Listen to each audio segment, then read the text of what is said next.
Hello, I am Chris from Airwindows, and it's Tuesday, so we're doing a live stream. And here's what I have in mind for today. I am looking to do the reverb that the new technology gives rise to. That's my hope. I know I need to do it. There's a bunch of other things I also need to do, which I might or might not fit in there. Hey, Jonathan. But I do know that I would like to do some kind of cool reverb. Now, it's not going to be the latest kCathedral. I had the materials for a reverb kind of set up in that I had cloned over kCosmos and called it kBeyond, thinking, okay, I'm going to use that to make the new reverb from. Well, here's the thing. I want to do a small room rather than a giant room for the first Beyond. And although I don't have this patched through to the speakers, you can hear over the little tiny laptop speakers that I have a small room in mind. I just think I can make it more believable. There's a guitar.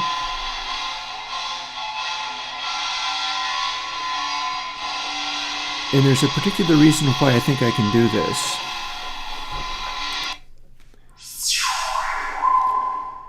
And the hope is that I can use it for something like take a piano, for instance. I could take the piano from out of my Proteus module and play that and then drown it in this reverb and have it sound way more plausible and convincing than is usually possible.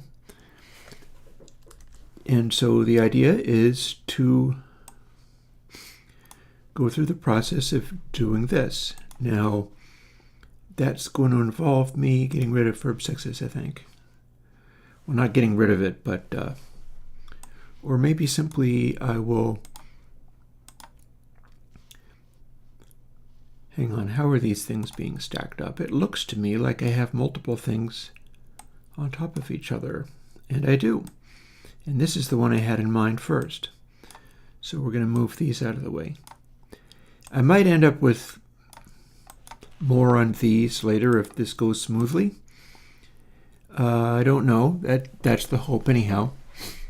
Also, I might as well get rid of this one, Garden, and I'll tell you why. There was nothing in there,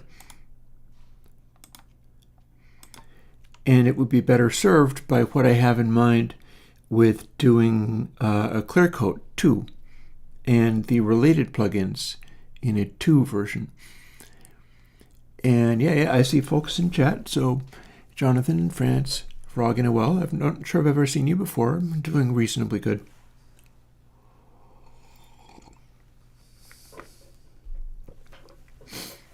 And really the thing I have in mind for this, not so much a small room with a big echo, a medium room with a completely convincing echo. Like a medium room with an enveloping space where you can simply drown a noise in reverb and it doesn't sound like reverb, but it sounds like reality. This is as close as I'm getting to it at the moment. So here's where my step... I've been having an interesting time because I am sort of... I've got the new reverb out, and I had a little trouble with Consolidated on posting because I tried to run the Consolidated and it crashed. And that's because I have all of these define statements in verb sixes. Define statements are a thing where you can tell the compiler to not even see certain things, much less compile them. And so you set it up in such a way where you can build it in different ways, and that's what I'm doing with verb sixes. Like what you briefly heard with my example there. is my selection of some of the best choices I had available as a smaller 6 by 181 seat. Though that's not really a small room. Mind you, the seat number I think is somewhat inaccurate anyhow, but the 181 seat for the 6 by 6 matrix and something like a 587 for a 3 by 3 matrix. And Verb 6 is set up to give each of those an equal amount of loudness. They're all running full wet, and they are also getting equal amounts of regeneration. But what I have in mind for this, and I picked the combination of them and ran Verb 6s as a test, layering both of those reverbs on top of each other, which is why it sounds like a big echo, by the way. Because that's the worst case scenario for having the 3 by 3 matrix screw everything up. And bearing also in mind that my choice of what matrix to use is colored very strongly by rendering out all of the reverbs as full wet with a set RT60 and a 20 millisecond window on a measurement, and then taking average RMS and subtracting the 20-second maximum window RMS. And I found that tended to show me which ones were the most extreme peak versus RMS level, like what has most sonority. There's no special reason to assume that that's what that would have done. I'm just doing my level best to find my way through it. And next thing you know, Consolidated is not building, but I tried it the day before, so I kind of went up over to the Surge XT Discord and asked Bacon Paul to have a look at it because it's a little over my head. Turns out his script was entering special things every time it saw a defined end if, and that was the problem there. So it wasn't actually my fault, but it did require a little bit of work. I like to not require any work of Bacon Paul. I prefer to not lean on him for stuff because, like, the things, and part of that is because I have a difficult time in programmer circles. So here, tell you what, let me bounce back over to the cam for this part of the explanation. So story time from Chris today, and then I'll get back to the coding. So Consolidated was not building. I had to ask for help, and Paul had a fairly easy time of looking up what in his script was searching for the statement end if, the define statement. And he worked out that he could activate that only once, which fixed the problem, and then it was all working again.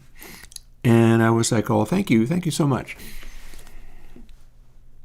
And then Evil Dragon jumps in, who is another one of the Surge XT crew, one of the premier members of the Surge XT crew, is a very capable guy. Saying, oh yeah, I could do that with templates, it would be much better. And I went, templates? What are those? And after a certain, I think it was a little bit of conversation, but the upshot of the conversation was Evil Dragon going, you should use templates. That would be much smarter and better. And Bacon Paul chimed in, after I had been like, thank you for fixing his script wasn't working correctly when I included this new thing, which I had never included before. Literally never included before. And Paul jumps in and it's like, you should not do that, Chris. I don't think you should use templates. And I'm pretty clear that it's like, yeah, because you're not smart enough of a coder to do those. You don't even program in C++, so maybe that's a little over your head, is partly what that's about. And Evil Dragon was very much from the like, oh yeah, I'm just not going to say anything because this poor sap has produced some useful things in the past, and there's no sense in alienating him, so we'll just be quiet. Bacon Paul had a slightly different... I have occasionally coded on Juice Terial in a limited way. And by that I mean, if I code on Juice, it's through using the template, the system Pample Juice that Sudara, who's going to be putting out a synthesizer that I will buy when it comes out. Sudara did a system which allows you to use Juice. I think Juice changes too fast, and therefore next time I get up to using it again, it will be broken and I will have to ask him for help. But yeah, I asked Bacon Paul for help, and Evil Dragon went, yeah, so templates would be much smarter and better. You should do those. And Bacon Paul was like, no, Chris, you should not use those. And the upshot of it was, Bacon Paul said, Chris's coding style, though it is primitive, is more like scientists that I have seen and less like programmers than I have seen. And given the amount of efficiency and rapid development that he is doing, the last thing he should do is dive into like programmer brain. And like I myself, says Bacon Paul, would be doing this with templates. Chris should not do this with templates because he has a system that works. And that was very interesting because it was true. Like, I come by the scientist brain honest. My dad was a scientist and not much of a programmer.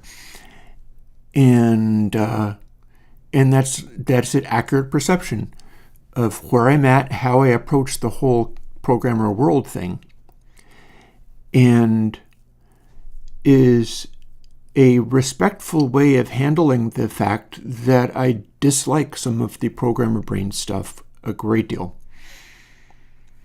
I do not like the way that abstraction takes over everything, and it's all about how can you use the fewest words in the most abstract and complicated distribution of things so that no statement is ever repeated ever, and instead it's this elaborate construction in which all of the abstraction is invisible.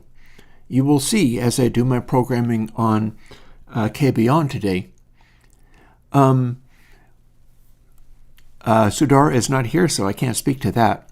I want Sudara to do what is right for Sudara, above and beyond everything else. To the extent that Sudara continues to be willing to help me, I'd like him to pursue the thing that a couple of people have mentioned before, and that he mentioned once, which is turn the Pample Juice into a mono repo. So then I can have many different plugins, all of which are just little subdivisions of the one large project. And I won't be able to maintain this large project because it'll be Pample Juice. It'll be the large, complicated system which also involves continuous integration. Continuous integration is the way in which you can have GitHub build your plugins for you and host them. There's a lot going on in that world that's really cool, but it's also way the heck over my head, in that I simply do not have the background to understand what they're doing.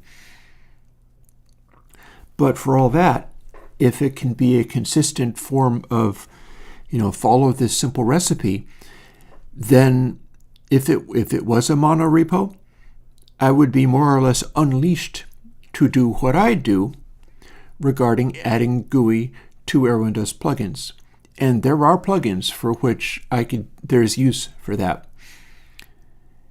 And even if there wasn't, it would be fun to adapt them all to, like, the plugins that I have out in the form of Meter and also Console X. That has its own kind of underpinning in that it may not have, like Pample Juice, it may not have a sophisticated way of being a software program. But on the other hand, I have a dynamic layout system, which specifically for Console X, not so much for Meter, a dynamic layout system that lets you pick any aspect ratio, because as near as I can tell, using Juice, you cannot control aspect ratios usefully. The DAWs simply do not support it. You can have DAWs give you multiple aspect ratios, but there's no limit to them, and there's no way of making them behave So you will end up screwing up the program one way or the other. So the idea with Console X was, well, let's just run with that. I will lay out the controls differently depending upon whether you have it a tall toothpick or a long cinemascope screen of a aspect ratio. And it is kind of sloppy in that it doesn't always lay out the knobs and things nicely, but it's doing something that nobody else is able to do, which is try to adapt to completely insane layouts. And I don't think it can do things like save the sizes of the things necessarily, certainly not in all DAWs, because they simply will not support that stuff. But I built into Airwindows globals the ability to specify on a plugin by plugin basis what your preferred aspect ratio and size is. And it ends up going in this way where you can specify custom colors, you can specify custom background textures, and just go whole hog as far as really personalizing the stuff.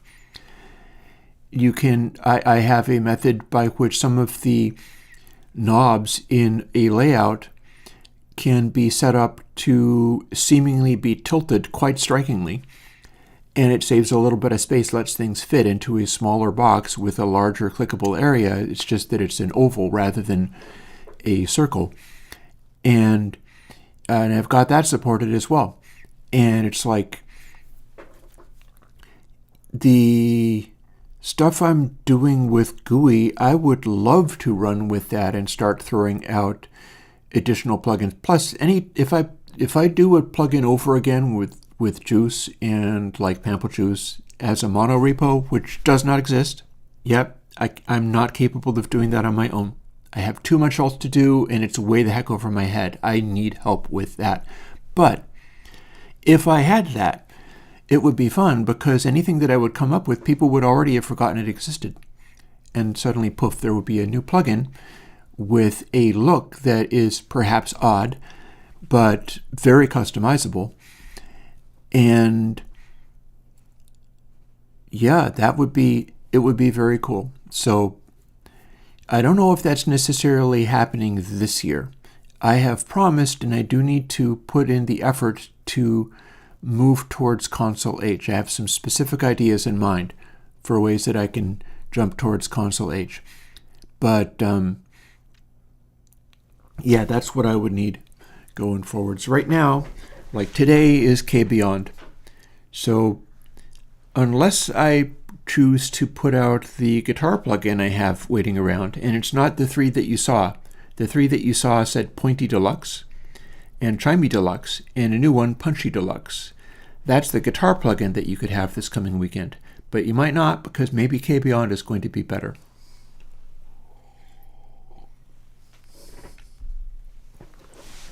And it's following the same basic concept of doing a for-the-purpose specific implementation and execution of a thing. Like, you should be able to, say, run Pointy Guitar and know that you wouldn't want Chimey Guitar. Or indeed, Punchy Guitar. What makes that different is that rather than having the Pointy Guitar, which is, I think, the same as Grind Amp, the same clipping in Pointy Guitar, instead it is using sine functions for much more of a soft clip. And it's doing it in as many layers as Pointy Guitar is. So that also softens the clip. But then it's also got the soft clip, a sine function soft clip, actually is clamped to negative and positive pi. What that does is, if you were able to overdrive it completely as only one layer, you would get silence. Rather than being a wavefolder, it's a capped wavefolder, meaning that it goes all the way through to full volume, back down into quietness, which for a guitar type thing, that's going to make it sound kind of more old tube ampy. It'll choke a little bit if you push it too hard. And then all the way through, puts it to silence, but since there are so many layers in it, most of the sound isn't going to really saturate that fully. So I'm pretty sure what Punchy Guitar is going to be able to do is like really vintage sounding, fluid, speaking sounds that do a real good job of the less overdrivey stuff, although probably you'll be able to push overdrivey stuff in there as well. But then that is the other variation on that. And these ones that I have labeled Deluxe, those have a particular characteristic. And they're not done yet. I'm talking about them as if they exist. They don't exist yet. I could perhaps put in some work on that today as well. We shall see. But what's the deal with the Deluxe is Pointy Guitar and Chimey and Punchy all have a number of sliders for tone control. That is deceptive. The number of sliders that actually exist inside them is twice as many as you think. And it interpolates between the positions. And that means, and it is that way because I am limited to 10 controls to make work with VCV Rack and Consolidated. So that's another reason why being able to do Juice might be handy. Is if I go for Juice builds, immediately there is no reason to limit the number of controls. So that would uncork, for instance, the possibility of a guitar thing that had very different rules. And the idea of putting out deluxe versions of Pointy Guitar and Chimey Guitar, etc., is simply to make possible the full range of frequency control. Meaning, you already know that when you take Pointy Guitar and you crank one of the things up and then cut another one of the things way back, it goes crazy and makes weird noises. Consolidated will work for everything with 10 controls or less. It is in fact still working. Consolidated has the new Verb 6s, even though it had to have an update in the build process. Again, Deluxe will need to have changes regarding, I won't get to have a pre-gain thing in there. I won't get to have a gate control in there. It'll have to pick a fixed compression for the Chimey Deluxe because there won't be the ability to do a Chimey guitar extra controls in there. Instead, and that one cannot be split into two. The various things involved have to happen between EQ stages, of which there can be many EQ stages. You'll see what's in there. The idea of Deluxe is to split the controls down until it's I think it's probably literally 10 individually controllable bands. Here, let me take a moment. As long as we're talking about this, no reason not to literally jump over and see. We can never have too many things open in Xcode, right? It can handle having 12 projects open. Worst that'll happen is it'll crash, right? Let's go to the source. Here's Pointy Guitar, except for this is called Pointy Deluxe. And this is the guts of Pointy Deluxe. Look at this. 0, 2, 4, 6, 8, 1, 3, 5, 7, 9. This is inside the plugin as you know it. Each of these is a band.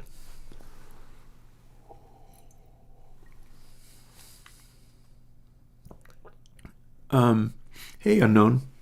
Yeah. Good luck. Go ahead and tell that engineer, you do that. You go ahead and do that. I don't know if you trust me about plugins. I don't know if you trust me as far as what makes plugins sound good and be good and stuff. Let's let me talk a moment about spec.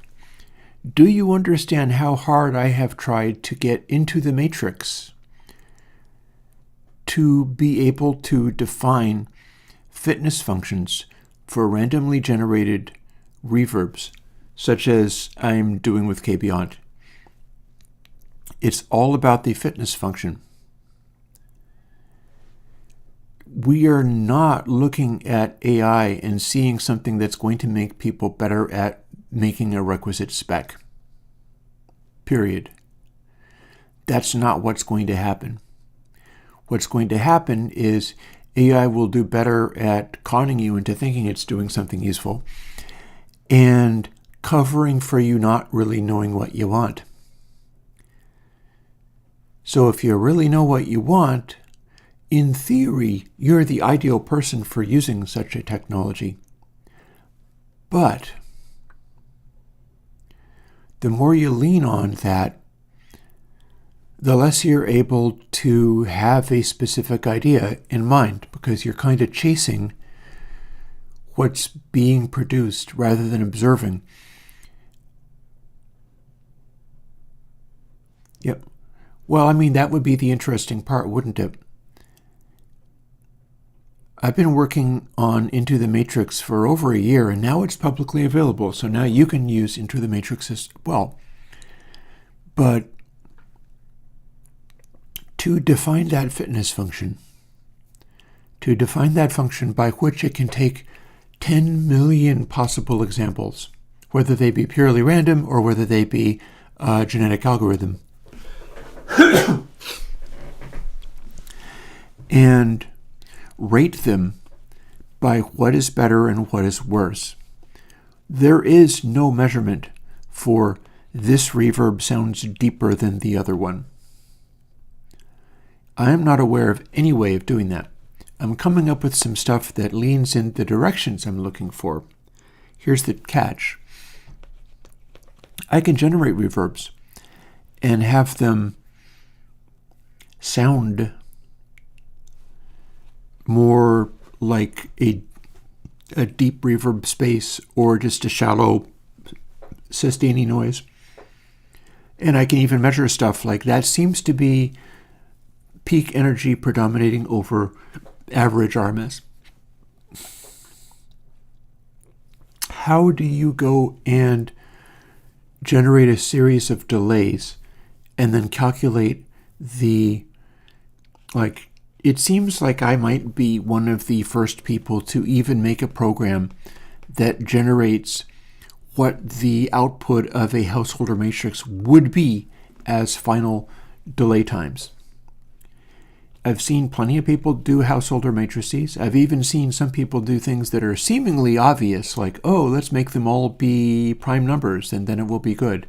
Well, no, because you never see an individual delay time in a householder matrix. You only see combination, like in a 4x4, you're going to see combinations of 4. Every possible combination of 4. It is those outputs that would need to be prime numbers. I can measure that now, but I've never seen anybody else trying to do it. And so that is the problem with, let's grant for the sake of argument, and let's go back to main cam while I'm busy doing this. Let's grant for the sake of argument that you can use a large language model, which is an interesting form of pretending that words are neurons or something, and you can generate words as the output of that, which is essentially a very sophisticated version of your Markov chain, where it will produce other words that are supposedly a response to the first words or to the prompt that you have done. In what way does the AI know or learn anything? You would need to have it bring the results of its experiment back into itself somehow. So let's say that's words. How does the AI then have a fitness function by which it can evaluate, were the words that I said in response good? And part of that is like, okay, we have given people the ability to complain and contradict and say, no, that sucked, that was a bad answer. And it says, oh, I'm sorry very much. I'm very sorry about that, because it was told to say I'm sorry no matter what. And how does it know whether it is having a new idea that's worth anything? I've talked sometimes about how in science, the words you want to hear are not eureka, in that it's like, I found the thing that I was seeking, hooray. That's not the one that's interesting. The response that is interesting is, well, that's funny. It's the unexpected result. It's the response of, that didn't do what I thought it was going to do at all. What is wrong with my assumptions? Because I would have sworn this couldn't happen. And this has now happened. That's what needs to get built into AIs, to have them be remotely human in quality. And it's not. That's not really a thing. Maybe it would be good. Maybe it would be nice to have that included. I haven't even been able to do it in Into the Matrix. And Into the Matrix is like my closest thing to what you would call artificial intelligence, but not in a human style, more in a evolution style.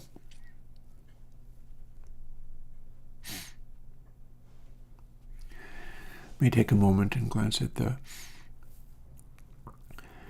Jonathan. If I had a monorepo version of Pample Juice, I would indeed be interested in revisiting things like Console. In particular, Console LA could be a lot better than it is. It didn't really, and Console MC and MD and so on were, I think, a little bit better than Console LA as far as actually approximating what it was supposed to. But what you would get would be a Chris style appearance. But it would probably have much bigger knobs and not as many of them, because they simply don't have as many controls as an SSL console. But I'd probably include like simple things like, oh, let's have some compression, because those existed in studios like that. Like, for instance, some of the LA style sounds, they did have compressors back in the day. Like the Byrds were working out of LA. The Byrds influenced the Beatles' use of compression intensely. Beatles from Revolver and Rubber Soul and Revolver on dove heavily into hammering compressors because of what they heard the Byrds doing. And that is a very good argument for including compression in a Console LA, even though it's not necessarily part of a Quad 8 console. Like, not built into the console, but at the same time, that is something that would be within the realm. And again, the stuff that I'm doing is not really as much about, like, there could well be ways of using some of the techniques I'm doing, like the techniques that I'm doing on pointy guitar, back to the coding stream. Not that it's pointy guitar I'm talking about, but this whole thing is using a wildly inappropriate style of, well, it's angle EQ. You've got that to play with. You know it is very ill-behaved. And yet I'm able to use it as a multiband by stacking it up. And again, we've got like 10 bands here. So the idea with Pointed Deluxe, etc., would be for break all of these out into its own slider. You get 10 sliders, it's a giant graphic EQ. And that's it.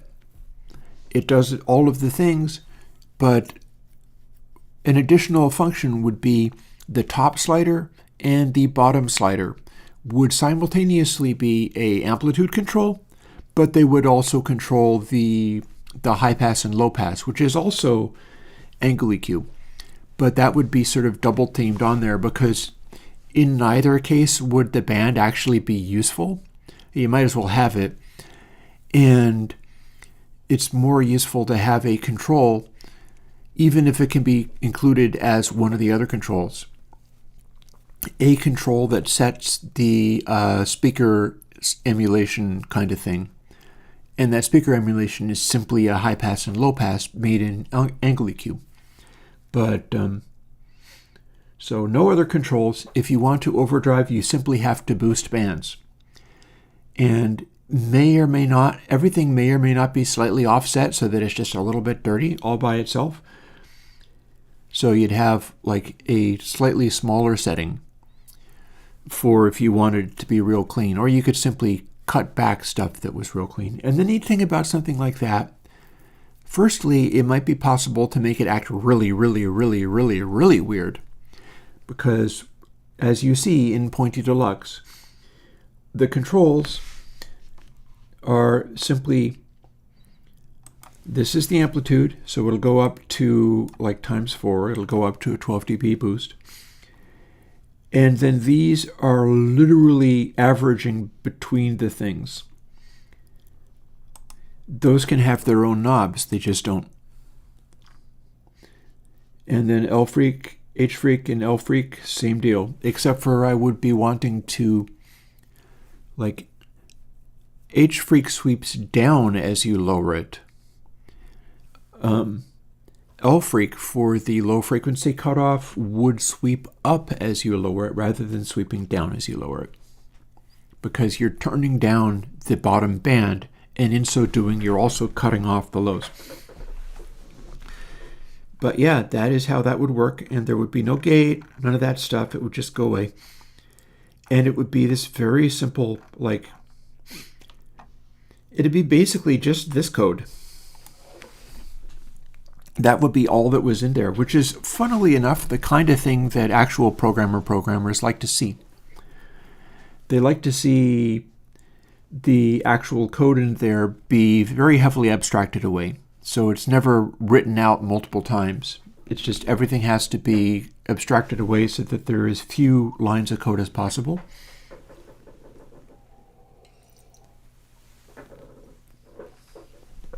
This probably is something that I would enjoy doing later. So maybe this is a good moment to get back to work and do the kBeyond thing. And yeah, the instructions you're getting, Tariel, from Frog in a Well is exactly correct. That basically you gotta get some template code, and any of mine would work. Like start with something like bit shift gain. Boy, I didn't say that right, did I? Bit shift gain. Sorry, YouTube. It sounds like I'm swearing up a blue streak. I promise I'm not. There's a plugin that is literally named Bit Shift Gain, and that's what I was talking about. But yeah, get that to compile. If you can work the compilers, and I don't know whether you're on PC or whether you're on Mac or whether you're on Linux, all of those things have compilers. Yeah, make that stuff work. My stuff is written in C. You will see it. And I'm going to be doing a lot of changes to this, but that's fine. And C is a very basic programming language without a lot of guardrails or training wheels. But by the same token, you will think like programmery style thoughts to some extent. Don't get worried. I would not recommend you get worried with C++. I feel people go in a direction where they learn all of the sophistication around how do you write programs in as few lines of code as possible, and they stop paying attention to the real world in any way. And none of the stuff that they do sounds special or is interesting, but by God, it's coded well, except for when it's not. Like, for instance, Chrome runs the equivalent of Doom every time you type a key in the address bar. There's a bunch of stuff out there that is just layer upon layer upon layer of stuff, and it's all very sophisticated and made to have as few characters in the routines as possible. I wanted to mention something from way earlier. I'm going to scroll right back. Also, a quick answer to Sweeter Than Anything. I would not say that PyWacket is closest to an old leveling amplifier box. PyWacket is a very specific thing. PyWacket is a kind of compressor where rather than cutting down the amplitude, it cuts down a density control to extreme negative density. And what that means is peak energy peaks through in heavily compressed situations harder, and peak energy gets through the attack of the sound more aggressively. Now that has its own usefulness, but it doesn't make it specifically like an old leveling amplifier box. And the original Pi compressor is not even that. A Pi compressor is a whole separate kind of thing.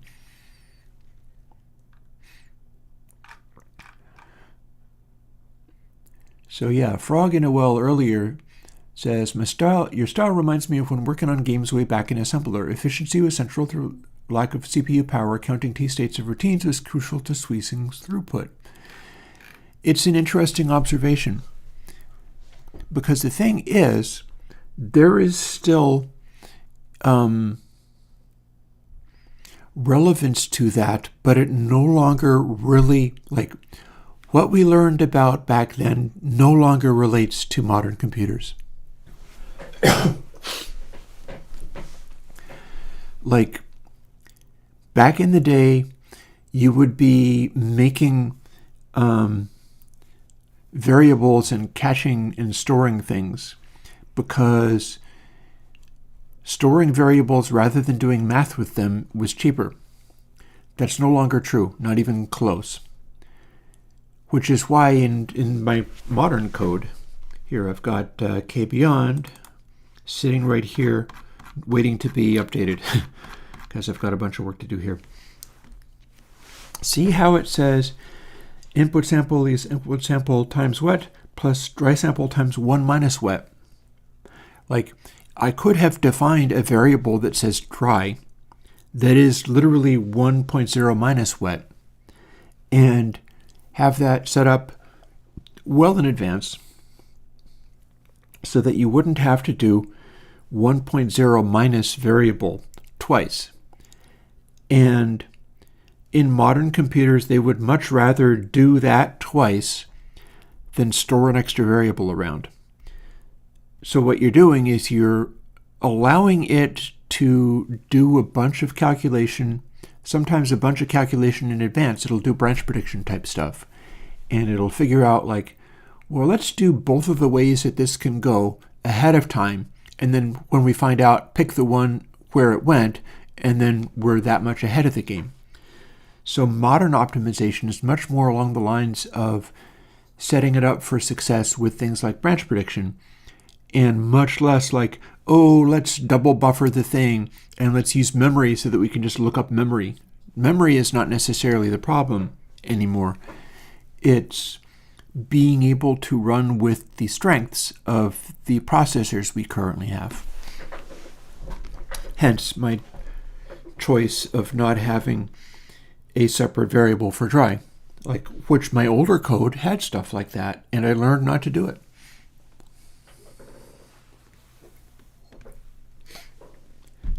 It's not quite noon. I am wondering whether I want to go and make another cup of coffee while I can. It's a thought.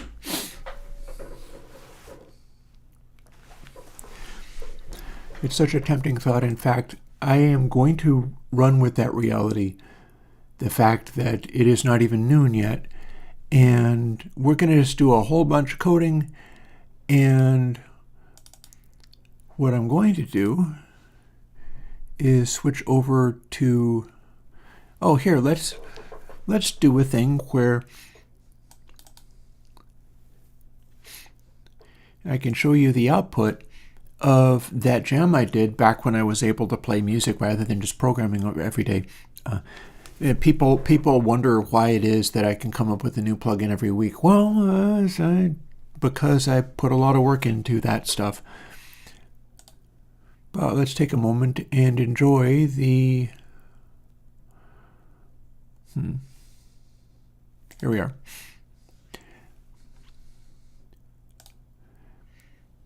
And is this going to go to SWB audio capture? Let's see whether it does.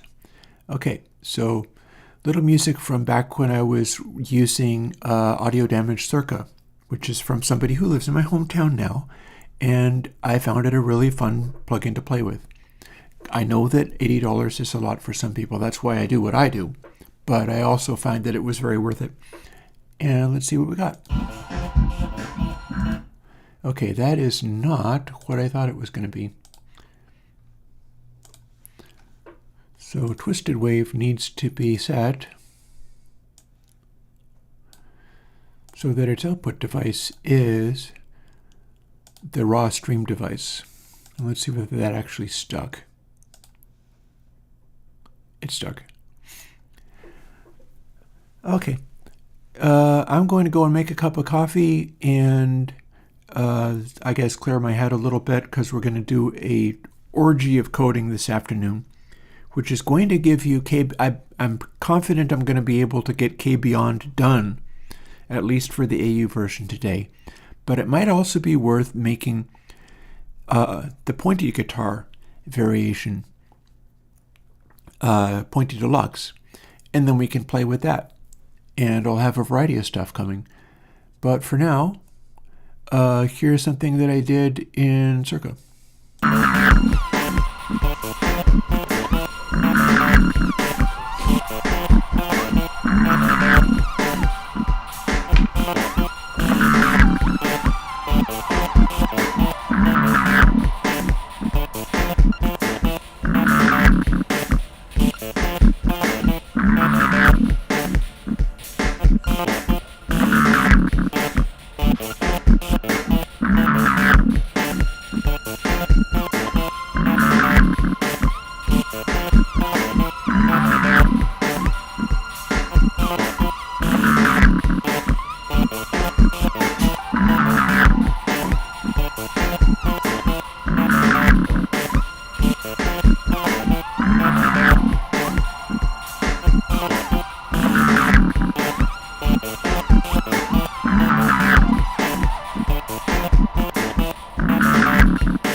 this back. Boop. Here we go. Back to actual work and talking. And let me have a glance at chat and see what's going on. Don't mind me sipping coffee and reading.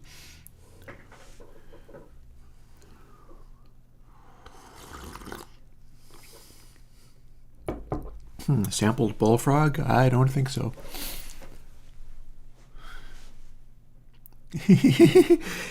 Oh, my jam is making people think, oh, the secret of releasing music is to lower your quality control. Well, you know, there's an interesting observation about that, which is a lot of people's quality control are simply stopping them from doing anything. Because, like, if you're stopping yourself from doing anything below a certain quality, at which point you do nothing, what purpose is served by that? So it's like, how do you start up and doing rather than don't do anything because what you're doing is not going to be high enough quality?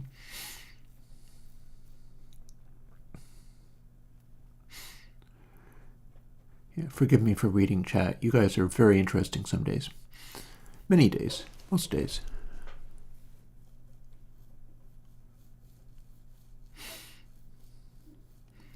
Doop, doop, doop, doop.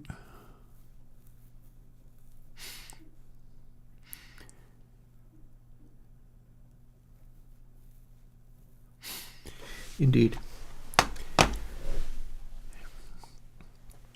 I am working on some stuff that will help. Because of course I am. Because, you know, obviously that's kind of a lot of what I do is cover the whole range of what it is to be a creative person. Because I have to, because that's what gets me creating things in turn. And there's going to be another application in the Godot engine coming out. And maybe you can mark this aside for future reference because it's the concept that things are going to be built on. And I will get back into the studio. Oh, I didn't even have my lights going. I can do that. I can have lights happening. I will get back into the studio with my new setup where all of my controls and things are set up to a trigger input so it all gets manually played. I plug the various instruments into the trigger input and then tap on a wooden plate with the piezo on it. The concept I'm going for, I found a name for, and that's going to be the name of the Godot program, which I probably will put out as a pre-built, you know, I'll figure out how to do the pre-built Macintosh and Windows and Linux binaries rather than making people do it. Oh, by the way, you mean my DAW? I'm doing things in Reaper. My idea for making music that will stand up against an onslaught of AI sludge. And I'm a little bit inspired by some guys I work with occasionally at a FurryCon. I mixed them last year and I will do so again. They just put out an EP. It sounds super garagey and I kind of love it. They're a sort of pop punk band, just three furries making music, and they have put out an EP that is super garagey, and it sounds like they don't have, not only do they not have any auto-tune, they also didn't have a click. They didn't have any of those things, although I fear they probably overdubbed. These guys shouldn't be overdubbing. They should just record, and they might not have had enough inputs in their DAW to be able to do that, but it's the kind of band where they should just play, and you put up a recorder and you record them playing, and that's what it is. And it was wild. It was not tied down to anything, you know, tempo, beat, whatever. And you know, if you do that kind of thing really good, you get like the Rolling Stones. you get musical ideas that are stated powerfully and strongly. If you're not very good, or if you're just a garagey bunch of kids who haven't played music for very long and haven't played in front of people very much, it takes a little bit of learning. But that is kind of one of the things that's always happened. You always had people who were like, well, all this fancy stuff is hard to get, but I can get a guitar, and oh hey, I got a loud amp, and my friend has drums. Let's make some music, because I might not have much, but I have this. And you'd make rhythmic guitar noises, and the drummer would be trying to emphasize that, and people would grow together. It's similar to how the Tom Petty's band, the Heartbreakers, evolved with the same group of Florida guys the entire time they were growing up. And so they went into a studio with like good engineers and producers and stuff, and were trying to do like Damn the Torpedoes. And the producer was calling the bassist and drummer the rhythmless section. And that's because the groove that they came to was defined by the way the rhythm guitars and keyboard and so on played. And so it didn't match a click or match pretty much anything else. And if you listen to it all by itself, it was garbage. But then, if the whole band was playing together, it was perfect and exactly right, because it was reinforcing the musical statements that were being made. And at that point, it's just a question of like, okay, make it more regular, make it consistent, and you're there. Again, wild stuff that you can listen to music and then take it apart to the individual pieces and go, oh, that's garbage. And you put it together, and all of a sudden it's like, hey, this is amazing. And so that's the name of the program I'm going to be writing, which will include all of my arrangement card stuff, which is like, I've got these, and these are essentially keys and chords and things. So I need to build that into the program. And then the arrangement cards are these things, which have prompts for like anagrams to give you ideas to start with. Just think of something that would go with these weird words. Don't ever tell anybody the words. That's not really the point. And then they connect to each other at various places, and you match the colors, and in so doing, come up with ways of having arrangement changes of whatever variety. It doesn't say what you do to make a green color go to a red color, just that you can have that change of arrangement. And these things all need to become a program that people can simply download. It's never going to be a card game per se, but if it can be a program for people to download, that's a lot more accessible, I think. And the name of the program will be The Wild Music. That's the name of the Airwindows version of what in Brian Eno land was Oblique Strategies in a card game. It's like, nope.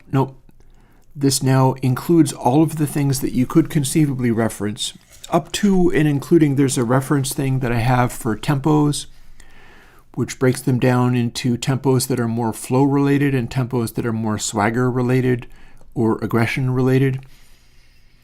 And it'll make it possible to identify those and perhaps pick different tempos to juxtapose that are within the same category, or a different category if you want. I've got reference material on words that are among the most simple and direct words in the English language, the common words, the words that you'd build into songs if you wanted to make them kind of basic, and sorted by vowel sound. So can you do a sound where that line of lyric is belted? You have to pick one of the vowel sounds that'll work with it.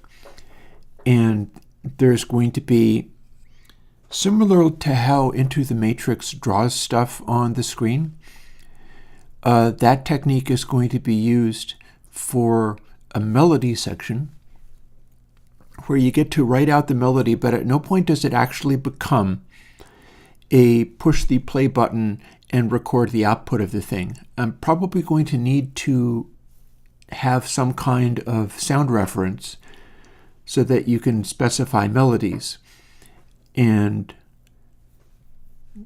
figure out like what the melody is. But at no point will it be generating stuff where it becomes its own instrument.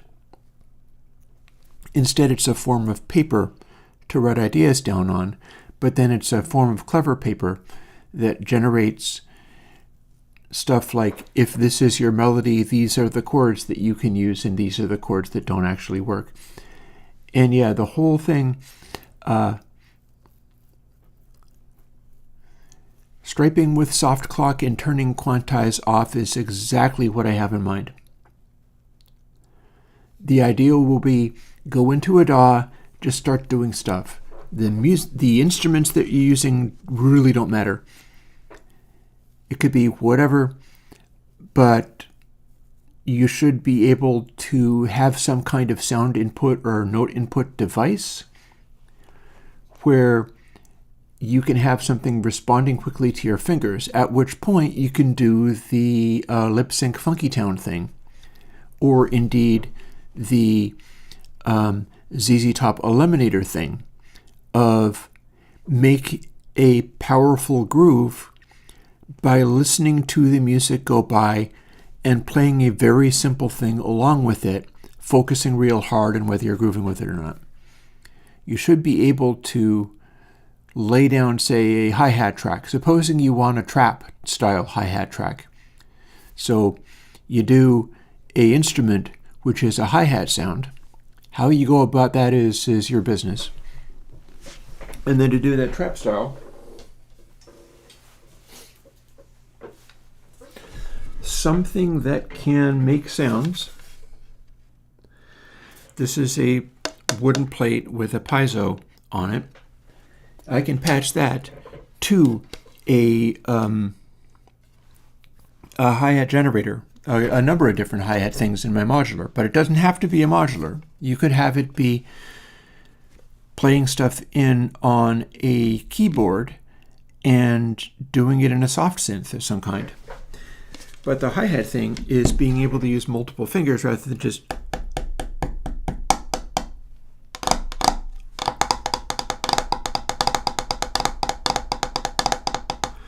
and the fact that it's not easy to do that means that there will be a flavor to it.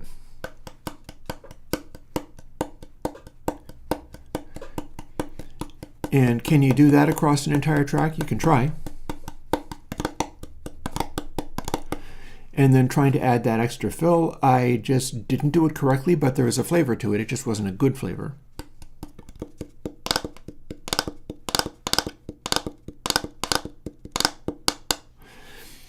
You just learn to do that.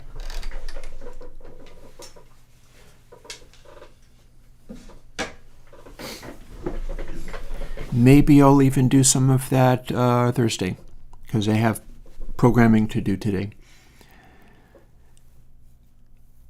That produces the wild music. The music that isn't just generated by an AI or the output of a DAW and interchangeable with everybody else's music. That produces the music where you have to listen to what you're doing, but you're not necessarily doing anything that hard at any given moment.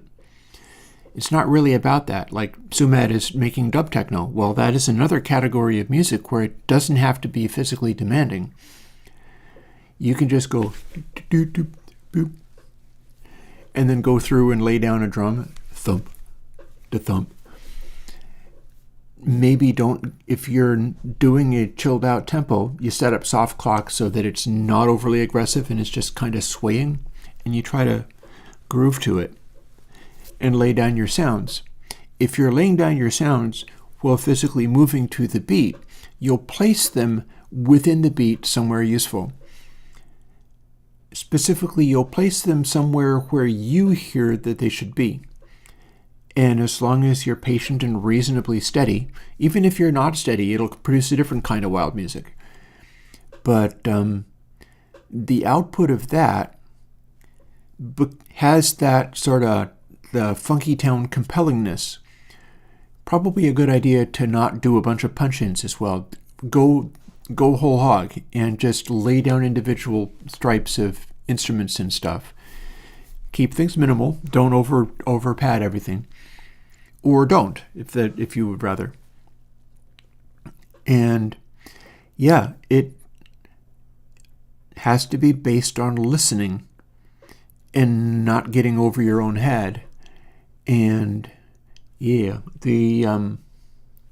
oh, by the way, I see somebody is mentioning Surge as not the synthesizer, but the plugins that I made. Yeah, those are challenging.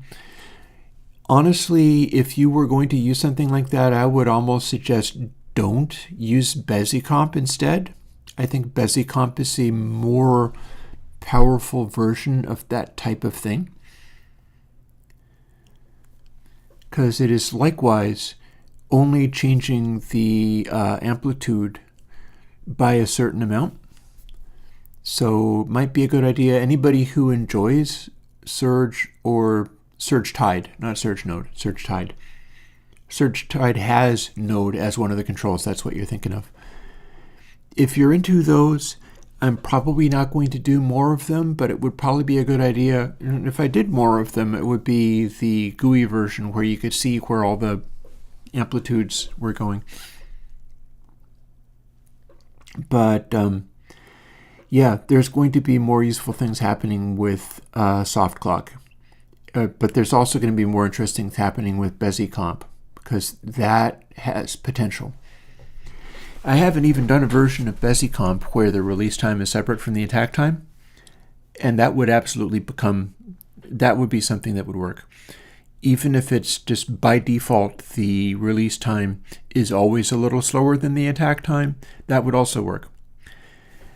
Probably going to find its way into future console versions, even things like, say, because think about it, I could do a variation on console LA, for instance, where I'm making a big point of trying to make the compressors have the same engagement with attacks coming in that a real one would. But here's the thing. BeziComp is capable of doing a engagement with sounds coming in where, as long as you have some form of attack in there, it can't be an infinite attack speed. It doesn't become a limiter. But as long as you have a form of attack in there that lets some sound through, it's capable of being completely alias-free while still being able to modulate fairly quickly, because it's doing a Bezier curve on the attack and decay of the compressor.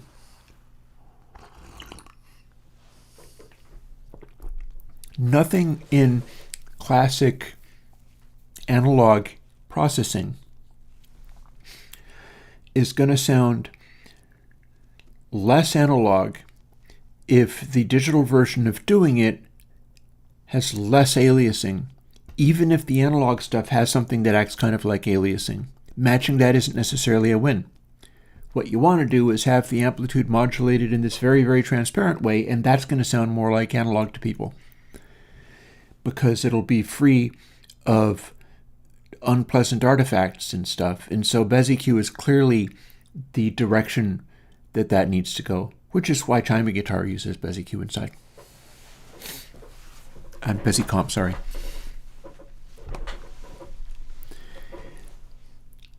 All that's going to be interesting. Let's jump in and start doing some of the stuff we need to do for making this actually be a thing. And it's going to involve getting rid of a lot of that, but some of this stuff is going to stay. I don't know whether I want to have the same form of filter that I had in KCosmos. Thing about that filter is that it's a very steep FIR filter. I could use it. That doesn't mean that I have to, or even that I should. But like all of this stuff, DRes is going to be part of this. I think the filter is going to be useful. May or may not want to keep it as steep as it is. Early reflection, absolutely going to be part of it, because I'm not at all sure that it needs to be full volume. So having a control over that is good. Pre-delay, also useful. And then the dry wet, of course. And all these things are going to be handy. But what I need to do is start digging stuff out of the verb 6s that I have. Specifically,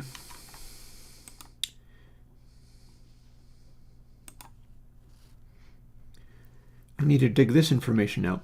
And it looks like I do not have the same ones in verb 6s as I settled on. So I need to copy these from here.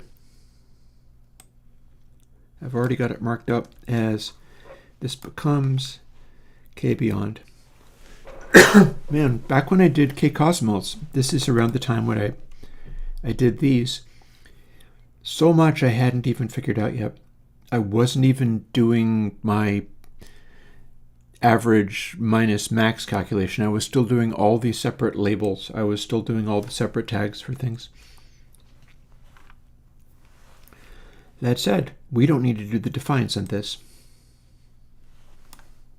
These go away. And I'll tell you why.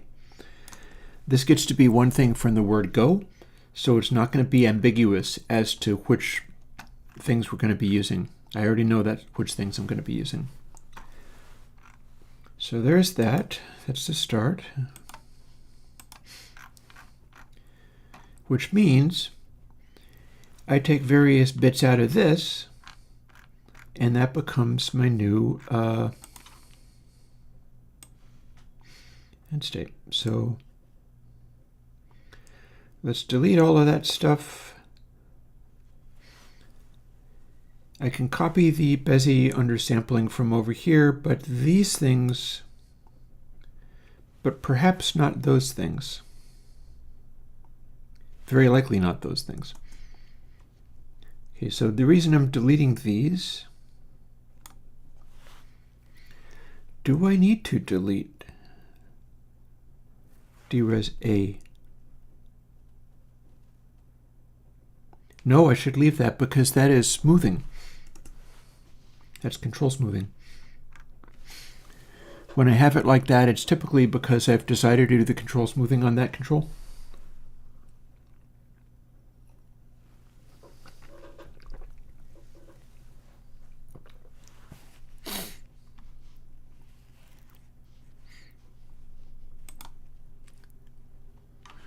I'm kind of doing this while also looking at chat. So fun to look at you guys.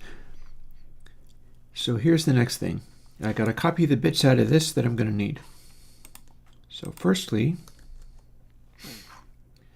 the average 3 stuff.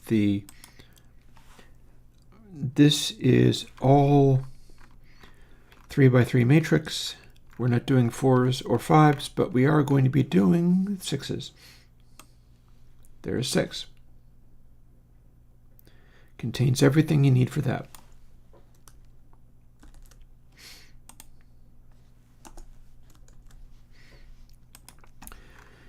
And then at the end, we are going to include this because of the Bezier undersampling. It was already there in the previous code, and I just deleted it because I knew I had it here.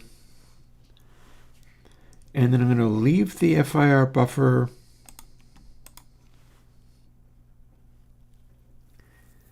That's probably fine. I'll just keep it. And I'm going to leave this early reflection because that's also going to be important. Although, why is it there? Well, don't care. I'll get things working and then I'll ask the question of why is that there. So save view, go into the C++ file, at which point we leave a bunch of this alone, but then also copy over things. So up we go. This has 6 controls rather than 0, so those get kept.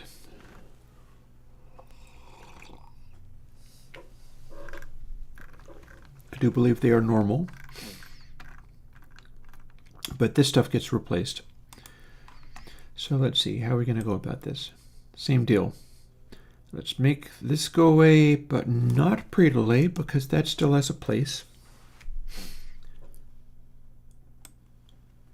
Feedback and count. These live in the count Z, however, it doesn't live in the.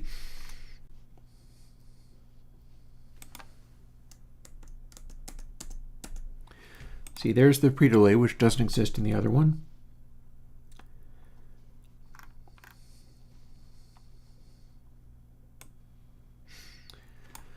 Those are already taken care of. That stuff is going to be fine. And now I need to start copying things over from here. So 3x3. This is taking up less space than the other stuff. Oh, I see full bucket being mentioned in the chat. I am very fond of full bucket. The only reason I lean on Surge and 6 signs is, 1, because they are made by friends, and 2, because they're very friendly to operate. The UI on them is really nice. It's very pleasing to use. It just inspires you to think of stuff. As far as raw tone quality, I prefer full bucket. There's a synthesizer they use called Wisp Air, which is able to do a degree of FM synthesis. Full bucket does all of its synthesis in double precision like I do. I like that. None of the stuff out of the Surge world comes that way, because they're getting larger polyphony by running everything as just floats. But full bucket leaned on doing things in doubles, and that matches the way I do. So if I needed to do stuff that sounds extremely Airwindows-y, I can go to full bucket and get stuff like that, although I'll probably still end up just using Surge for things because I enjoy it. I'll use Surge for things, and then the processing section that has plugins in it, I will run separate plugins, standalone plugins for that.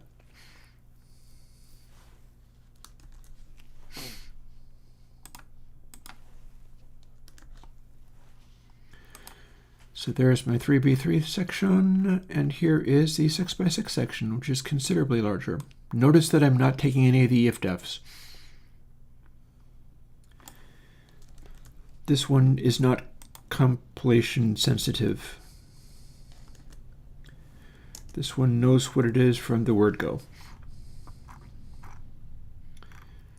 So it's going to use a 3x3 and it's going to use a 6x6, and there's no point having the if-defs in there. And there's the Bezier part, fine, all well and good. At which point, time to put some of this stuff in. So tell you what, let me make a bunch of space.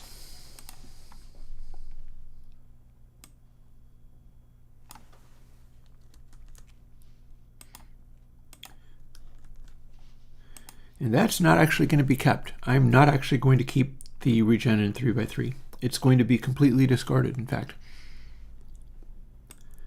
I do not want the 3x3 to feed back upon itself. That needs to be the job of the 6x6. 3x3 is for early reflections. Early reflections are for purely bright, dry slapbacks as if from very nearby. It should work. So I need those things.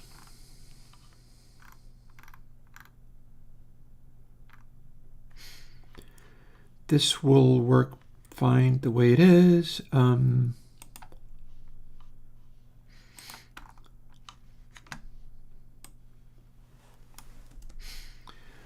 There's going to be some kind of adaptation in here. I feel like this regen function was modeled after the 5x5 of the K-Cosmos that it originally was from. So that's a that's something of a concern.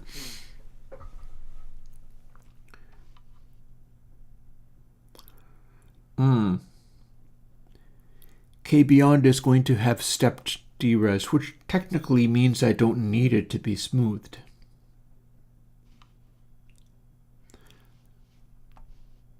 Yeah, it'll be... And that's because I can get a better sound out of the non-continuously variable version, and this is going to be about getting a better sound.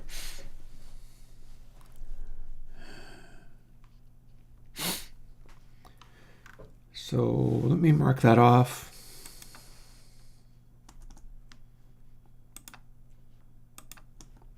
I have now marked that off. It's going to be different from what that is. And having done this, this generates the filter. It's a really steep filter. I'm probably going to want to dial that back a hair. I mean, it works, but I'm still going to want to dial it back a hair.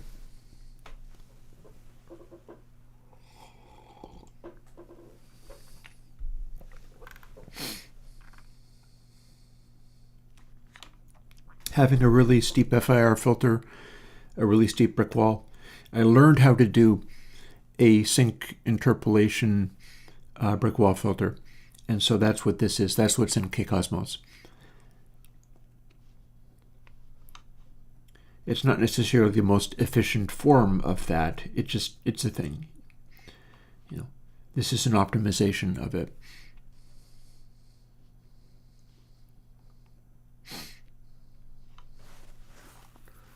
Let's go find the correct place.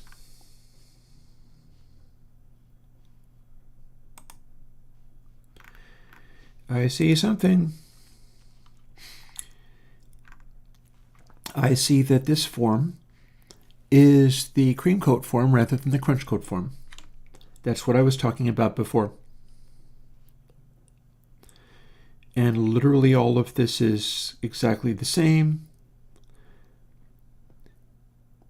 with this exception.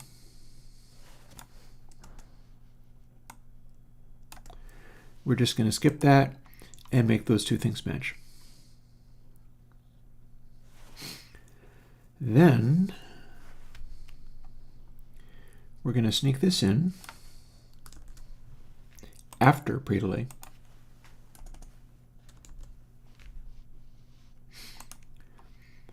And then we need to make it define input sample because that's how we layer these things in the way that they are. So I'm assigning it back again.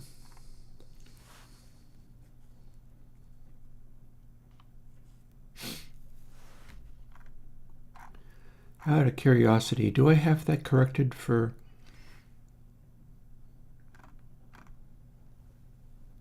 Yes, I do. See, it says times dres b.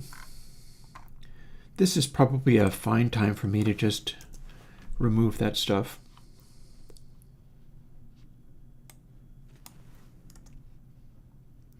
And by remove that stuff, all this stored up dres b stuff, we just assume we're going to be doing this thing.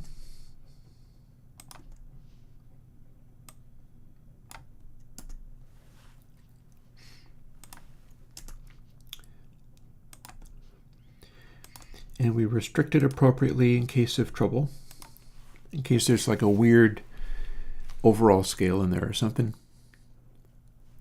And off we go. Oop, and we do not need this.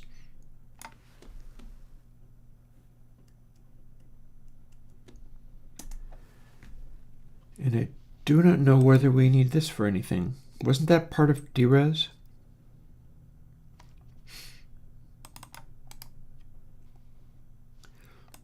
Hi, why are you not letting me edit all in scope? Is it because there was no use for this after I removed that other stuff? It's overall scale related, so I'm gonna guess that that was the case, that we're no longer doing anything with it. I do not know what feedback sum is for.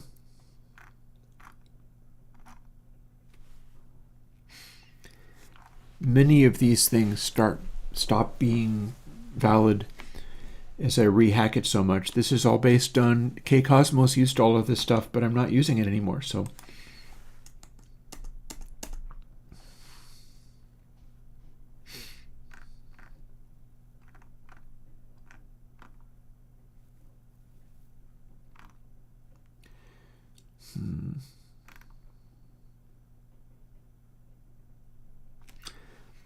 at which point, if we're not averaging that, we don't need this, and we sure don't need to redefine deres, so that's fine. That goes away. That was for using the frequency deresing present in crunch code and in kCosmos, where you got to sweep it gently up and down. What do I think about the 432 tuning? Not especially interested, but if it gives anybody inspiration, you should definitely run with it. I see that as being a similar... It's a little bit like how Kenny G, the saxophonist, would always play really sharp. I don't know to what extent it matters when it's against a reference pitch rather than against the background sounds of the music. You did know that Kenny G always played rather sharp, right? It's going to be something like that, except for that 432 is flatter, so it would be more soothing. Assuming you had perfect pitch and that mattered to you. I don't think it would matter to people who don't have perfect pitch. Let's see, where were we at? Okay, we did this. And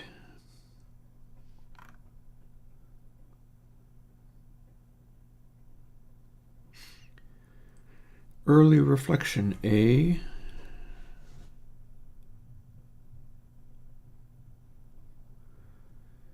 I think I see what this is doing. So we no longer make any reference to anything with E in the beginning of it. But this is the filter stuff.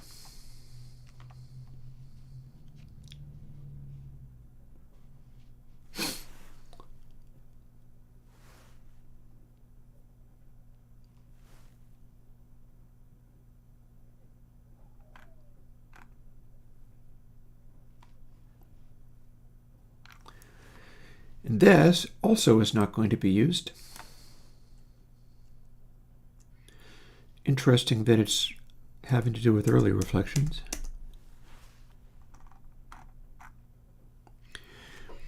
Because this is a realistic reverb rather than an infinite sustainy thing. So we don't use that. We don't use feedback sum. For that matter, we also may or may not be using early reflection this way.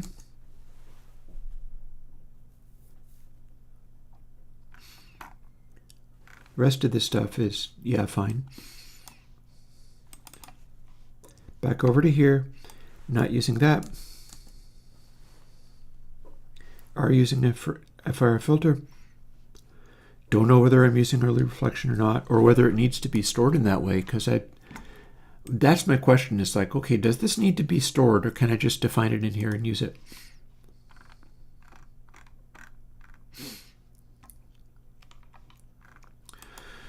Let's dig into this and see what lives here.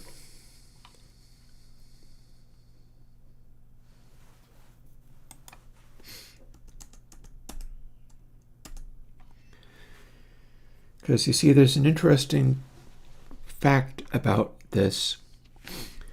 We're using input sample to go through two reverbs in succession. One of them needs to not have regeneration on it, and it is the smaller one. The 3x3 needs to not have regeneration because there's not a lot of use to that.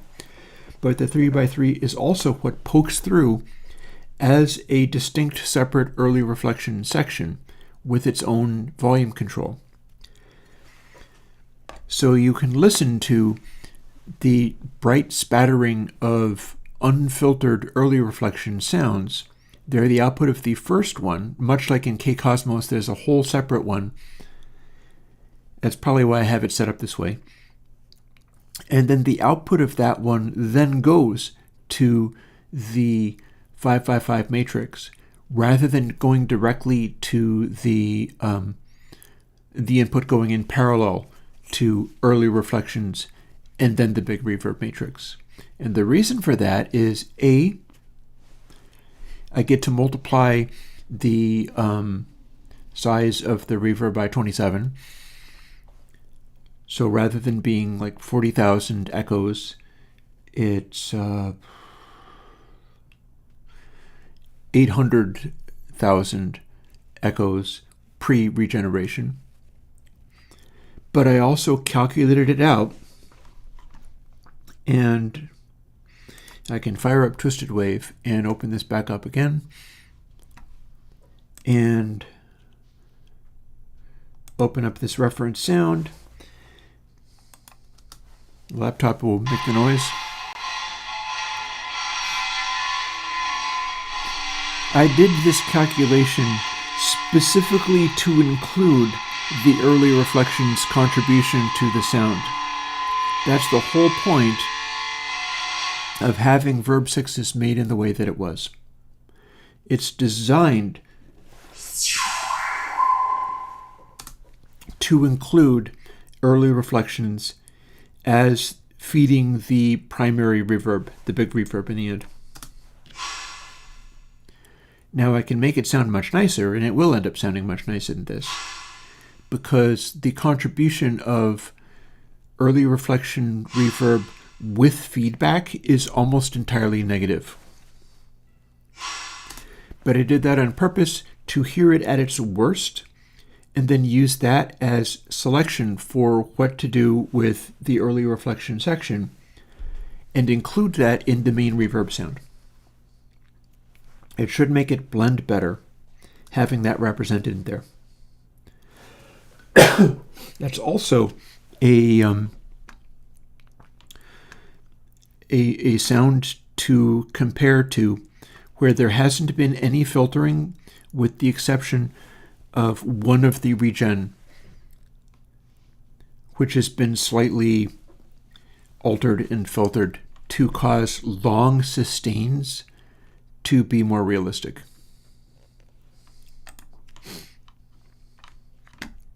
So let's see where we are at. One thing about it, we're certainly not using any of this. So what I can do is we're going to leave the pre-delay. We're going to leave this, may or may not put the filter in between the two things. That might make a good deal of sense. May or may not even need to use the term early reflection at all.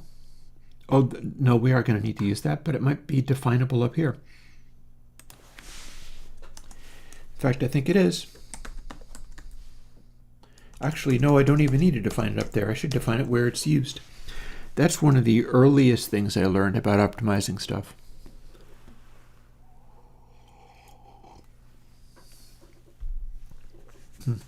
Regarding playing sharp or flat, a bunch of the music that I've made, although not what I was playing today, has used a guitar to a Sonos G2M, if I remember correctly, a guitar to MIDI converter, and like on my album Welcome to Free Luna, loads of synth lead parts. All the synth lead parts are played with a guitar, and I'll tell you why. The synth lead parts are played with a guitar because I have this Sonos G2M, and you plug the guitar into it, and then it triggers the keyboard. It does a really good job as long as it can use exclusively single note lines. It won't work with polyphonic anything. But the reason it's so quick is because it's willing to fire a note with next to no oscillations of the string, and then it will use pitch bends to lock in what the note actually was. So it barely needs to wait at all. It's very snappy and responsive.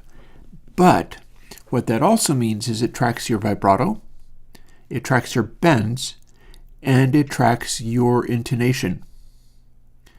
So if you played, for instance, a fretless bass into it, you would have a synthesizer output that was completely tracking your intonation on the fretless bass. And it just worked on my bass the other day. Here, I'll show you. I'll get back into the coding in moments, but it's a stream. I should be doing show and tell.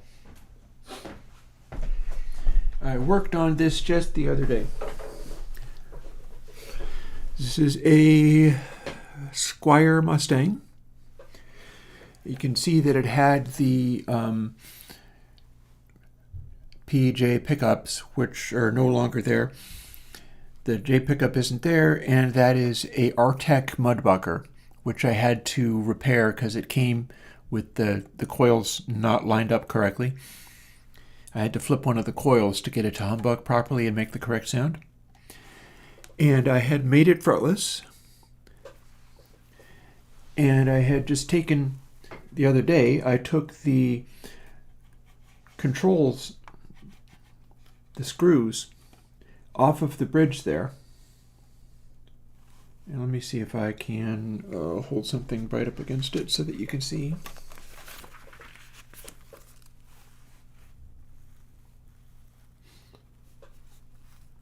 All right. It used to have screws on those bridge saddles. What you see there is felt. It's like a carpet piece, a skinny, cheap carpet piece, and it wraps all the way around. It's underneath the bridge saddles, and then it's over the bridge saddles, and it's just thick enough to come out to about the same height. By the way, this is a notebook which have some of my notes on the upcoming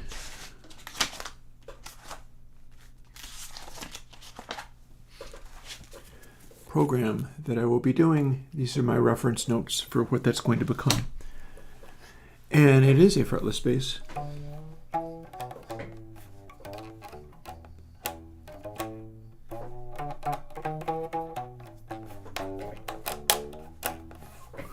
But with the Sonos G2M, if you played that into it, it will follow your intonation. And I think that is another way to help make the wild music be properly wild.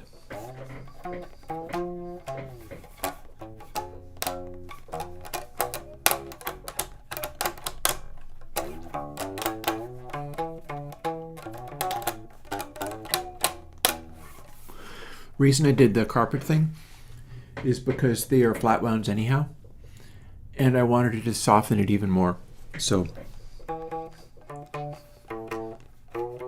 I've also built wooden bridge pieces for things like this, but in this case I decided I wanted to try the felt carpet stuff.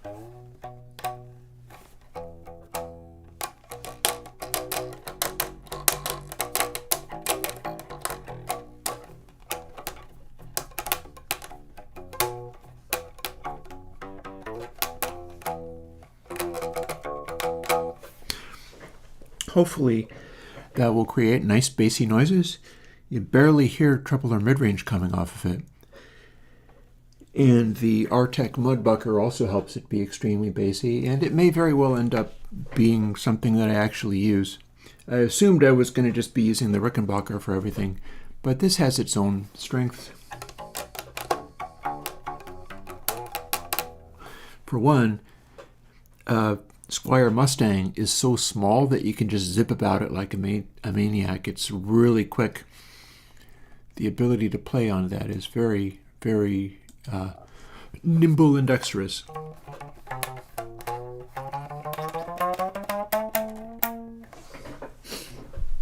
Put that back now.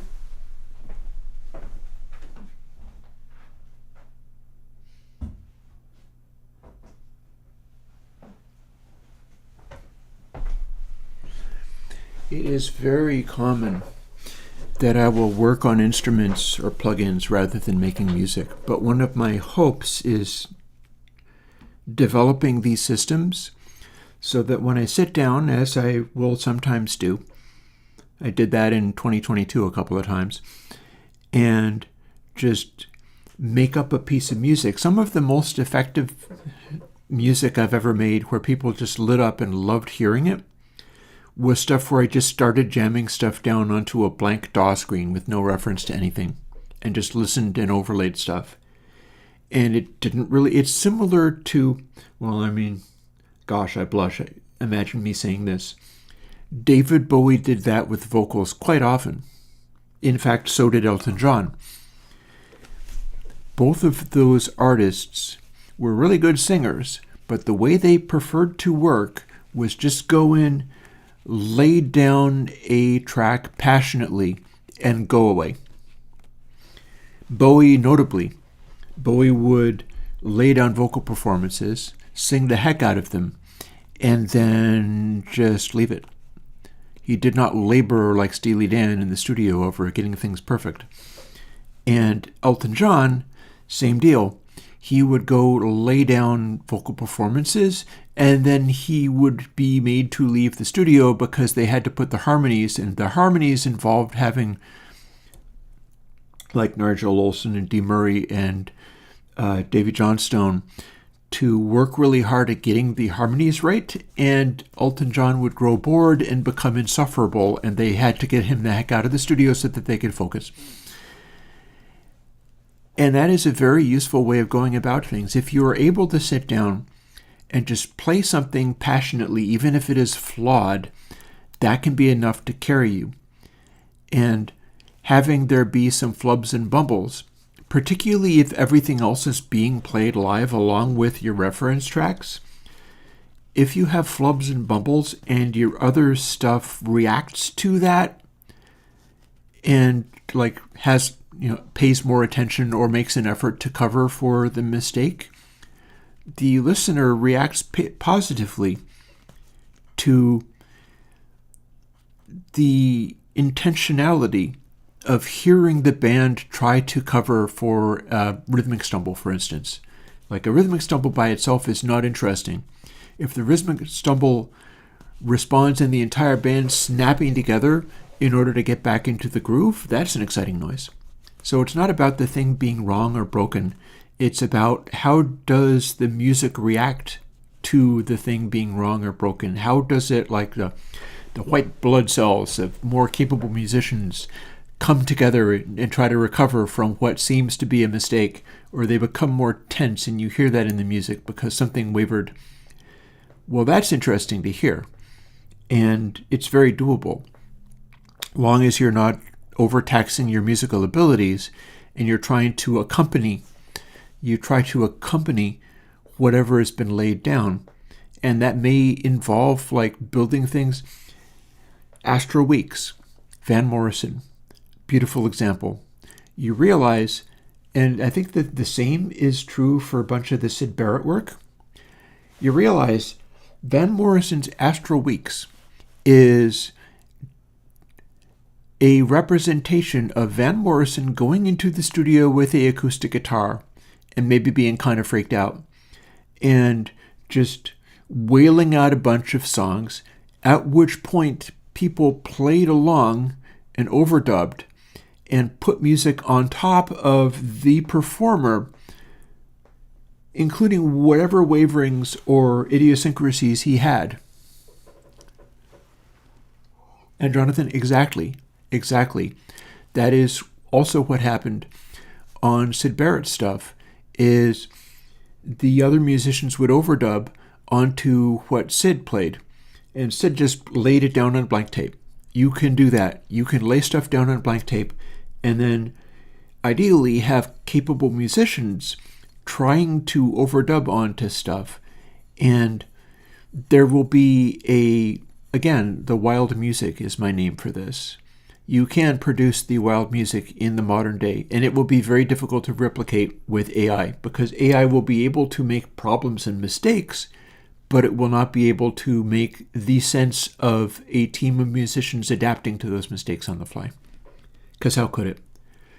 All it's able to do is put together stuff from the pieces of sound that it's familiar with.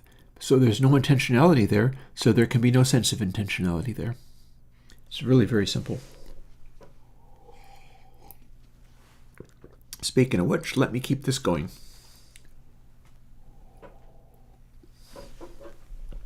And I should finish the rest of my coffee because it is 1.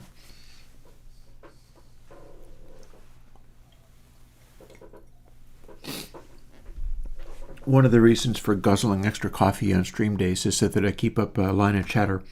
Lines of chatter are good for this kind of thing. Okay, so pre-delay input sample equals, but we probably don't need FIR position in there. Let's get this going. Here's the code for the 3x3 reverb. This is all it is. I'm going to be leaving out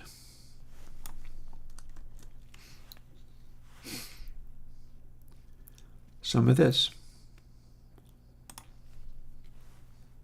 Namely, let's see. So it's going to go here.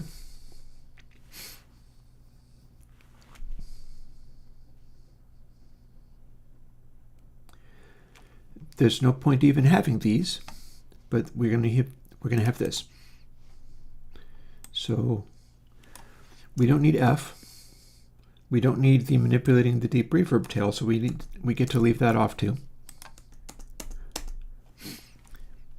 But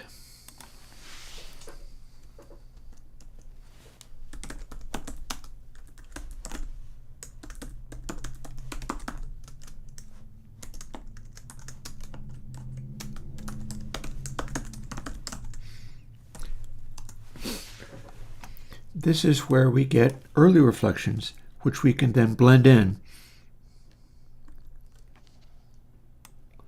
as we see fit. It comes from there. And this is also where we're going to be doing the FIR filter, but we're not necessarily going to be wanting to do that on the part that we're passing through to the end.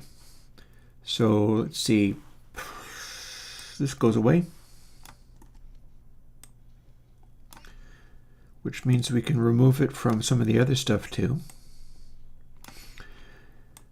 Again, for the purposes of the earlier reflections in the actual plugin rather than the inspector program that is Verb 6's, we don't have feedback on the early reflections, which will be true even for the 4x4s. And I'm thinking the 4x4 early reflection sections, that can be for larger halls and rooms that are meant to seem busier, more complicated, more furniture, more stuff in them. Because it's the difference between 27 echoes and 256 echoes. 256 is not an unreasonable number of echoes, but it's more of a blur and less of a spatter of immediate surfaces. Ooh, somebody's talking about mono plugins. I do have stuff coming, which is updates on some of the plugins to bring mono versions for people who are using multi-channel audio. That is still on the cards.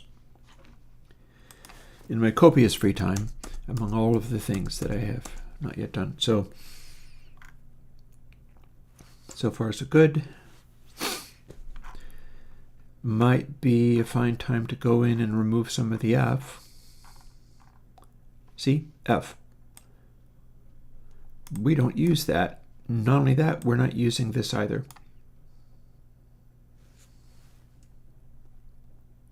Boop. Which also means I should go over to here and remove the F and the average.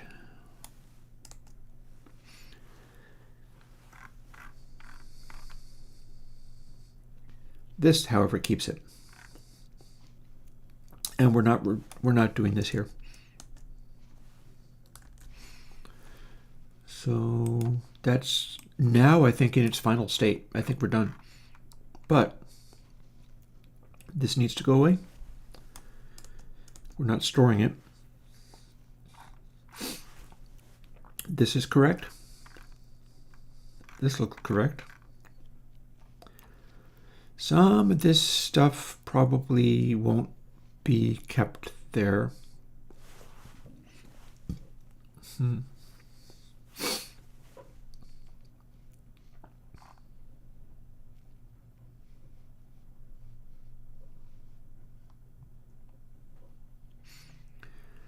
Not sure quite what I'm looking at here, but I know I'm not going to use this.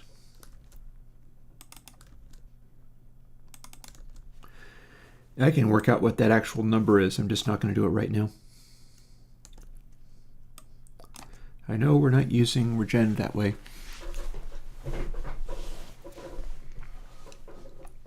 And then the question becomes, is this going to be the same or not?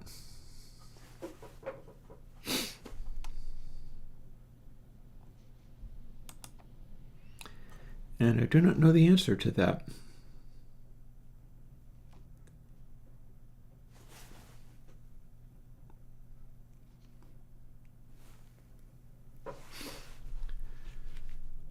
I bet it's going to have to be less than this. I bet it's going to have to be less than this. Well, no matter. Worry about that later.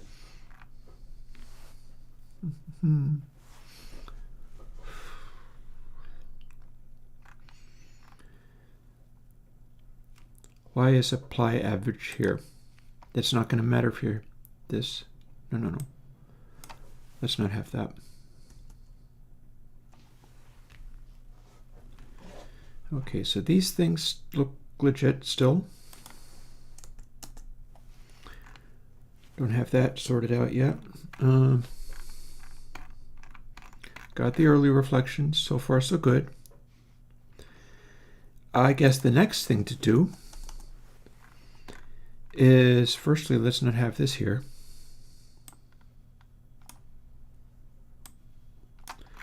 In fact, let's get rid of all of this nonsense because this is from kCosmos. And it are literally all going away.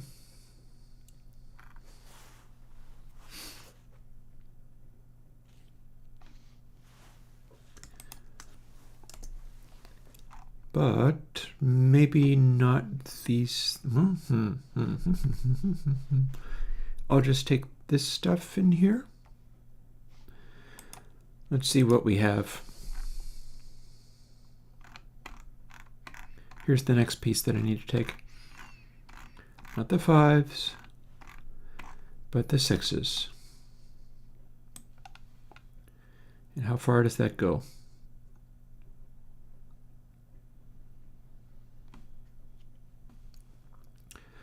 And if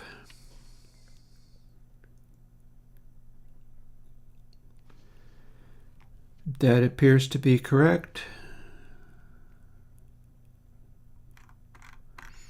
it goes in here. We're generating input sample L and R, and then we're adding that back in, at which point that is the same. So that is, in fact, the part that I want. And it comes in before this, so that's all cool.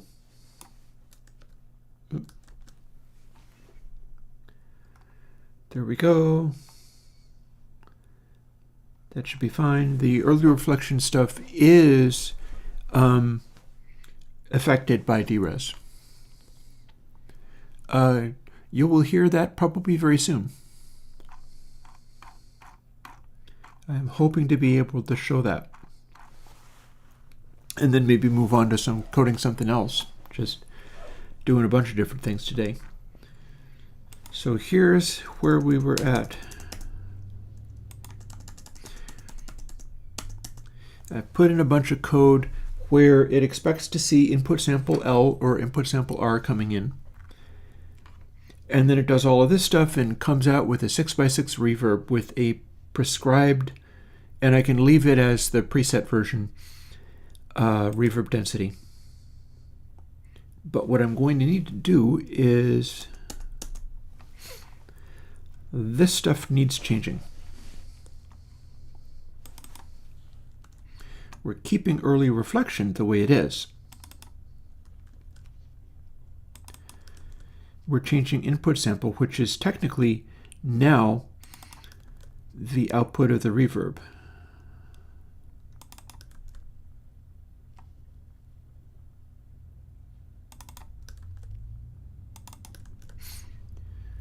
Early put sample R. So it needs to not say anything about early reflection in here. That's not the part that we want to change. We want to do stuff with input sample L and input sample R instead. Because we're passing through early reflection to the end of the process so that we can hear that initial little spatter of notes, the initial little spatter of echoes and reflections without going through the FIR filter. And I think that's probably done it. I think that has probably done it.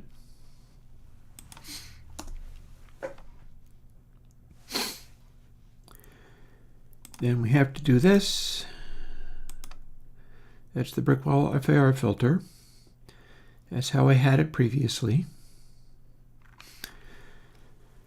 Here's where we put it into the 6x6. Here's where we add the regen, the feedback.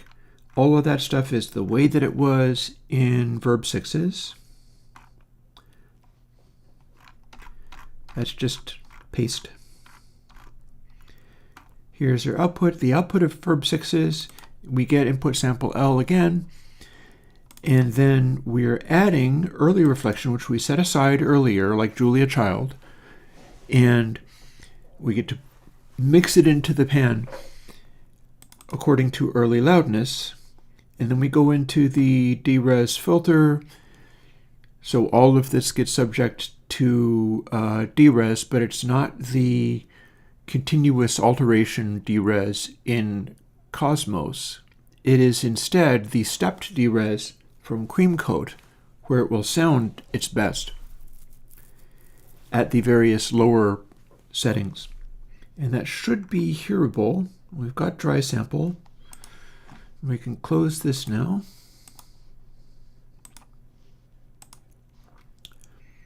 Because I believe we're done with this now.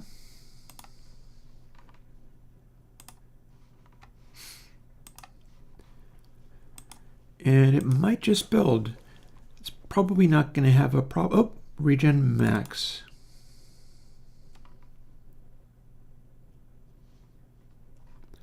And we do need to define that, don't we? Even though we're not using it.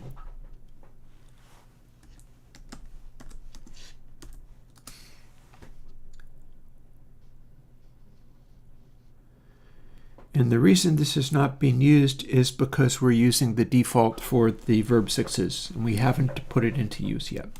So I can get rid of that by just commenting it out. I'm pretty sure it's not going to be the right setting right out the gate. But I should be able to get to the right setting. Possibly even by just calculating stuff. Build again. Okay, we have a concern here. Why is it saying that, I wonder? Have I simply not defined some of these things? I think I left out the pre-delay definition. Let's go and see.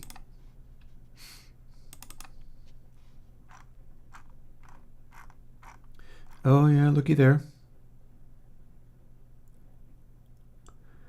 That's interesting. Why would D3A not be declared? What's going on?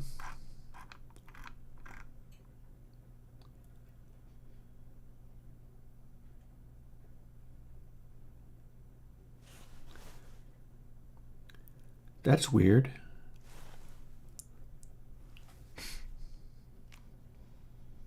That is most excessively weird.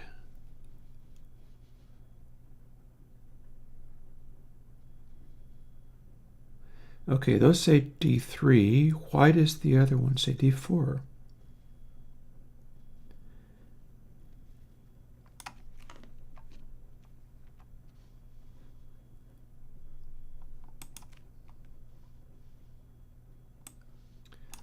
Well, just a moment.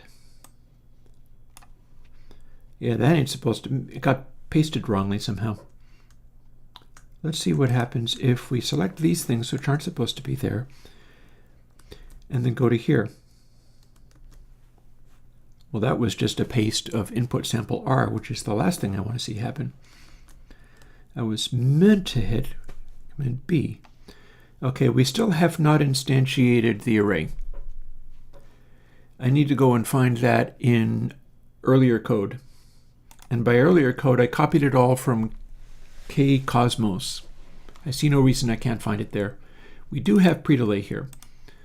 So let's, since I can't get it out of kBeyond because I've just changed those things, and since there's no sense in like undoing it all and going back to where I started, let's literally go to kCosmos, because that's where that will be found.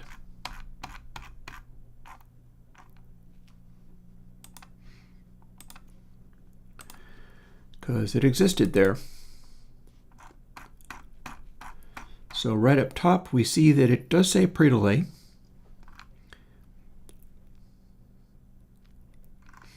I don't know why it had an int d4a in there. That was a mistake. But it was some kind of pasting mistake, so whatever. In fact, I bet it, well, no, it wouldn't have come from there, would it? This is an earlier form. Mysterious.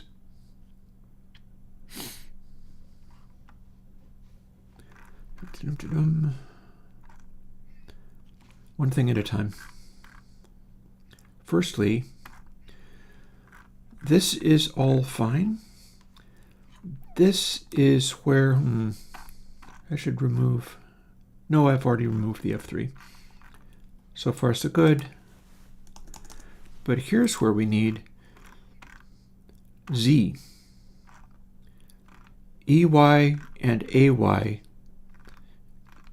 are the parts I don't want, but this is the part that I do. So this will create these. There will not be a feedback for pre-delay, but there will be a count Z. And there it is.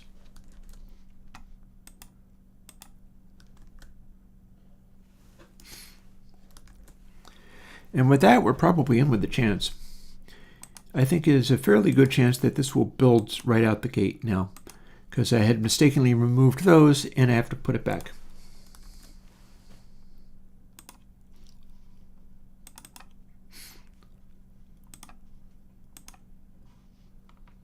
Compiling. Build succeeded, it says. Alrighty.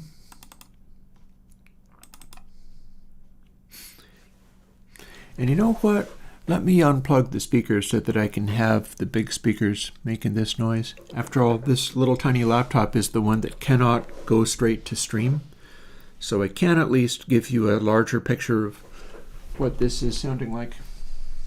I just have to move over here and unplug this and move it over to do it.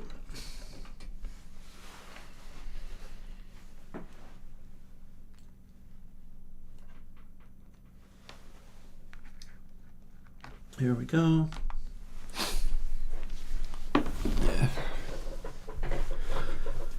Alrighty.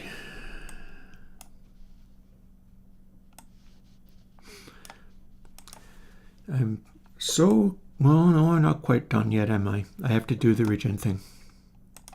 But that's fine.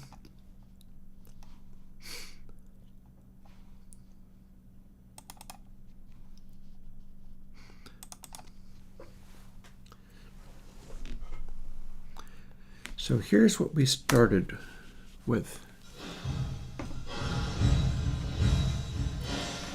This is the Verb 6 version. It is doing too much with the early reflections and making them regenerate so that you can hear what they do better. But the raw sound.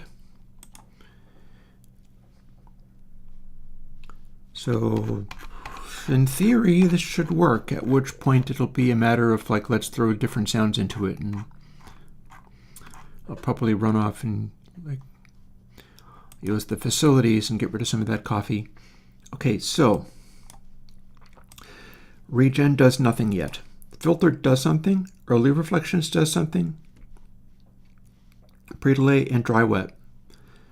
Here's what the raw sound is like if it worked.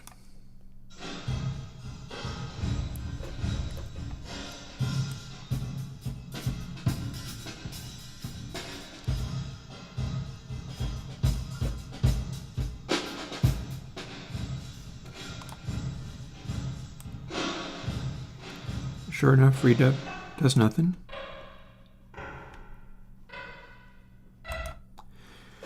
And if I go back and start fooling with early reflections,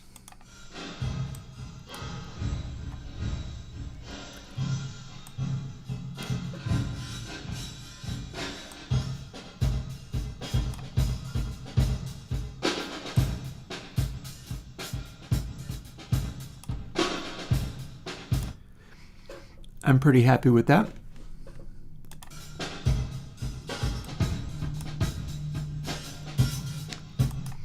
You can hear how if we do this, let me find a place where it's playing more of the drums at once.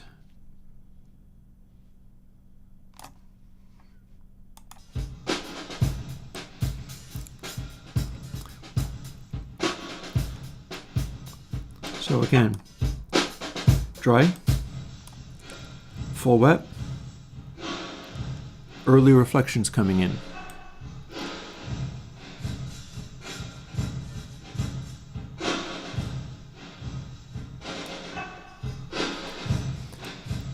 And we've yet to do anything with filter. Here's filter.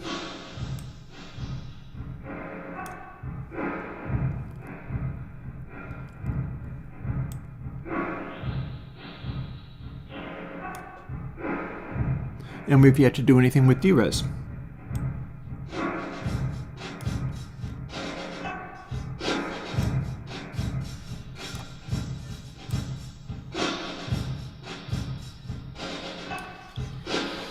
I could do with de-steepening that filter a little bit.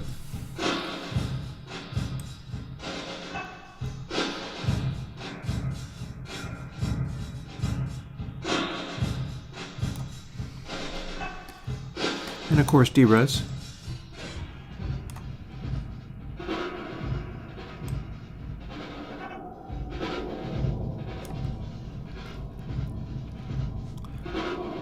So that's pretty funky.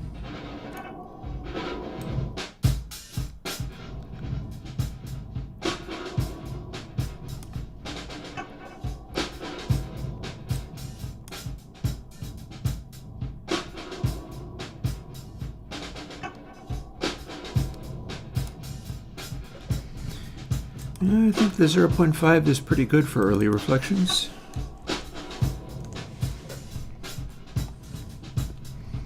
I might be able to simplify that even more, because I can have it be a little bit louder than this, and I might be able to shift the exponent and not touch the mantissa.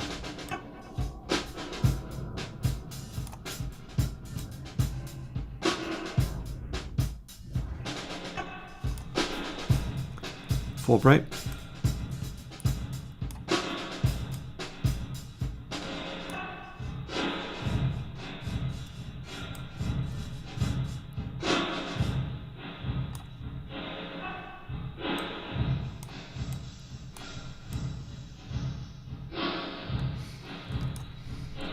Okay, so making that filter a little less steep.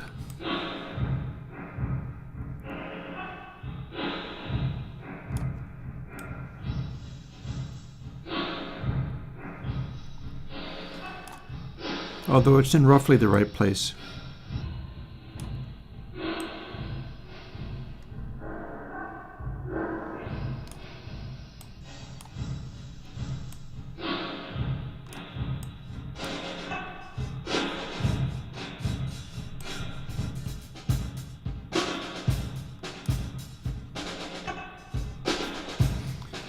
A little guitar noise.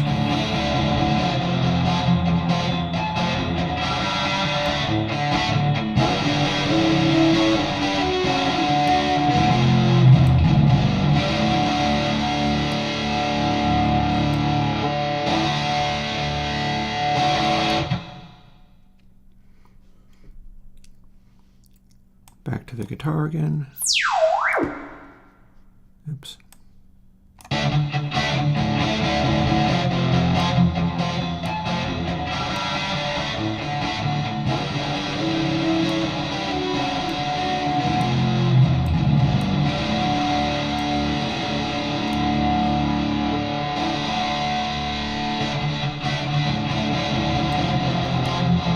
Oh yeah, that's a lot of pre-delay.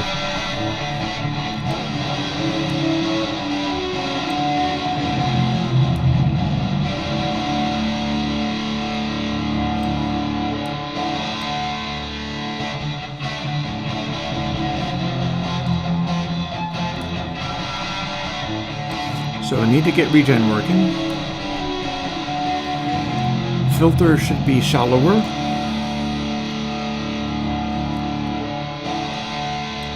And it might be worth getting early reflections a little bit louder if I can do it in such a way where the multiplication factor that I'm using is changing the exponent and not the mantissa, because it's getting volume adjusted anyhow, and there's room for it being a tiny bit louder. So yeah.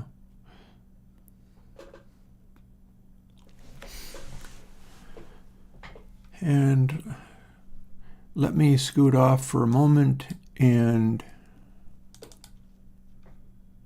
rest my internal parts and put on a bit of music. Here's something. I don't even remember what this was.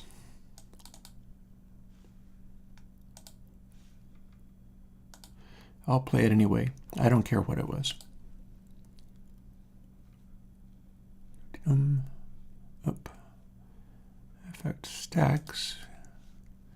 Here we are. All right. I shall be right back.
I know you only just barely started hearing this, but back to work.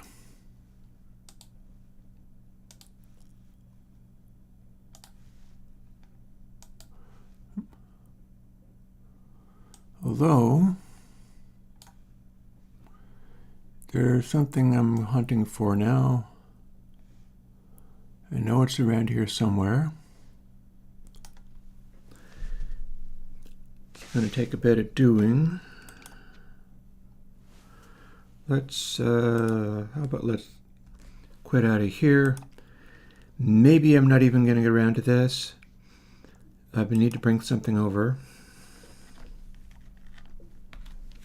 with my little SD card, unless I already have it here. Tape sounds, that ain't it.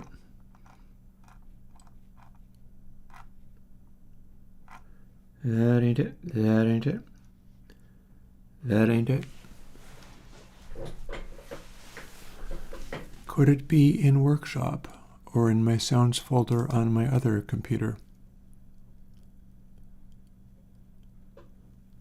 Householder sounds, Bricasti sounds, Dogme 95, Documentary 2000. Well, that's fun, but I don't have time to do it now. It's not going to be in upcoming. It's not going to be in select verbs. Nope. How about in sounds?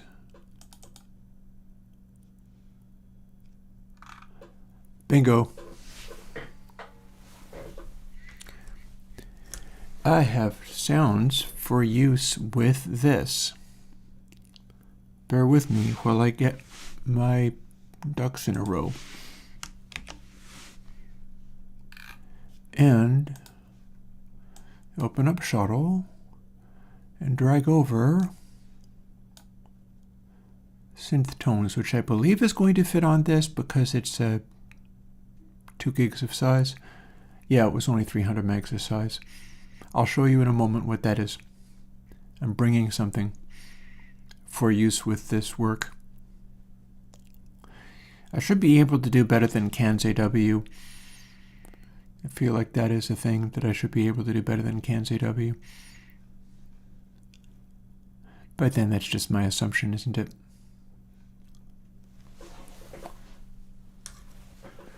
Okay, SD card. This folder needs to close.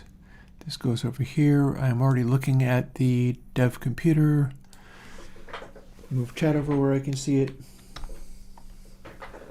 Bring the SD card. I've got that hooked up to the big speaker, so there's that.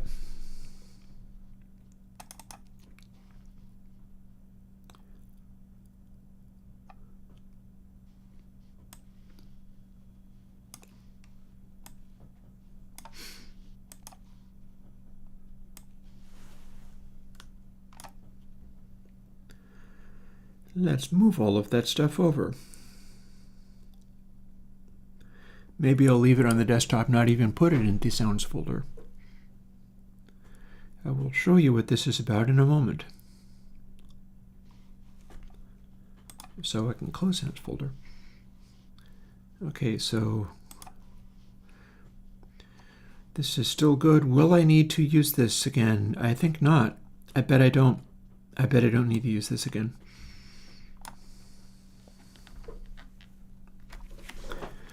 Chugo, I'll get back to you when I need to move the final result over to the other computer. What is synth tones, you may ask?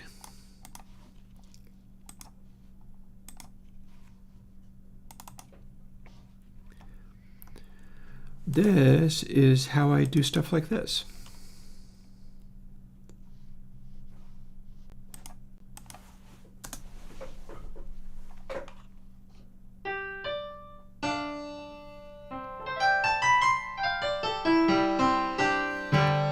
It's a Proteus 1. It doesn't have any reverb. So this doesn't feel like a piano, does it? But even before I get working on it,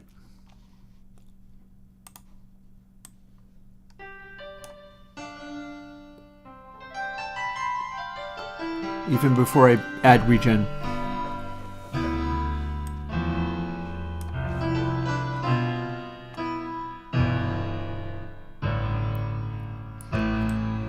less pre-delay.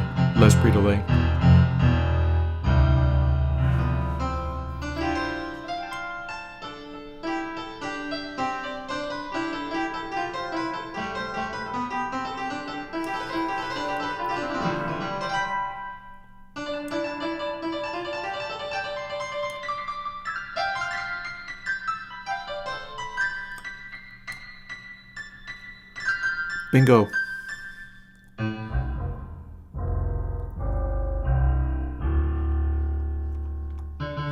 So that acts a lot more like a piano than this. And I got a bunch of things just like it. They are all Proteus or micro piano or whatever. And the whole purpose of this is be able to set all of those things in a room with loads of reverb, except for it does not come across like reverb at all. This is good. I have an immediately good feeling about this. Oh, check it out. Proteus human voice. Can we make that feel like it's in a room?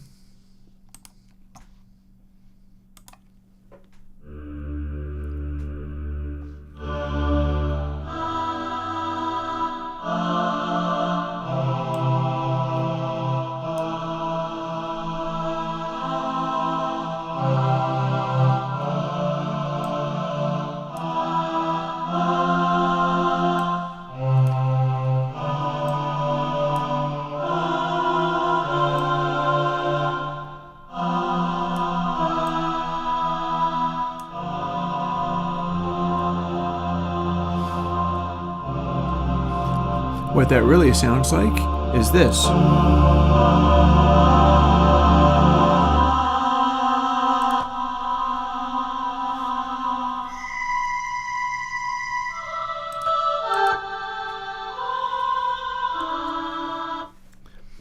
Boom, getting there. Ooh, a harp, whole strings, French horn. Neat. Whole strings should be interesting. Again, this does not have its own reverb. It's a Proteus 1. They didn't have that.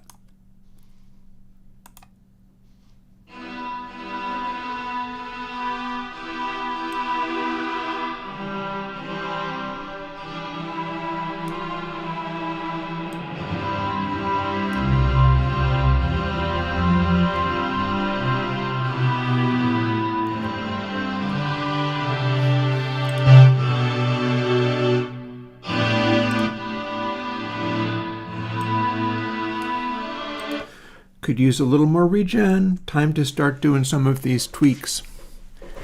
Gotta fix some of this stuff up.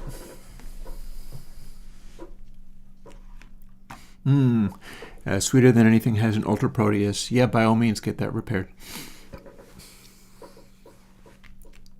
By all means, get that repaired. So where were we at?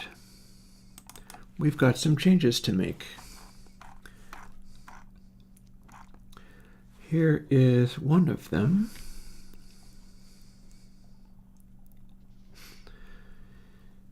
So this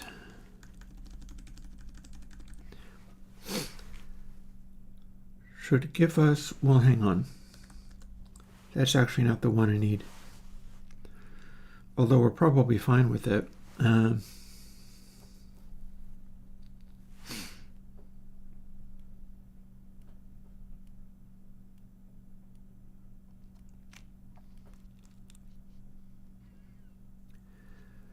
We can probably have gay 6N be this. Oh, hang on. These are all exponent shift gain values. See, it ends in 3125. It's a bit of a tip-off. It's one of those numbers.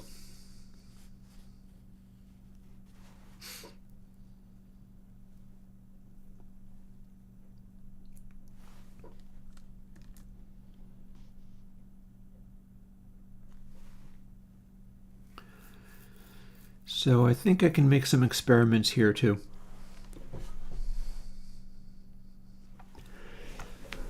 God, excuse me.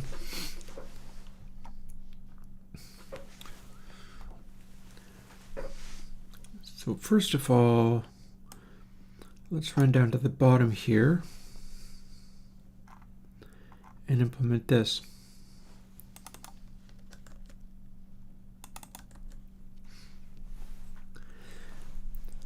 That's going to come in pretty good. This is fine. That's fine.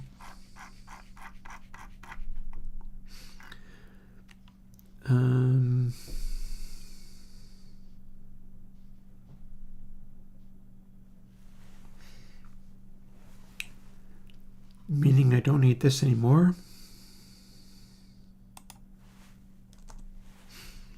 How about this?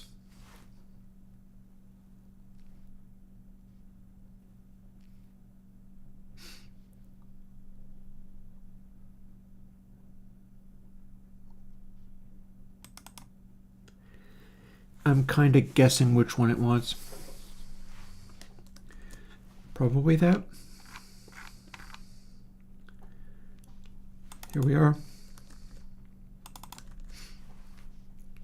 And that will furnish the slight gain boost I was looking for, although I could actually want this one. After all, I don't have to be concerned with regeneration here. But then this has been padded. This is times 0.45 to get what we had before.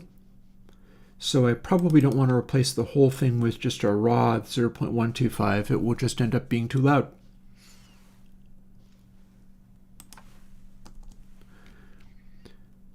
And I'll leave that there.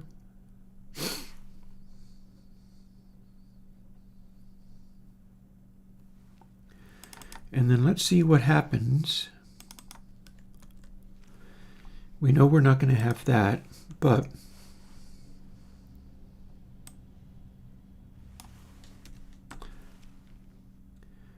define that there.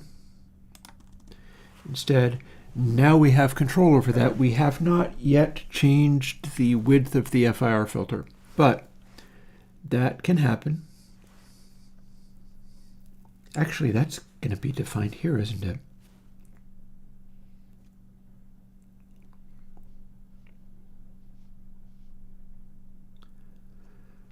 (36 times 2 is 72, so there's where I get that. Making it slightly larger means that I'm not going off the end of the array ever, which is me kludging that. We can still compile. We fixed a bunch of things, but we have not attempted to, well, first of all, we're going to see whether regen works. And second of all, we're going to see whether our amplitudes are about right or not. But we have not changed the filter section yet, and that was also on the list. Pre-delay is fine. Early reflection amplitude should be about the same. Regen should be very small here, but we can make it be larger. This is the zero delay.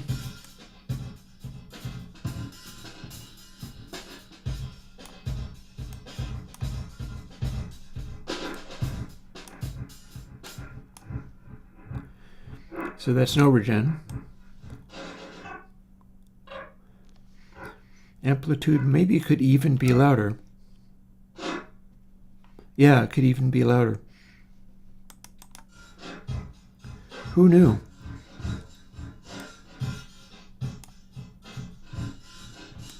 And do we have runaway regen?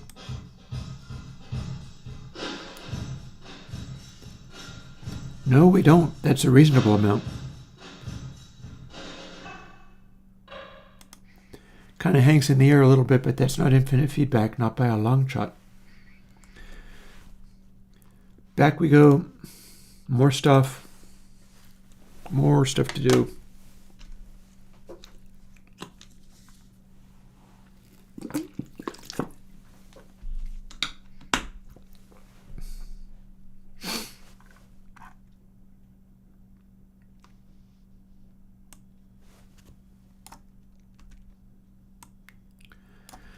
Those early reflections can be 6 dB louder because we have a control on them that we can use it to turn it on, turn it down. All this other stuff is probably fine, but here's the bit where it needs a little work. Regen. So that was not the correct number. But this is probably way too high. But I don't know if that's true, but there's one quick way of finding out.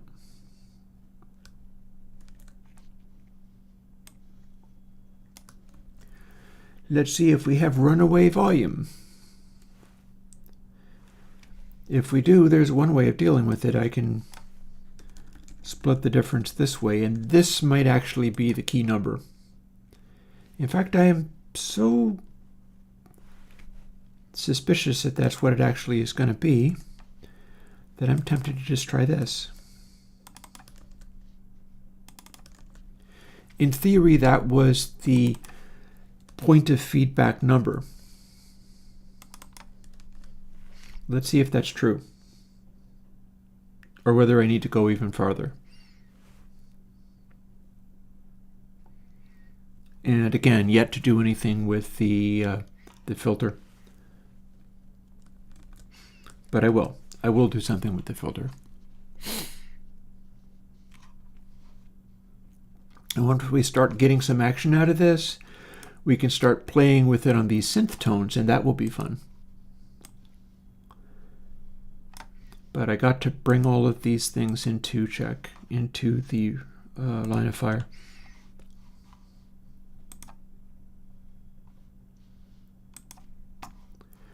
Here we go, little drums. Little, let's turn down this in case it goes crazy. And let's start it out not at full crank.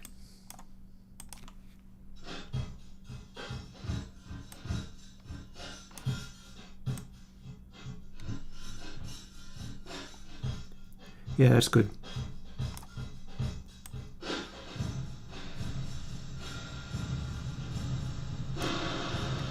Okay, that was the secret. It did turn out to be 1/3 between those points. Nice. Got there. Meaning...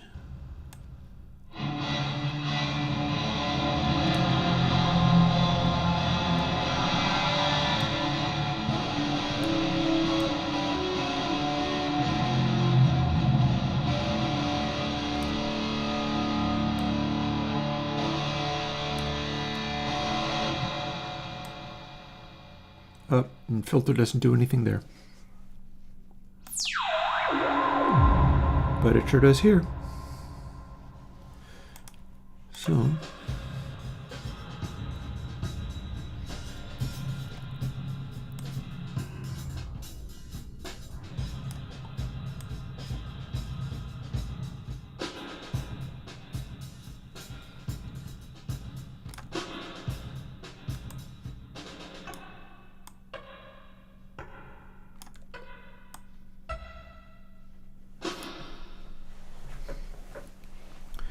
Okay, I think I have a reasonable setting for a regen. It actually worked.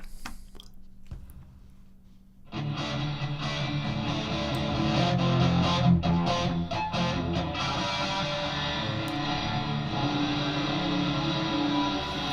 have a reasonable setting for early reflections, and we can boost them if we want. Things get to be a reasonable setting at the middle there. And then the filter is also going to play a role. But it's too steep and resonant sounding now. So that needs to be pulled back. And I have some ideas for what I can do about that. It's going to involve changing a bunch of hard-coded numbers. But who's to say I can't? I bet I can. The neat thing is how this is being defined in... I don't have to go into the other part at all.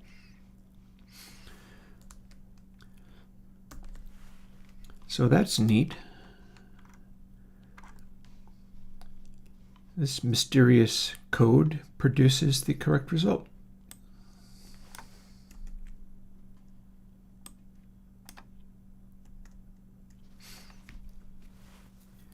Nicely done.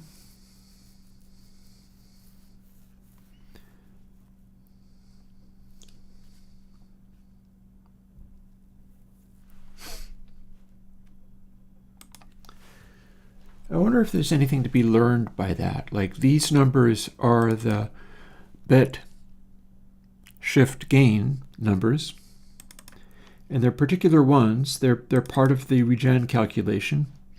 And then you take exactly 1/3 of the way between them, and that is your feedback point. I wonder what that implies.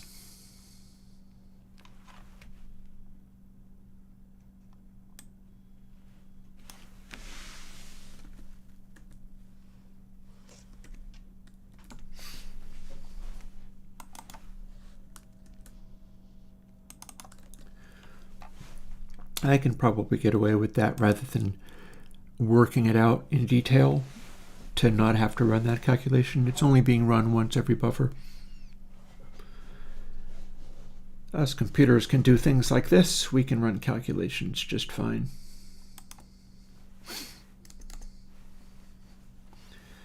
I don't need this many 3s on it. A smaller number of 3s will still suffice.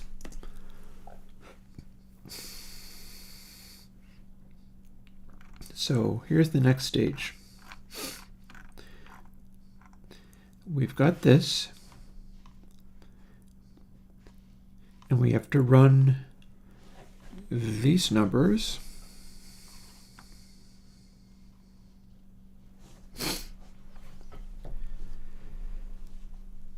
And it's basically just running a continuous I'm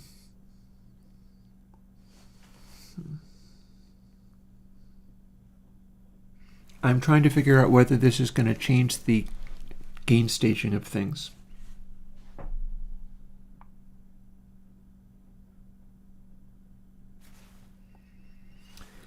I'm really not sure if this is going to change the gain staging of things. It's a sync, meaning that it is a sine shape that goes into both positive and negative numbers. It's windowed, and just randomly taking a smaller amount of it, it should still be going into negative numbers to the point where it's not going to change it that much. So if we go from 72 to, say, what would 36? What's half of 36? 18. Okay, so let's have this.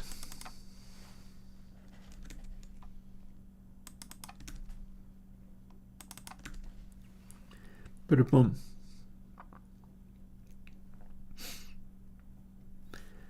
I don't see that number anywhere else, but here's where it needs to change to. So 36, 38. There's where the 36 should go. And then 18 rather than 36.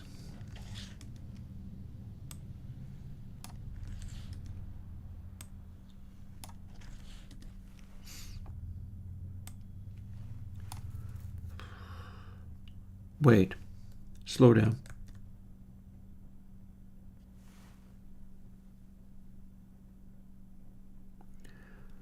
Slow down.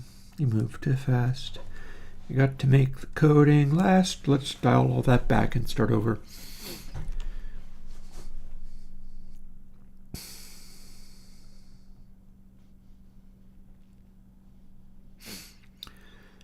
First of all, I know these are going to become 18 because in starting with the 72, 36 is half of that. So that all needs to become 18. 18. That becomes, I'd see what I did wrong. 19. 18. And 18. That's my middle point. That doesn't matter yet. Half of that is 36, so there we go. And then 38. And what confused me was I had changed that already and I wasn't keeping track.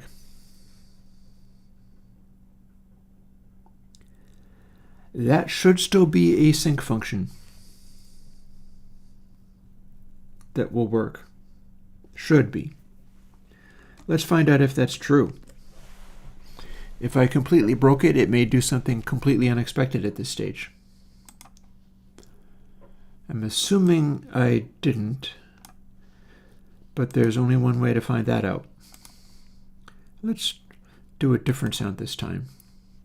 Rather than the drums, let's do the piano.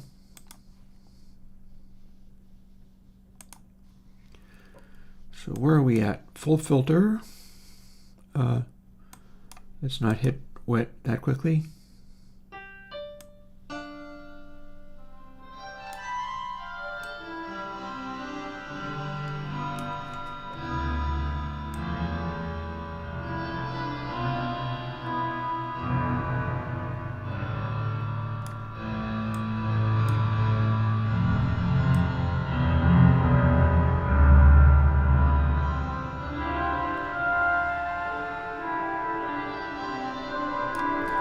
Something funny happening.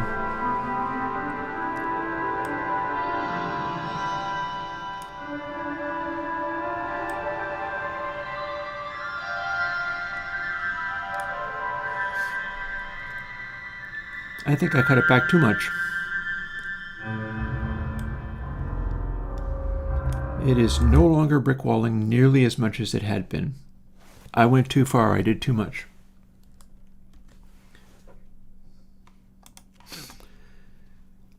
So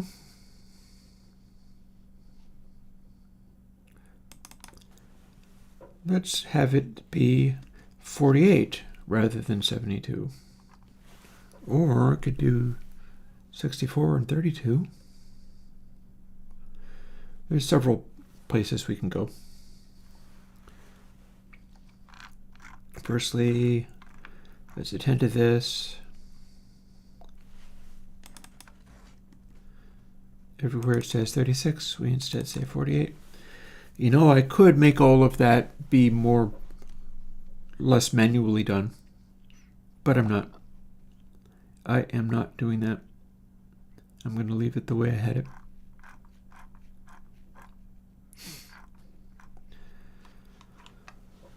So 48, half of that is 24. Some of the way this stuff works is by replacing these.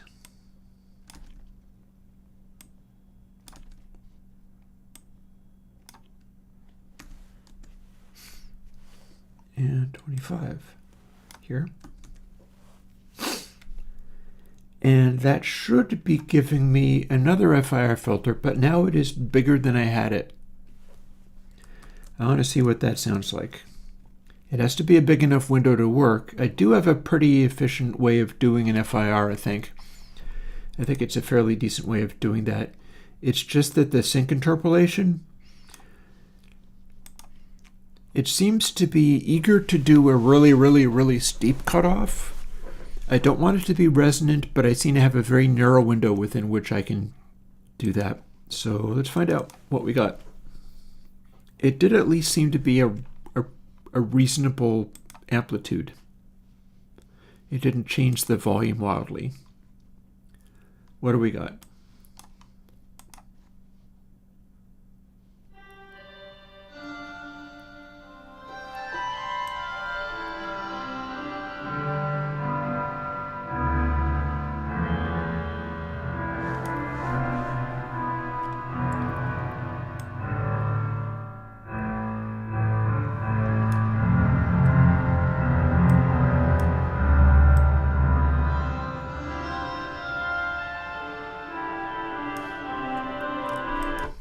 So now what I'm puzzled with is there's a certain grindiness there, and I am puzzled as to whether that's my filter doing it or whether there's something else.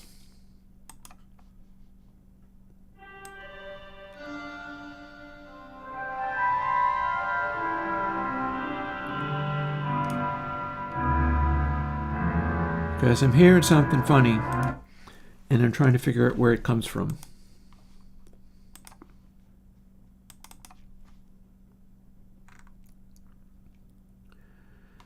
I do have the correct buffer. This stuff shouldn't be changing. There should be no difference here. Like nothing I'm doing is affecting that there. I'm just trying to figure out whether my filter is interfering. Well, there's one thing I can do to find out. This I can do. I have something in here which is manipulating stuff.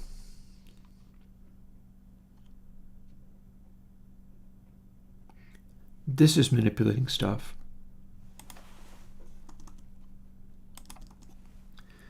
So if I take that away, will I have a perfectly smooth reverb tail with the filter?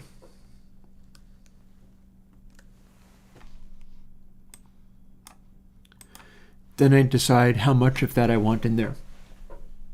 Because I'm incorporating that, but piano is exactly the kind of sound I would want to get right here. So it's a question. Some of it might be the stuff I was doing there.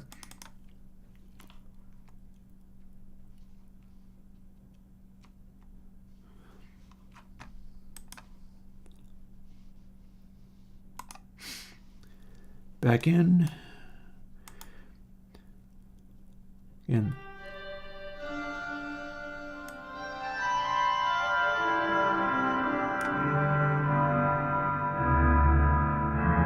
Bingo.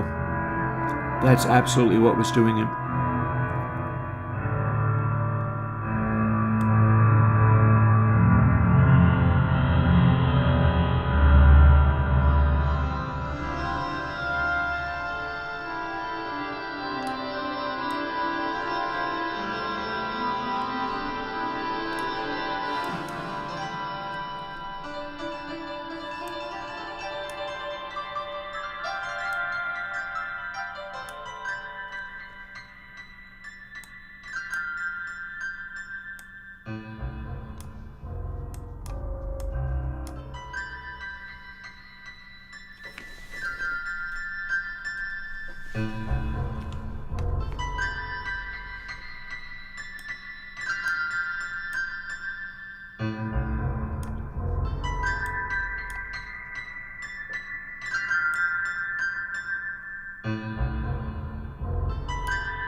Neat.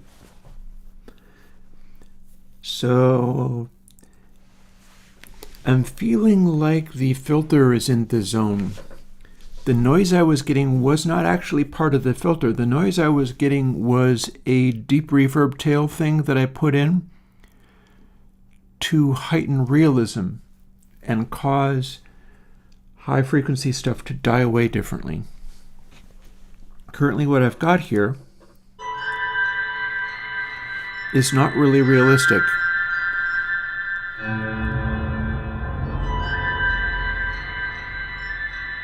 It's like the room is made of glass. It is no longer realistic in any way. It sounds nice and pure and clean and stuff, but ironically, the thing that I was doing was actually a form of shimmer.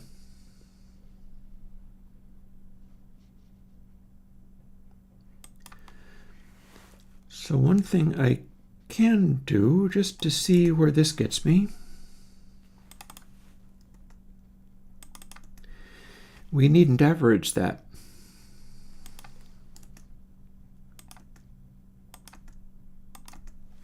We can do this.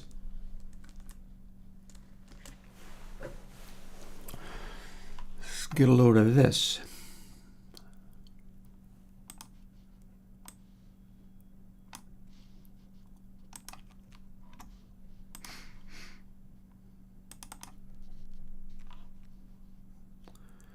So straight back.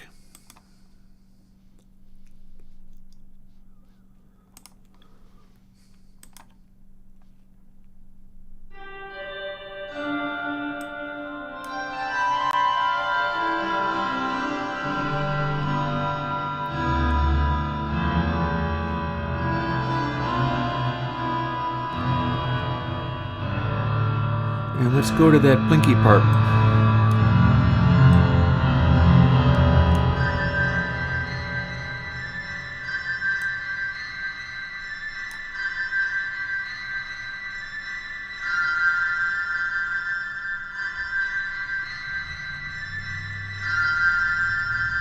Okay, so it no longer has a crunchy quality to it, because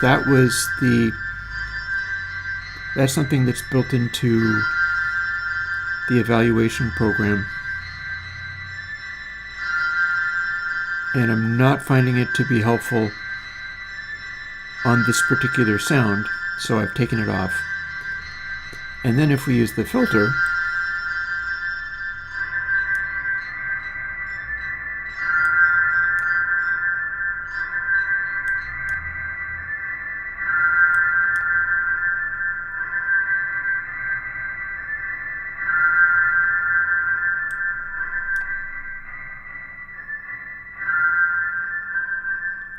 that's sounding more like a real space, even when stretched out. And that's because the high frequencies are falling back. So even when we don't cut them back,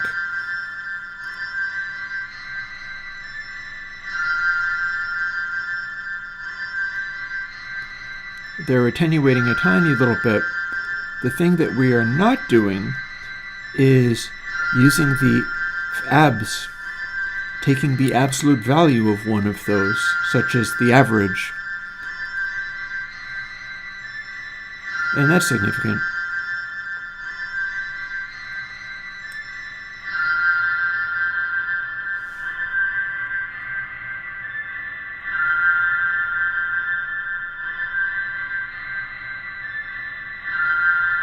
And again, looks like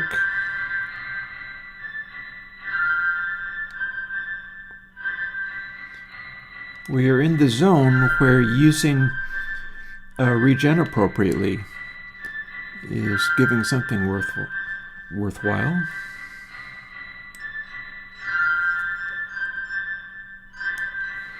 Default settings. A little darker.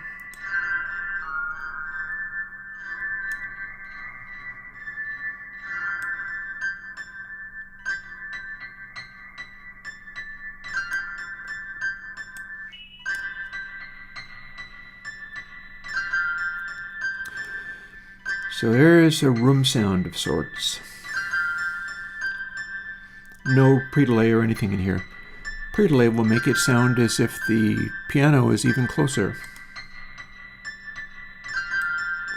And there can be a place for that, but perhaps not right here.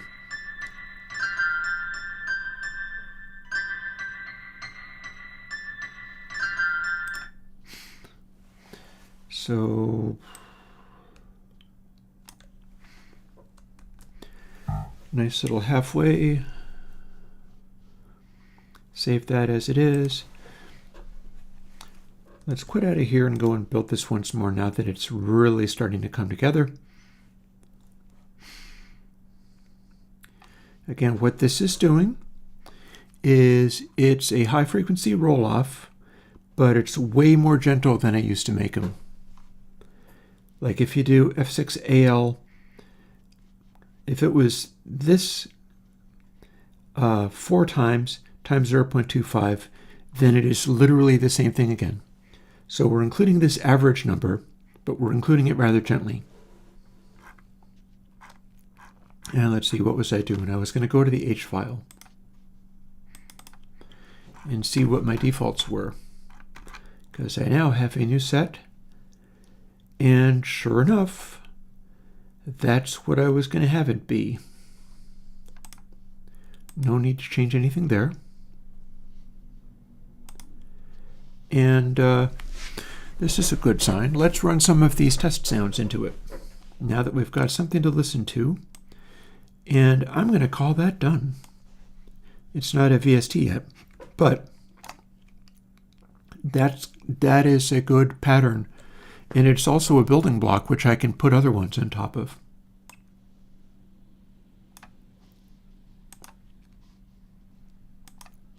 And that pleases me. We can run around and do a bunch of different sounds after generating millions and millions of reverb impulses into the matrix, and then critically listening to all of them, and then combining them in various ways and listening to that, at which point you end up with something like this. Here's a string orchestra with my default settings. Starts up like this.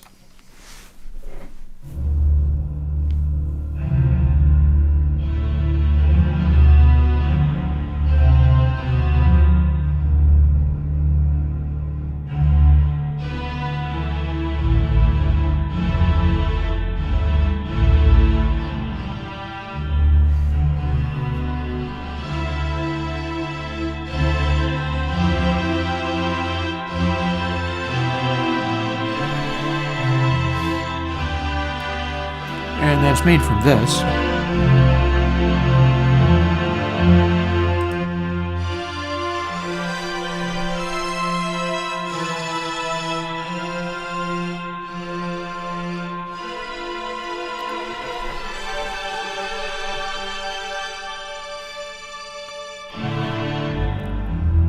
Let's see what we get playing with some of the settings.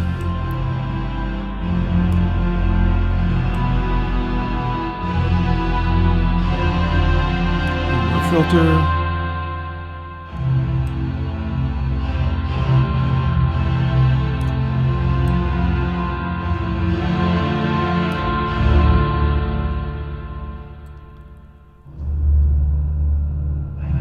Oh, that's delicious. That start there.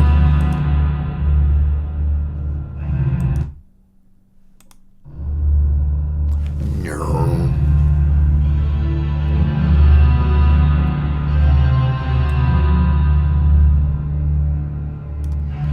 And I put on more region than I needed.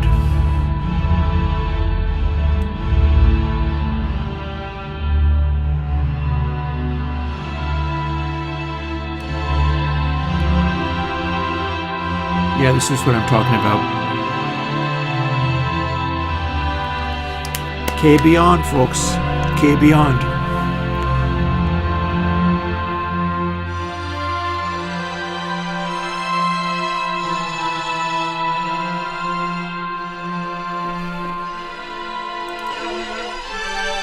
Made out of this. Okay. Day's work is going well, I would say. What about a B3? This is actually a fairly convincing sound, although it's not necessarily one that has to be buried in reverb, but we can find out what it is. Too much reverb.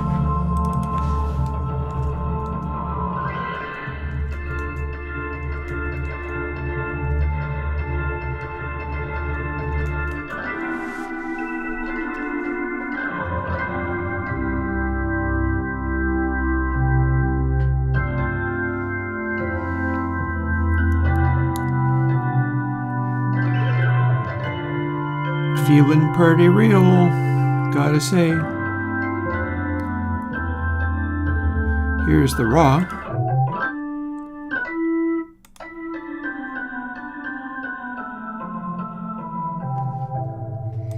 Let's try some other ones. It's a fine B3 and all, but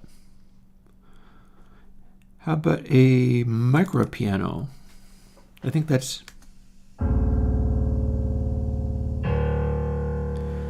Yeah, my micro piano was giving me problems, which is why I brought out the Proteus. Micro piano is like weirdly hissy and not fully functional, which is a drag, but so it is. So let me see if I can't, I mean it's in mono, but then so is the microphone here. Let's make it be stereo, firstly, and then hit it with stock setting kBeyond.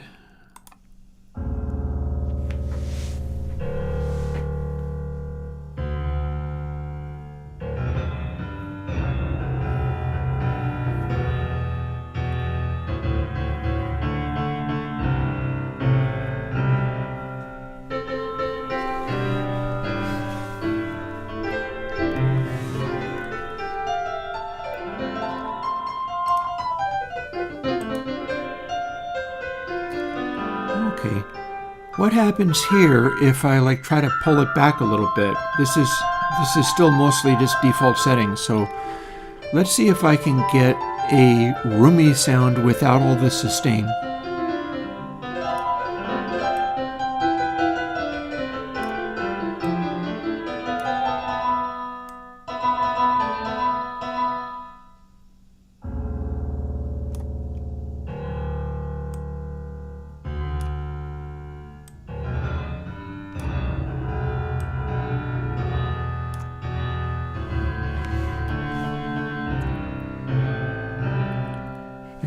Because the point of that is to make it a lot more complicated in the mid-range and smooth out the percussiveness of it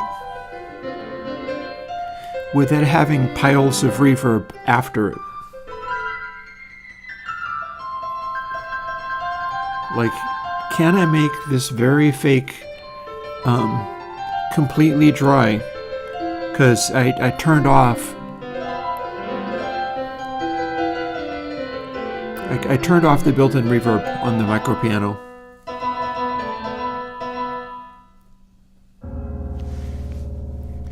It's doing a good job of all the low piano notes, I'll say that.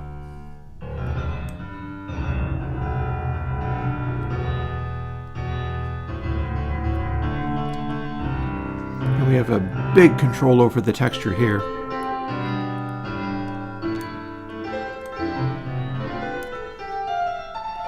In fact, we can make it quite bright.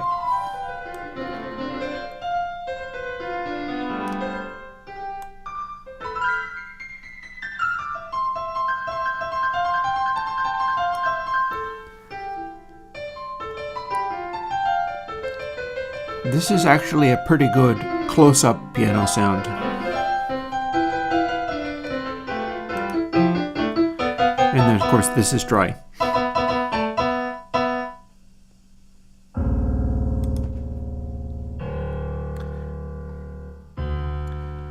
So we can crank up all the derez and all the filter, but pull regen way back and keep it about 50-50 dry wet.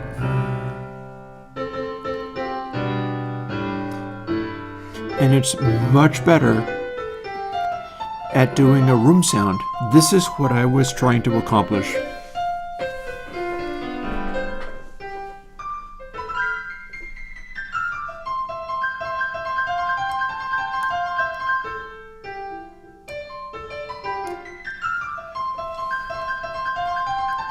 Like, compare that.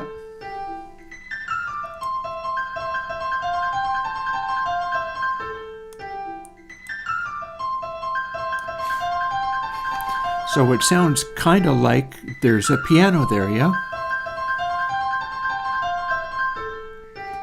But it's made out of this.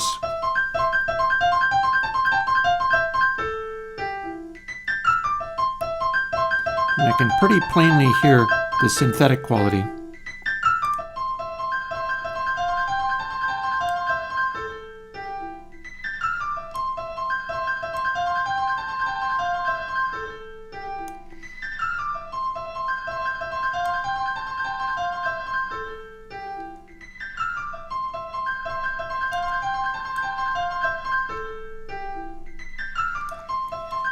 Yeah, that 0.5 works pretty well for a lot.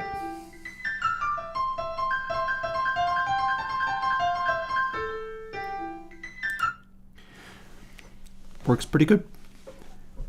Works pretty good. More funny sounds, I say. Ooh, here this says Novation Summit, and it's a fairly long one. What did I do here?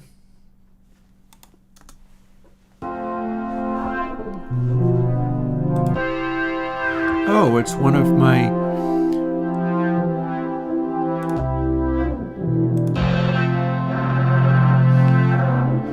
Yeah, so this is, of course, dry.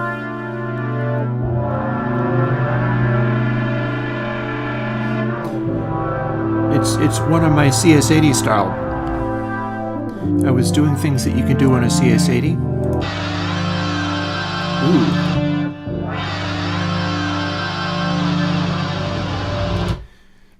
So that's aggressive. What happens when let's bathe in it a little bit. Default settings for kBeyond. Can we take this sound beyond?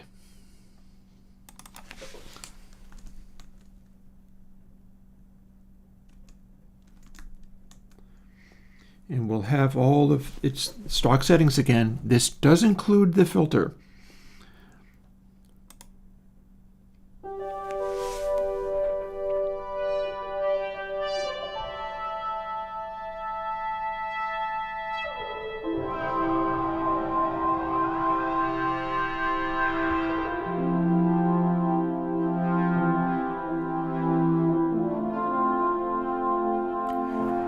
Very pretty, except for the parts that aren't meant to be pretty.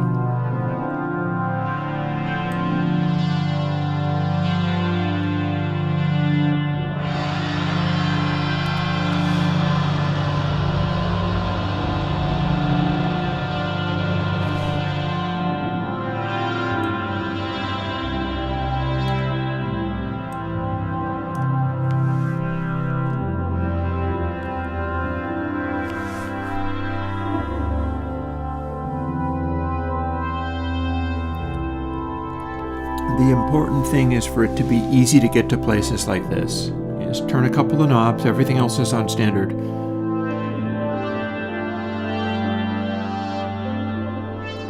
It's like a little recital hall, except for that I extended regen out. Speaking of which,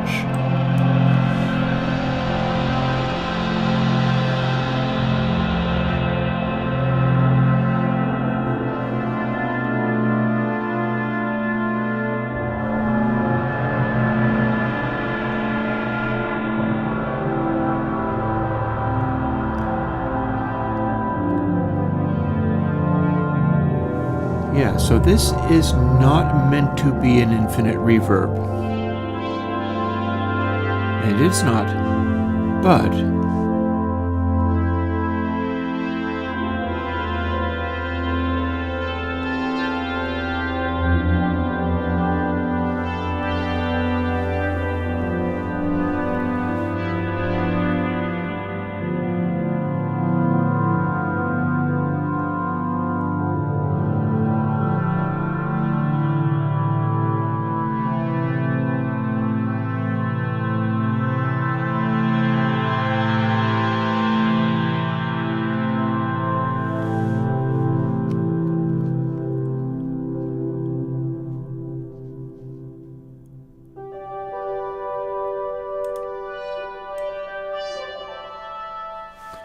should be pretty much just about as good with the stock regen.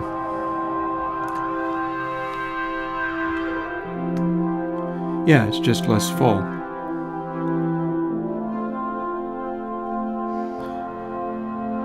And of course we do have derez.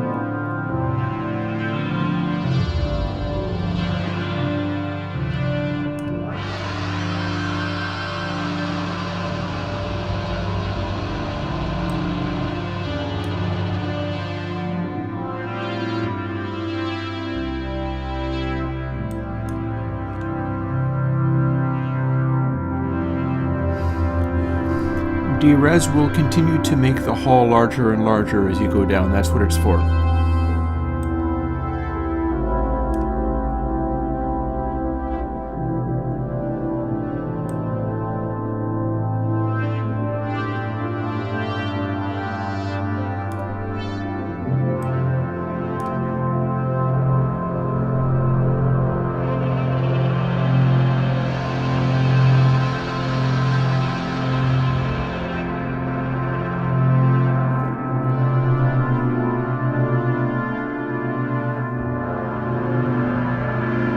I mean, it keeps sounding like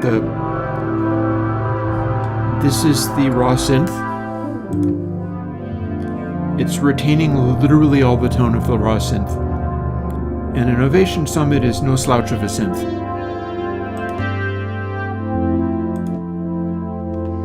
And this is with derez engaged. Like we can go whoop.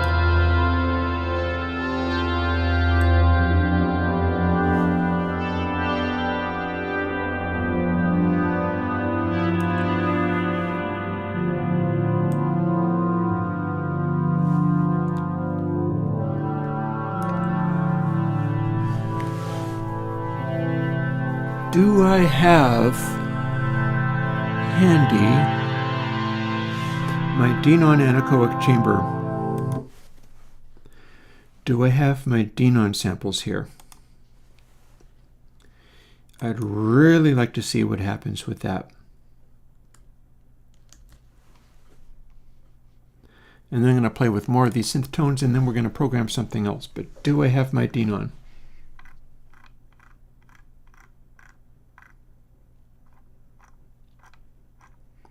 Not there.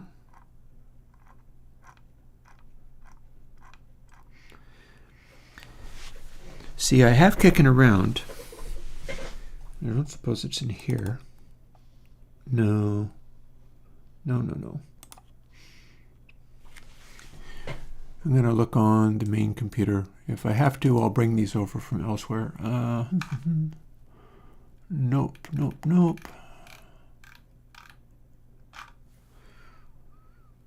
Although, hang on a moment.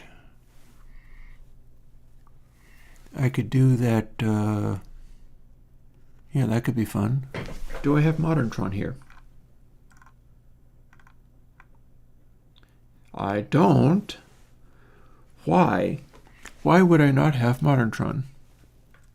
I've been using that for examples for things. What possible excuse do I have for not using ModernTron? That doesn't count. This needs to move over to here so that I can use it. Boop. And there's synth tones. Why do I not have my Denon sounds? What on earth is up with that? I had them somewhere. It's not that. I don't know where they went. So I had samples from somewhere that was some Denon-related attempt to record a string orchestra in an anechoic chamber. It sounds really bad, but is real instruments. And I don't know where they are.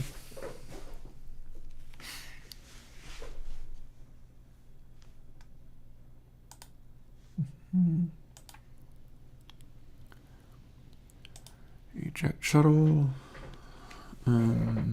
which is my SD card. I've showed you Moderntron before.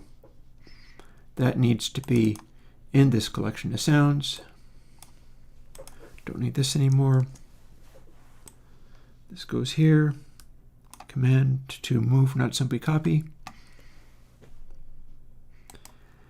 And empty trash and eject. Bear with me. I'll get there.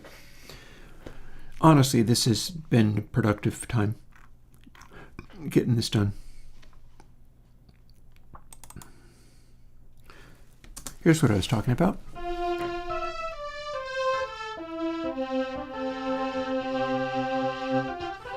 Cole, this might be the one.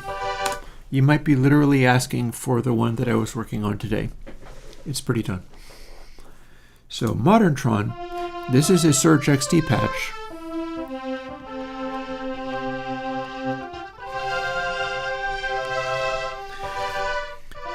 Its purpose is to be like a Mellotron.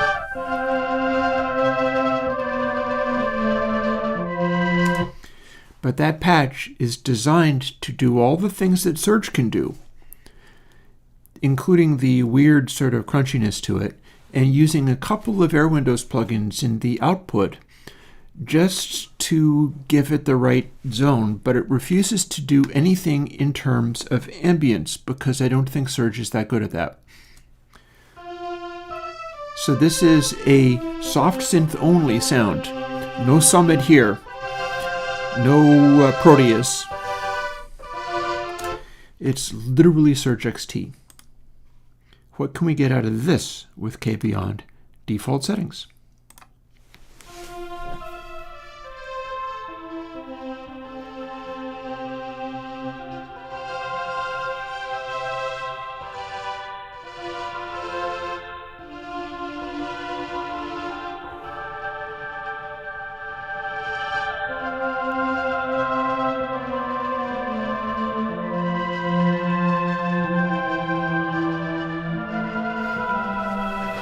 So there's wetness. So Cole, this is at 0.5.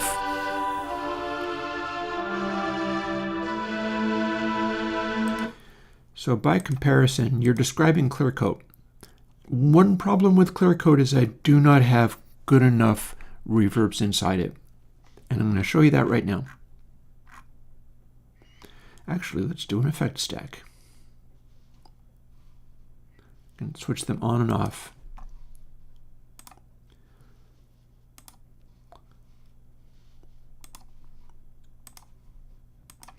Let's fire up clear coat.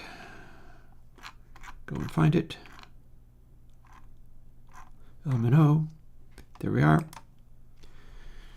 So here's what clear coat gives you.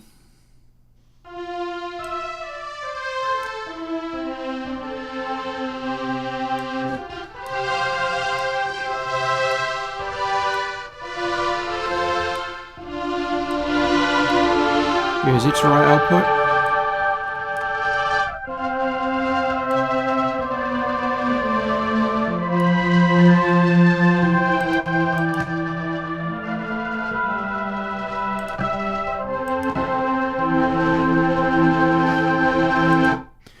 So you said, what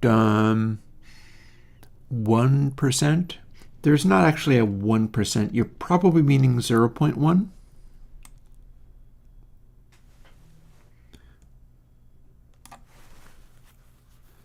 %1 would be 001. I don't think you can go back in during mastering and have a problem with this.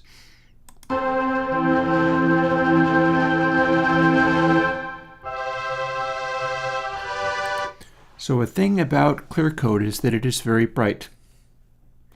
kBeyond fixes that. It's not very bright. Also, clear code's reverbs are butt compared to what I'm working with now.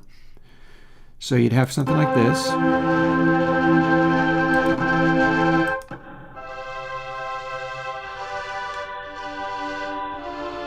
Now granted, that's a lot more, but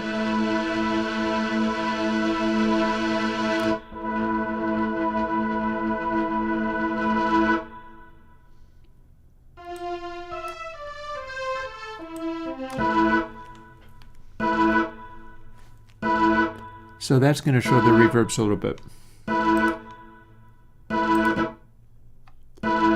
This is dry, and this is each of them at 0.1. There's 0.1 on clear coat. Here's 0.1 on kBeyond.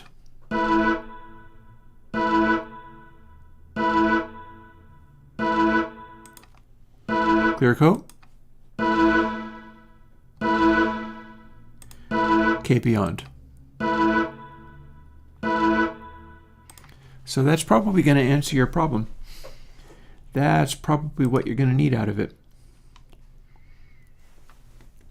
I must admit I am frustrated at not being able to find those Denon sounds.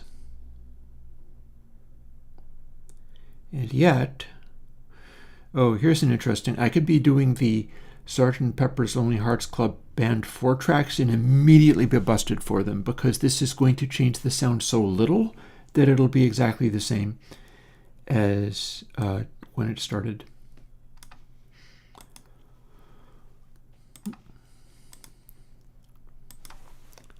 How about back to this? Here's a Proteus electric piano, which is like the DX7. Oh, but I don't actually... Oh. Proteus in a clear coat.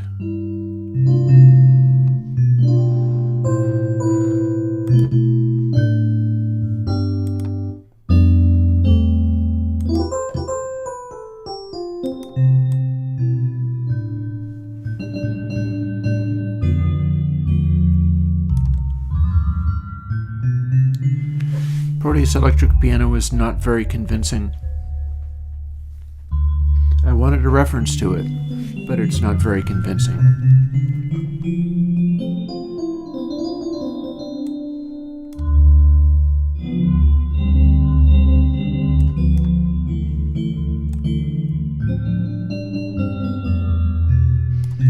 Although this makes even this sound kind of realistic. Kind of vaguely realistic. How about the flute? So this doesn't sound very realistic all by itself.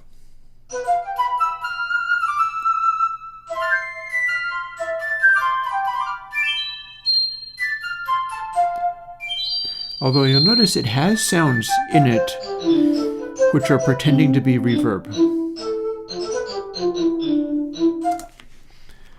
So that's pretty heinous.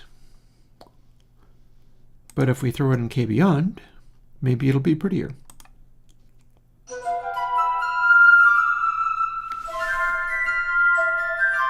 Hey, sweeter.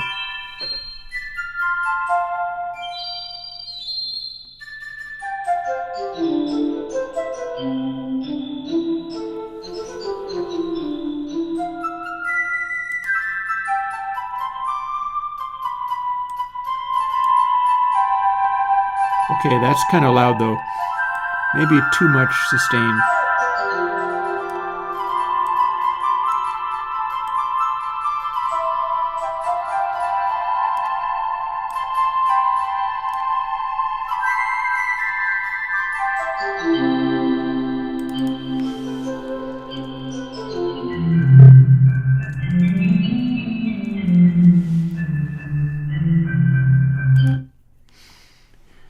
melodious flute sounds pretty bad. But then that's not a surprise. It's like an 80s synth flute, but it helped. How about some ones that maybe sounded better? I think French horn sounded better. Dry.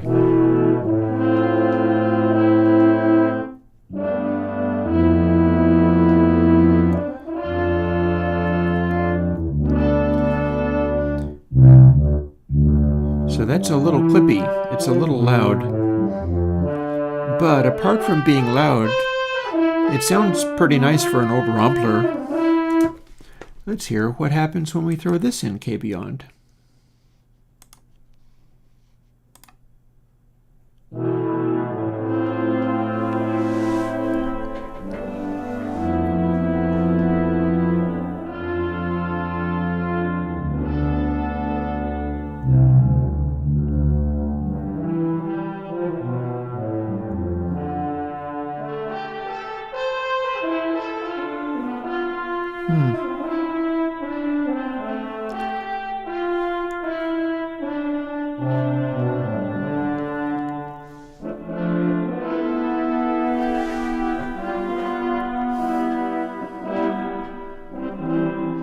One of the things about this one is it's velocity and pressure sensitive a little bit.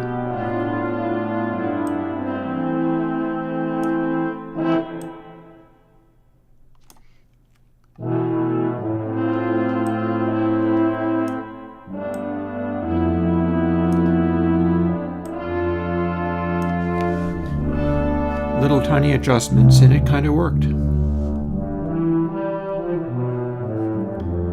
See, what I'm going for with this kind of thing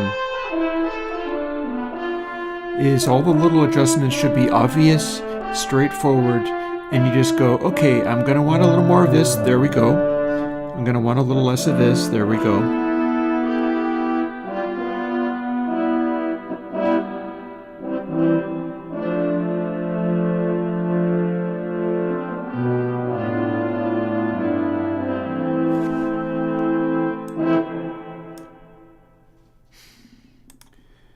And it should be pretty straightforward to find the sound.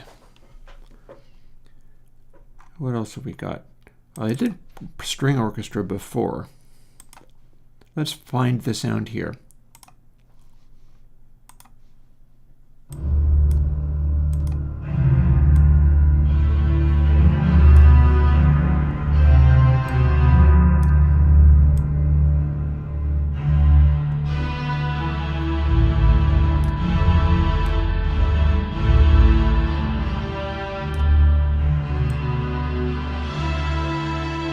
Oh, there we go. A little brighter.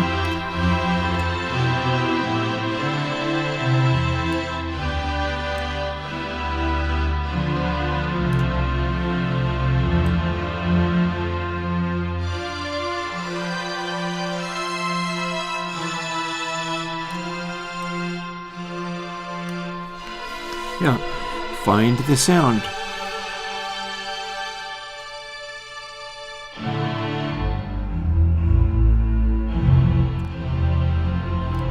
So you dial it in and everything kind of sets.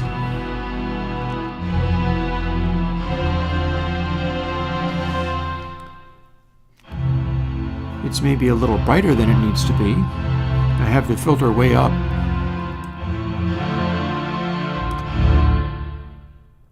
We can dial it right back though.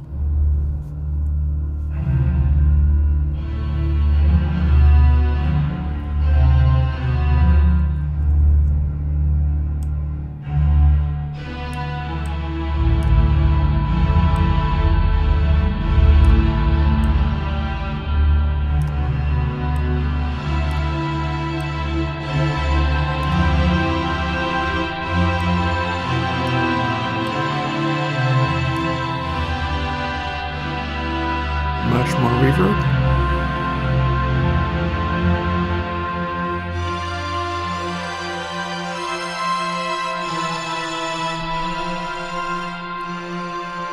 The neat thing about this one is it's easy to get that crazy super saw kind of thing because it's literally string samples.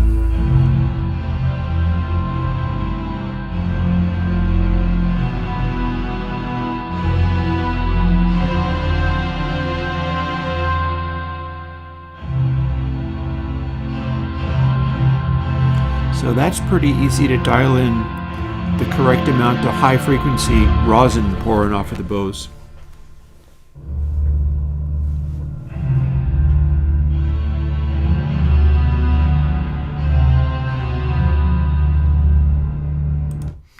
That sounds quite nice. That sounds quite nice. What do I have in Alpha Juno? I mean, I could do things like, for instance, say real Fender Rhodes rather than all of these fake things. Oh, can't apply on one channel. Well, we'll make it be stereo, then we'll apply it. That will actually give me a stereo field, not that you can hear it because I'm doing this all in a single recording vocal mic. But let's run this literally back to 0.5 default for everything. No, not divided by 5, 0.5.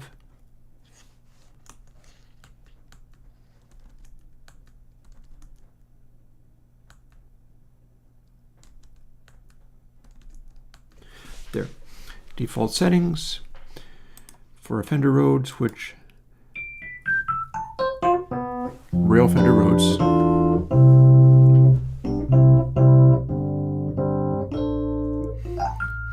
And that sounds pretty all by itself, so this doesn't require fixing, it's fine. Don't use this nearly as much because I'm not a piano player, so sadly it doesn't do me a lot of good. But I'm happy to have it, and this is what the railroad sounds like.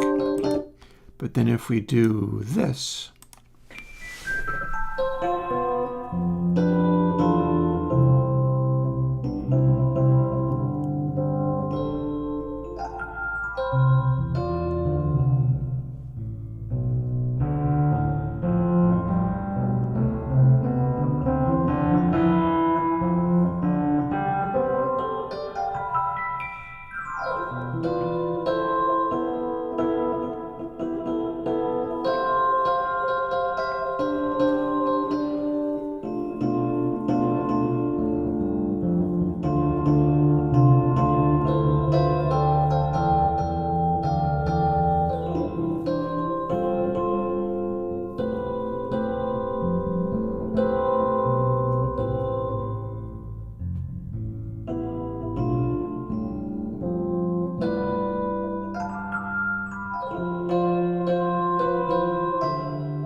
okay, so for the last couple of hours, 3 hours of the day, actually it's a couple of hours and 15 minutes,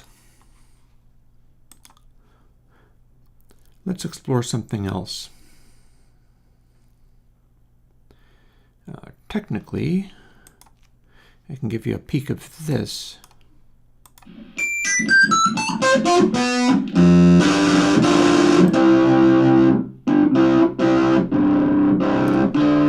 Here's punchy guitar.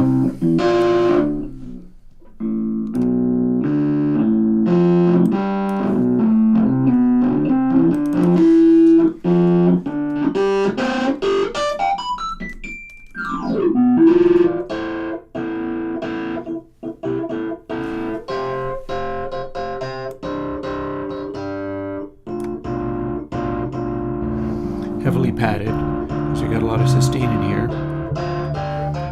So I'm actually going to be going after pointy deluxe first, but the idea is, what if you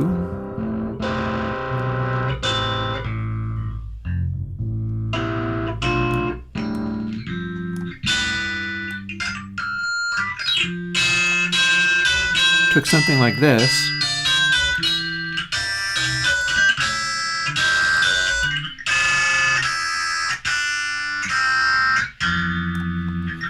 I'm going to have to be cautious with output, clearly.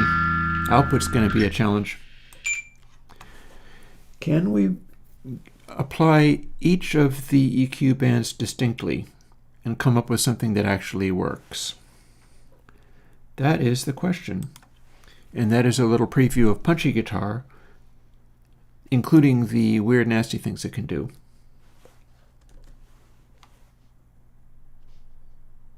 Yeah, let me save that. I'm probably going to want to apply it in stereo things, so let's save that. It's lossless anyhow, it wouldn't matter.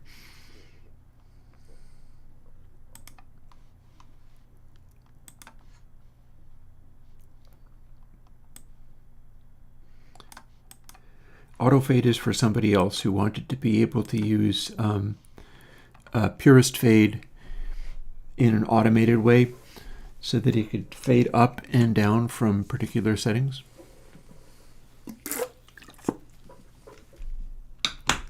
Turned out to be a little more tricky and confusing than I'd hoped, but still. We have Pointy Deluxe. Pointy Deluxe is the same thing as Pointy Guitar, as I will demonstrate now.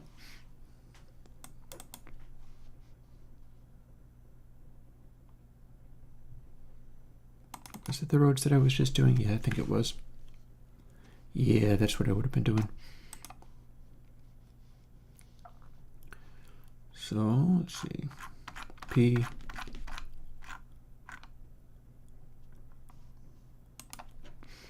We are starting out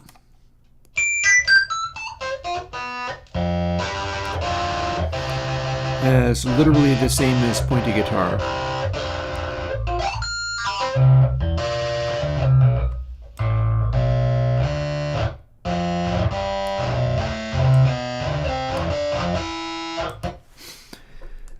But how can we mutate and change this?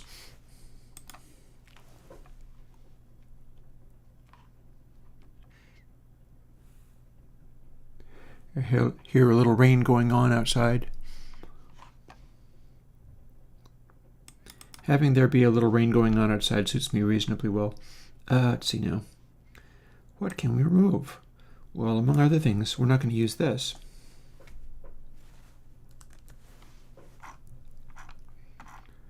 And all these labels will no longer mean a thing.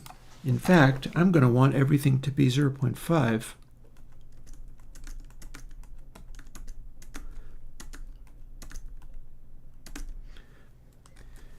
And have that be relatively flat. I want 0.5 to be nothing particularly special. Almost like you could run normal stuff through it and it would sound normal. Let's see how close we can get.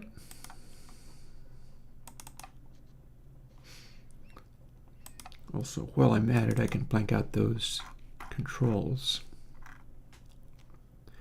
I'm probably going to want to work out what frequencies they're doing. But for now,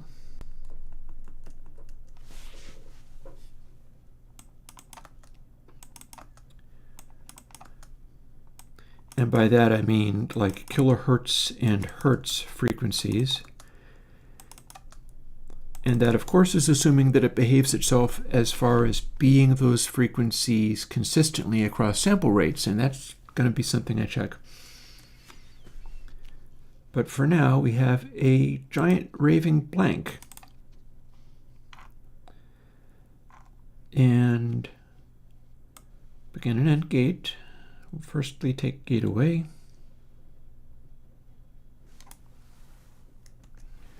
No gate for you.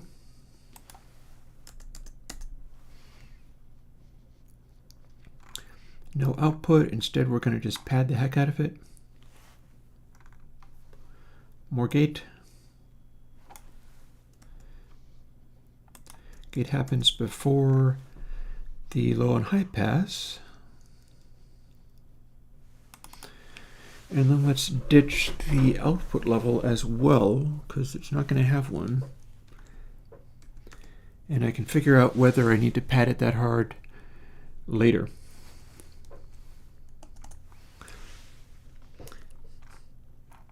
Okay, having done this, check it out. It is a nice, small, one-page plugin. Between the beginning and the end, fits. Because these are not the parts that get changed.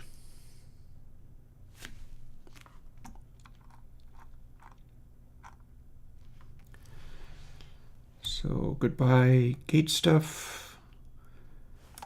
Goodbye output, and maybe put you in later. And here's where things get interesting.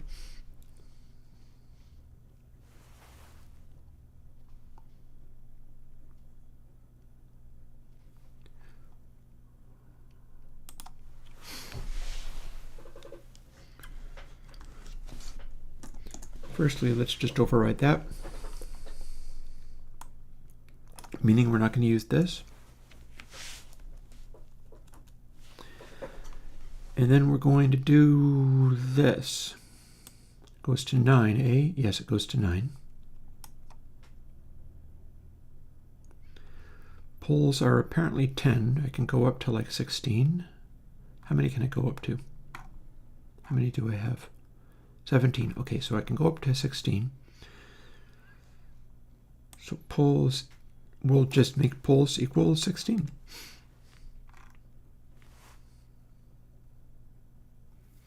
I'm pretty sure the original one would go up to 1.618 gain plus anything that's happening inside here,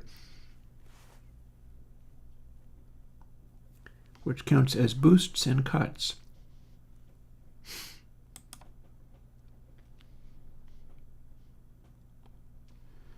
And these things don't matter. So let's just dial that right out.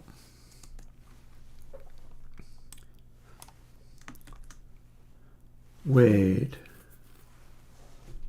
Hang on. I need to go check.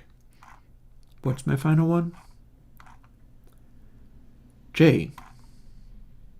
My final letter is J.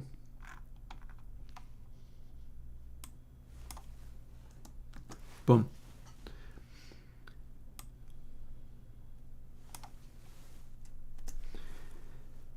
And we're going to duplicate this a bunch of times.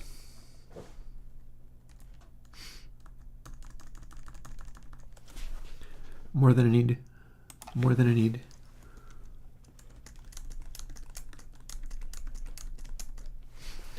Nine is the final one. That should also end up being J. And we're going from A through to J. So A, B, C, D, E, F, G, H, I, J. And then H frequency is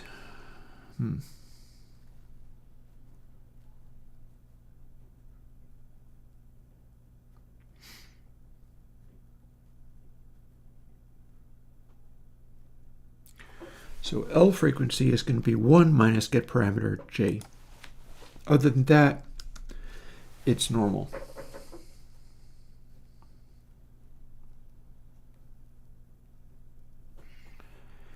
And I don't necessarily need to do 16 poles, although that's going to get me the most action out of this.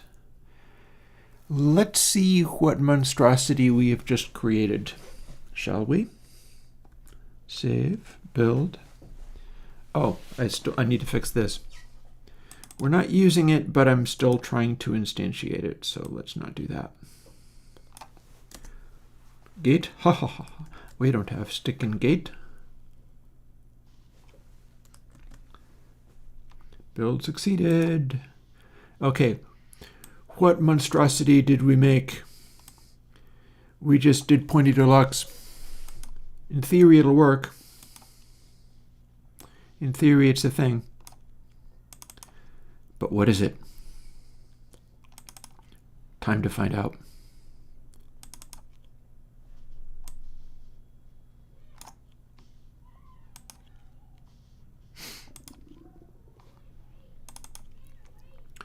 Here's the roads.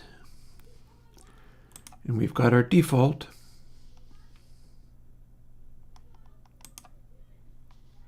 Except for I've already used it, so it doesn't have its default settings in there, but we can fix that.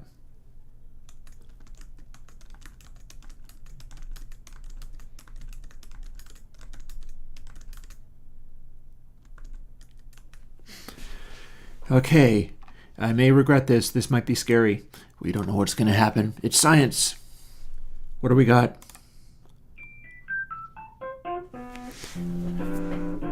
Clean. Pretty clean. It's not perfectly clean. Here's our high frequency roll-off.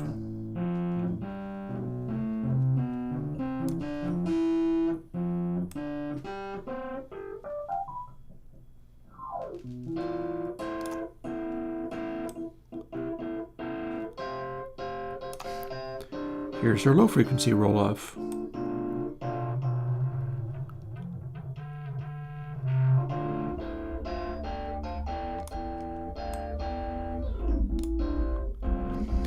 Ooh, we got a big subby thump going on here. Bunch of low frequencies coming in.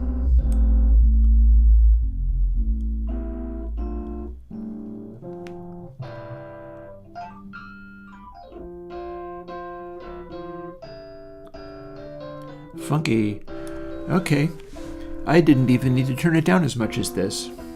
Although no harm done, because it's definitely going to be on the sketchy side. Now what happens when we start fooling with these funny little controls, which are currently being so harmless and not doing anything?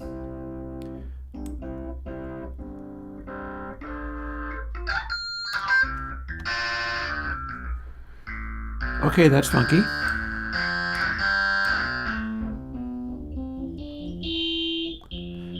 That's a funky negative effect.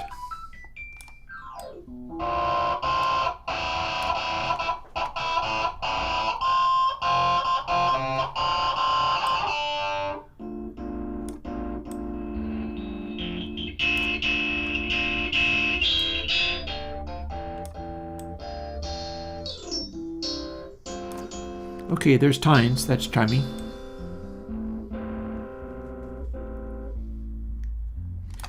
Yeah, this whole thing is going to act like a giant graphic EQ with some horrible changes.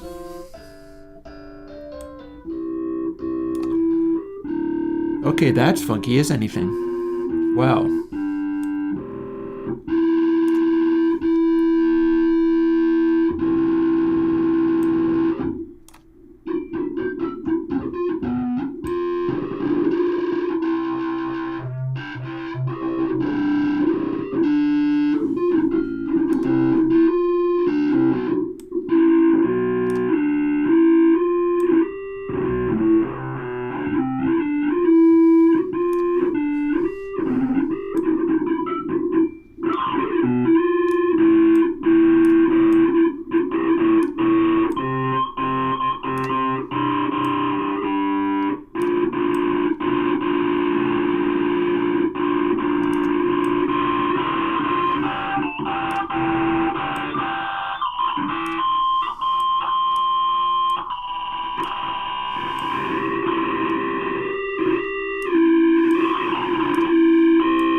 Okay, here's why I turned it down. Oh my god. Okay, we have explosions. We're gonna need to put a clipping stage in.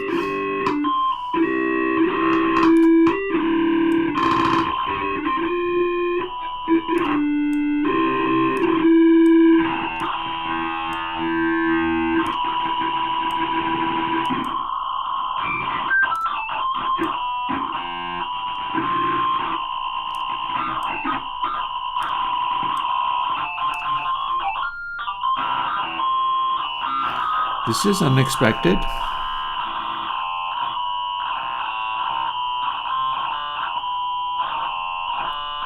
This doesn't sound like anything I've ever heard before.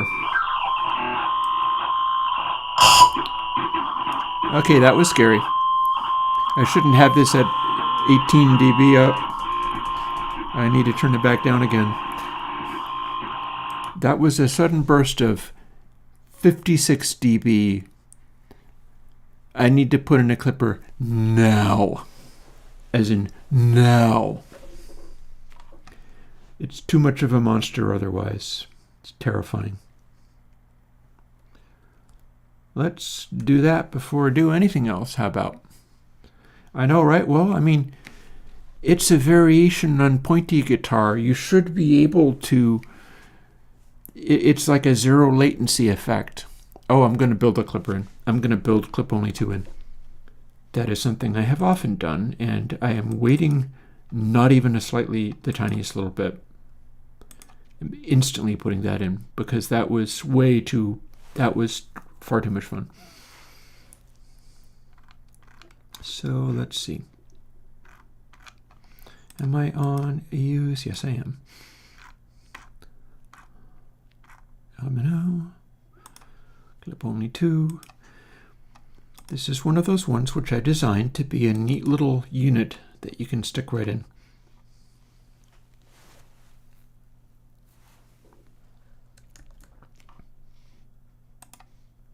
Although it's rather old, so some of it's going to change.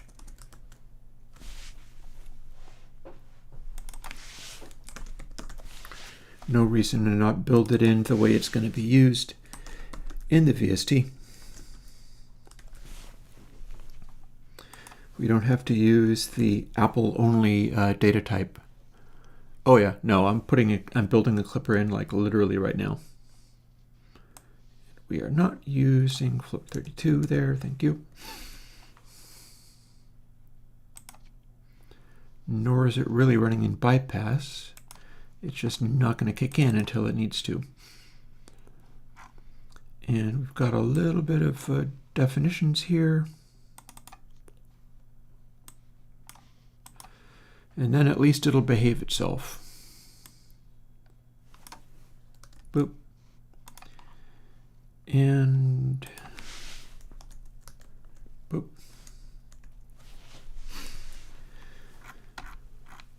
And down here, but before here. And honestly, I'm not sure if I need, well, I mean, it's going to go so hard. That's the thing.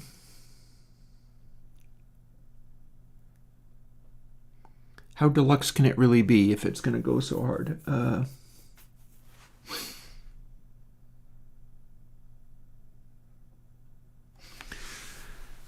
This hesitation is just me deciding whether I want to build in a gain cut, given that it's limited in how many controls it can have.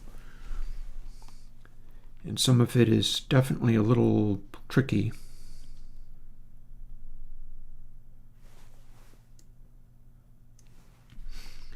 You know what? Nah.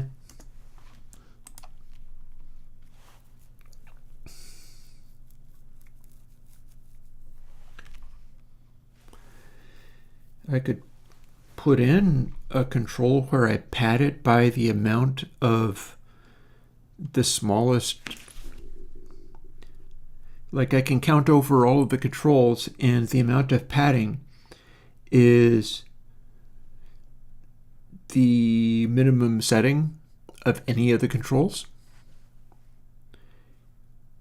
Meaning if you have one of the sliders on 0, then it will be padding the output after clip only. But I don't know. Anyways, don't need to worry about that right at the moment. What I need to worry about is this.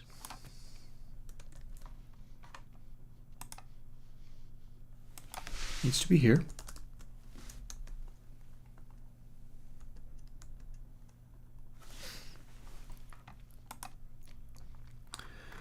And then I take this chunk, as dense and complicated as it may look, and plunk it in right at the end, because that's what it's for. And now we clip only 2. So no more 56 dB spikes, thank you. That would cause Reaper to go into mute instantly. It would be like, nope, and then it would be gone. That's not what we're doing here. What we're doing here is playing with some of these, and I'm probably going to build a little effect stack, or maybe I will simply turn the volume down even more.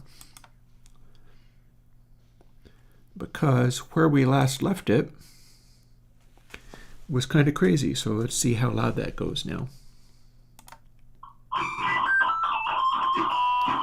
See, it peaks out at 0.4.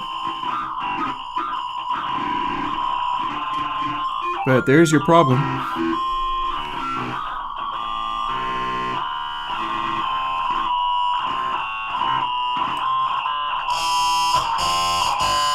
Yikes. I'm turning it down to like 1. This may not actually be clipping, but I want to see what this is doing, because it's doing something completely terrifying.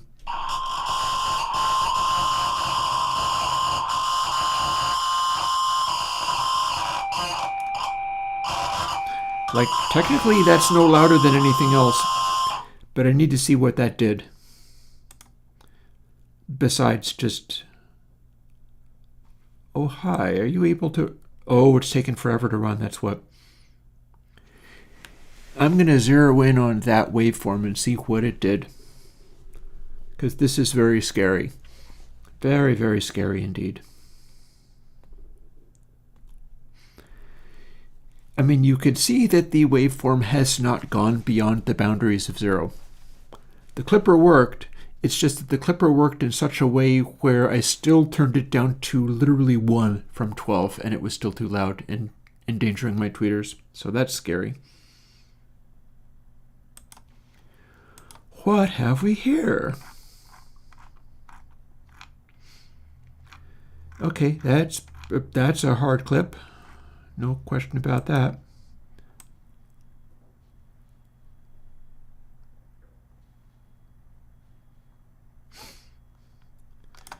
It's like a wavery hard clip. Very, very full on. Intermediate stages in here.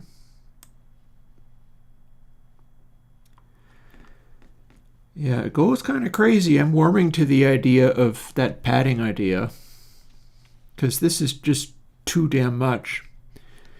Even if this is not actually a full clip, this is too much. This is too much pain. You're not supposed to throw this at your tweeters. No bueno. So a little undo and a little quit. And now we're going to find out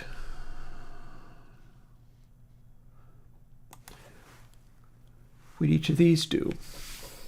So square root of, yeah, that's going to make the ones that are turned down attempt very hard not to go all the way down to 0. The square root is of that times 2 means that our boosts go real high, our cuts go real low, and the interference of that is causing total madness.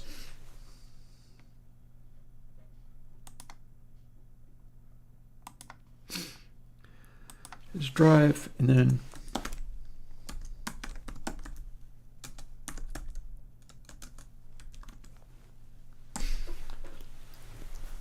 so pad is always at least 1. But what we're going to do is we're going to start increasing the clamping things to the degree that we're going insane with it. And it'll be interesting to see what that does on more normal settings. But maybe that's just fine and all to the good. We're going to add another line of code.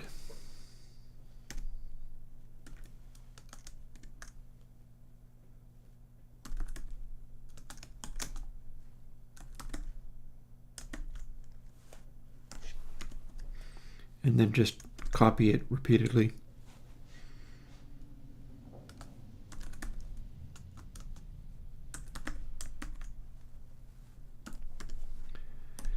And then we're going to see whether we can safely play with it in horrible ways. In theory, what this means is that if you only ever boosted, you would have full crank at all times. But as soon as you start fooling with cutting stuff back, that's when it can go completely crazy, and that's also when it will pad itself. So yeah, it will go on the fly and correct itself as needed. So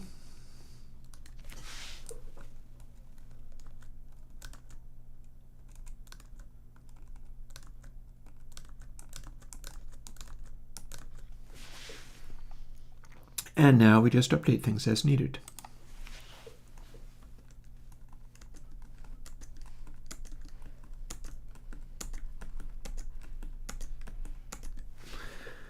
And one more.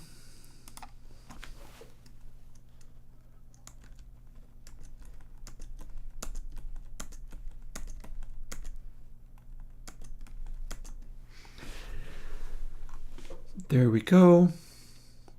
Now what have we got? Although I'm tempted to fool with this a little bit too. I really am.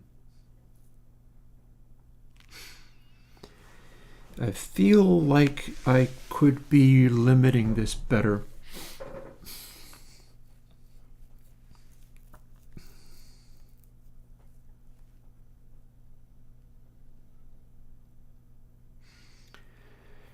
Because the flat setting is literally 0, and I've cut some of them back. Now, first this, then I'll find out what to do with the other part. And build. And then I do have to apply it rather than just calculate it, okay? That's what we want, yeah?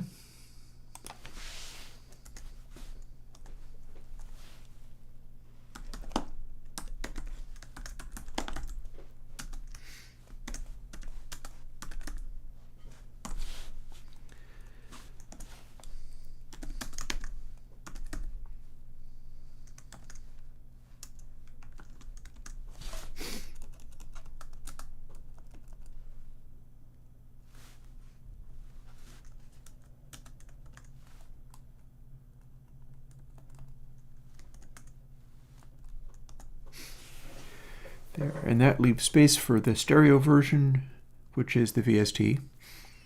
So now it's applying the pad after hitting clip only too, by the way. So that's also a nice sounding distort for heinous problems like that.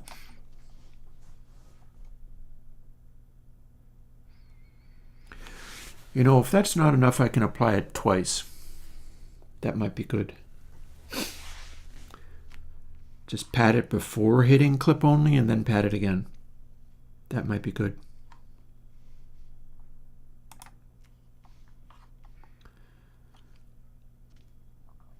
So if I was to do that,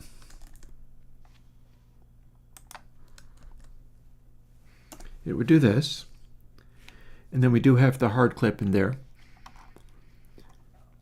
But we're double applying pad, so what you do then is you cause pad to be the square root of itself.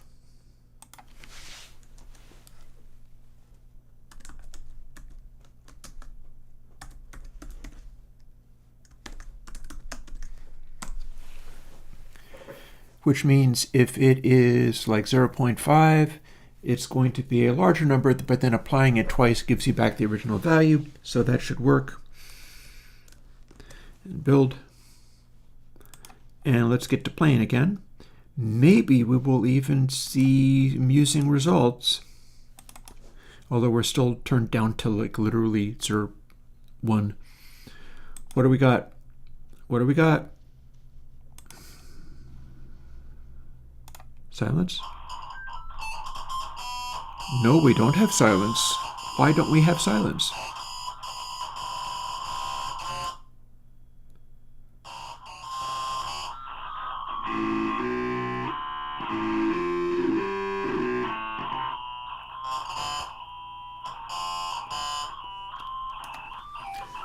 So our nasty little results are kind of special.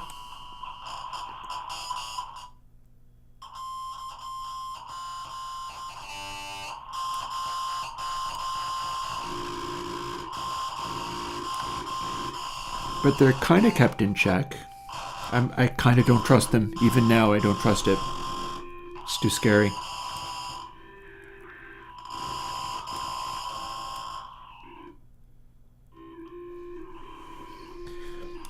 So it is the smallest value that causes this.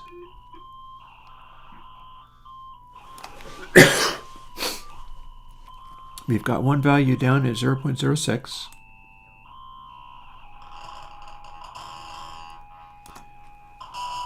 But we're getting some pretty wild results out of the mess of this.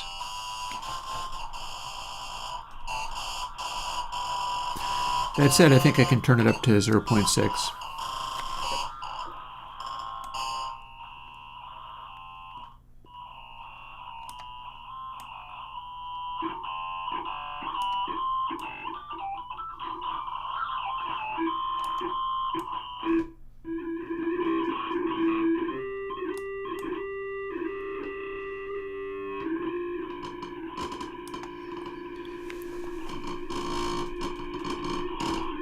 Yeah, I can take this up to my normal listening volume, and it does seem to be trying to restrain the crackles.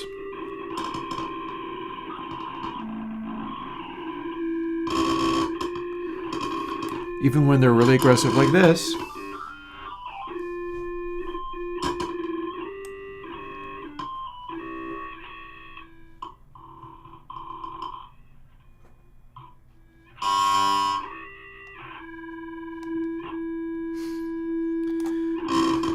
Yeah, so this is intense.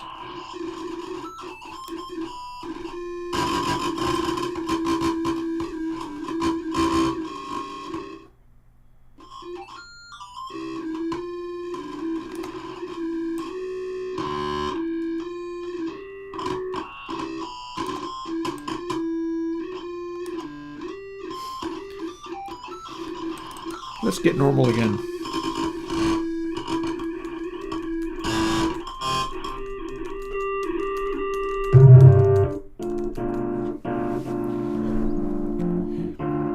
Okay, it's a little distorty, but it's not going completely insane. What can we do to make it go completely insane?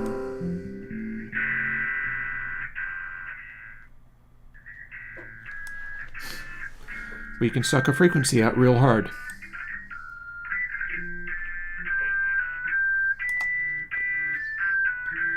So the rest of it is relatively normal, except for this is causing a crazy interference.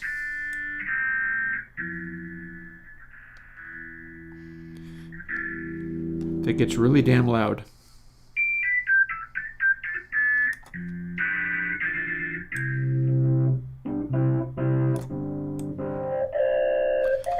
Wow. Okay, so there's possibilities here. They're just kind of scary.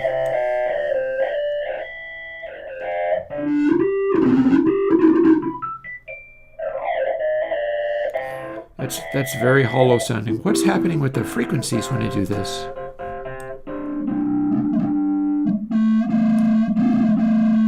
You really get a solid honk out of it, don't you?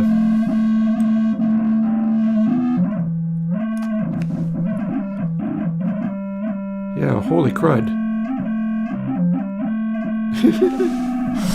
Okay, this is fun. And it's staying in check too.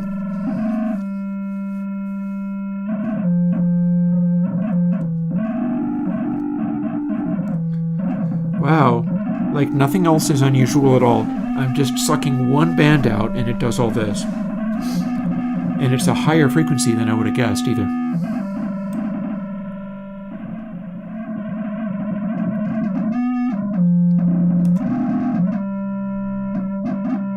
It's feeding back. I swear to God, this is feeding back all by itself. Does it help if I make these normal?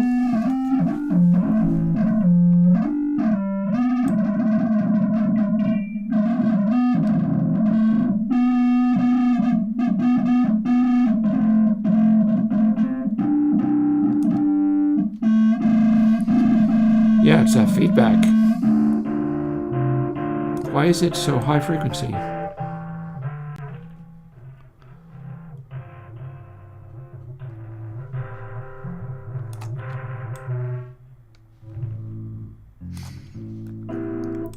That's really weird. What if we do different frequencies?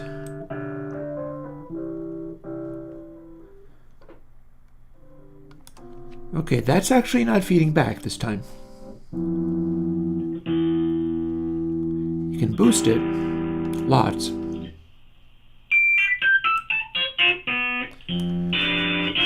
And that's got a lot of juice to it, but it doesn't feed back.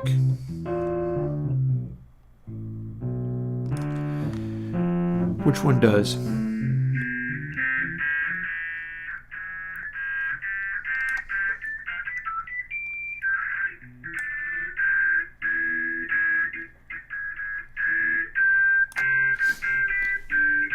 That's an aggressive noise. That's crazy.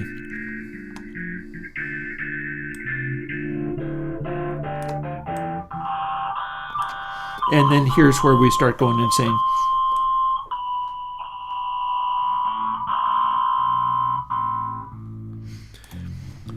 So what does this mean?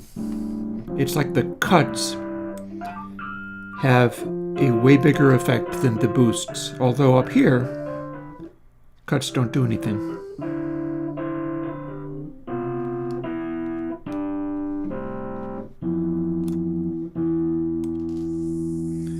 Of course, it would help if you could hear them, because my feedback got in the way. Oh, scary thought. Turn down the speakers, because we're going to try a thing.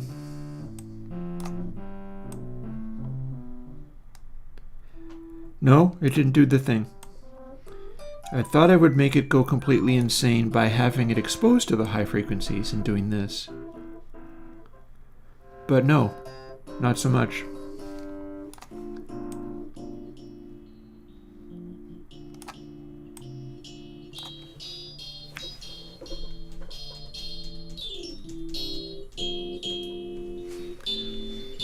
Still, this is a funky noise.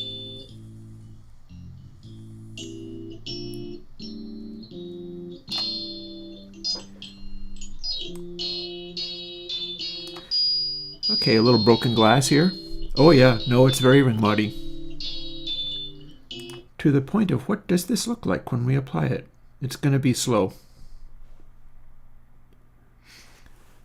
This is running many instances of, because it's not coupled with drive, you see, it's always running.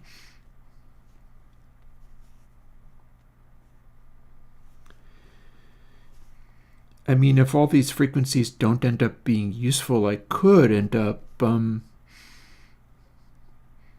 having some sliders free for doing things like drive and output level and such. So what does this look like? Yeah, that is doubtless kind of ring moddy in flavor. It's doing a really sharp band is what it's doing.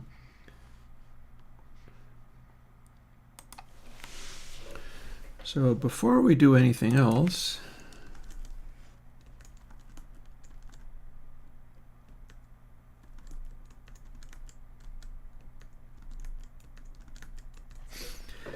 we'll put all these back to normal.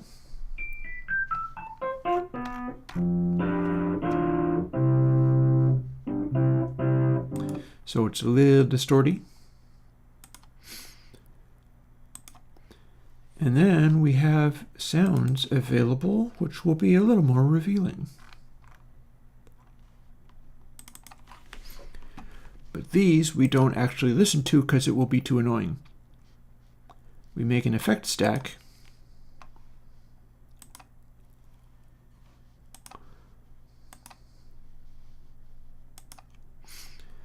And we see what the waveform was, using everybody's generic Fox-Engel span.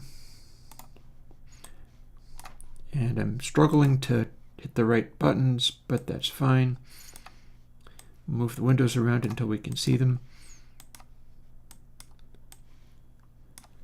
And then we'll add shifting of bits, if we can find it, which I bet we can. So we don't have to hear it at full crank.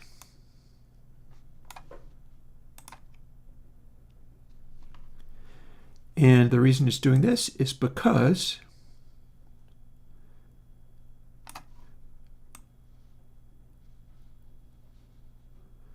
of the settings of this.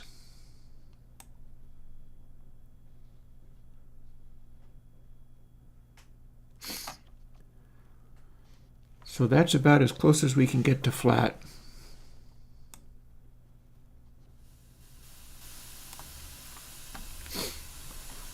What do these things do?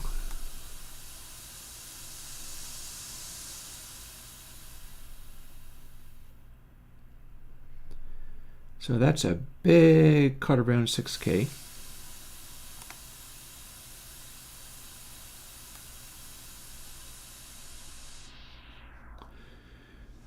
This piggybacks on the,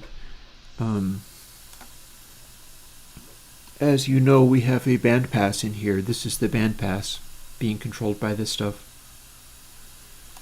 So we've got a boost here at around 20K or so. Also, not that much we can do with this without boosting the super lows a lot. Oh, see, here's where things get interesting.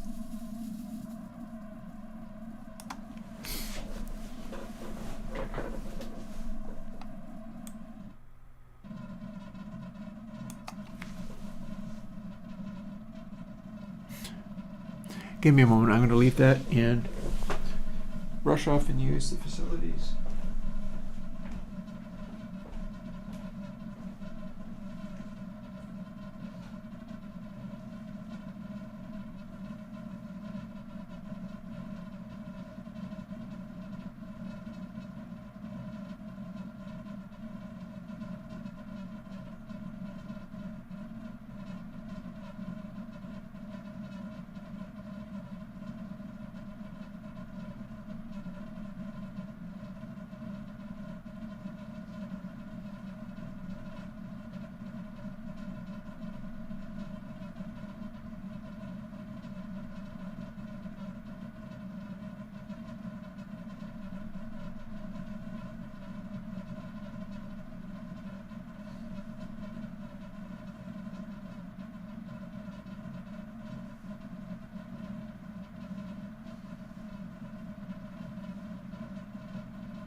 Okay, so here we go.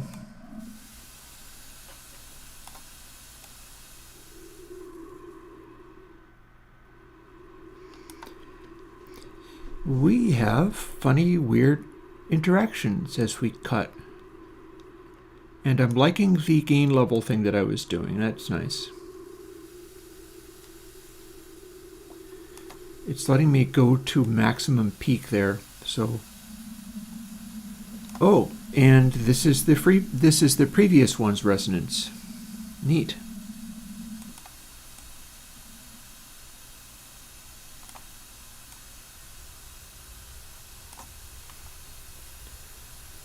That's a lower frequency. I'm not really quite sure where that one is. That's a frequency.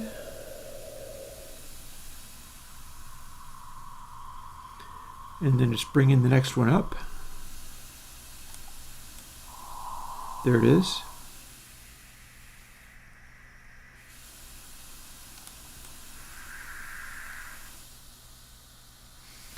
And then they end up running out of steam. So that's neat. Let's save this stack as something. This is the computer upon which we do a bunch of this research. So let's see.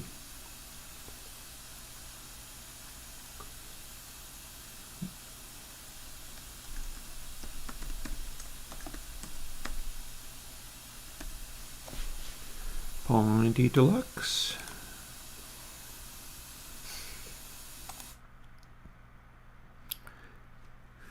The poor computer's fan is running really hard now, but I mean, I can't blame it. You saw how slowly it was adding everything.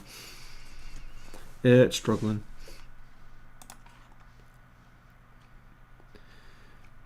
So here's my thought.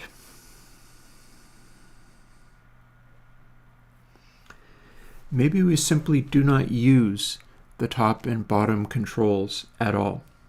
making angle 0 be literal 1.0. And angle 9 being literally 1.0.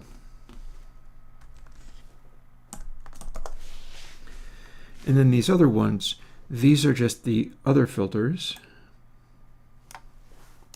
So we don't compare to that, and we don't compare to this.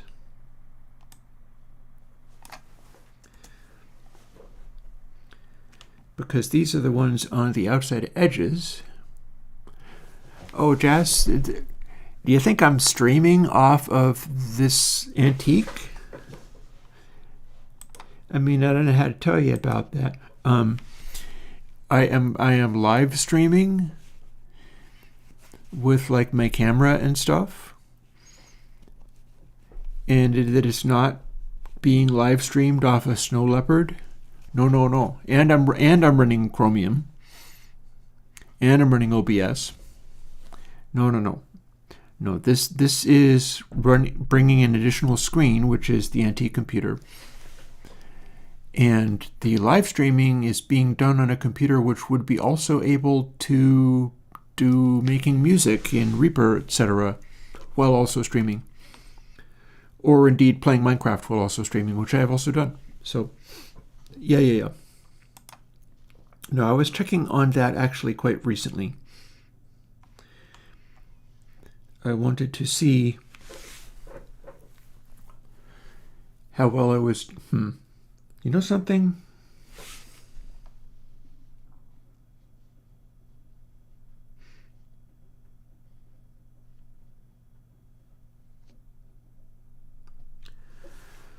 What if not bandpass? Is this an idea I want to entertain? What you're seeing is the computer that I write all the plugins on originally. See, it's settled down a little bit, but I write all the plugins on an antique Snow Leopard Mac. And initially compile them on that, and then I have to compile them all over again on the modern one, because that has slightly different requirements for being able to like code sign them and compile them for M1, etc. This is the one where I can compile it for, let's see, can you show me please? Or are you going to be a pain in the butt?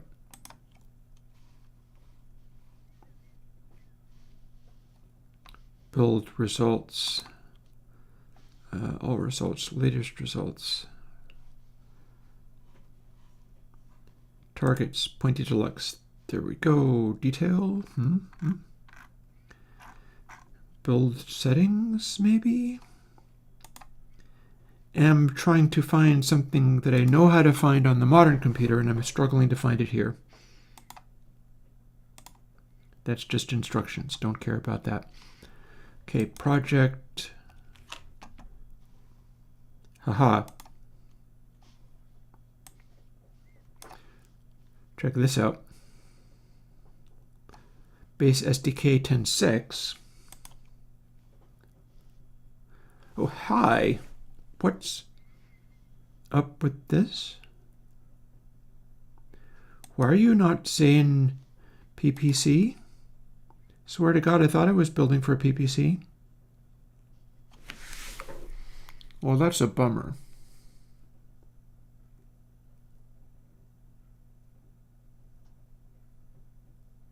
Jerk.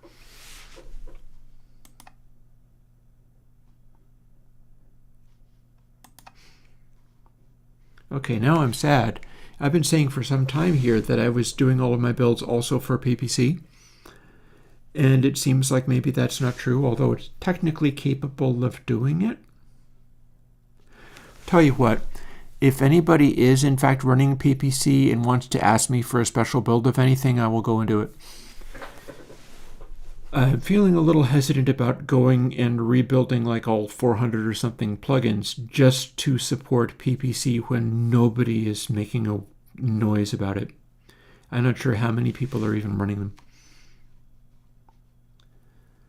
Okay, so now I'm sad. I thought I had PPC supported. Well, since literally nobody minds, oh well. And I'm not very sad. I'm just kind of frustrated. And yeah, you would not be able, you can't even compile for a 32-bit Intel on modern stuff, whereas these do. And in fact, I'm doing the same thing for, so I wonder whether, just a moment, could this be,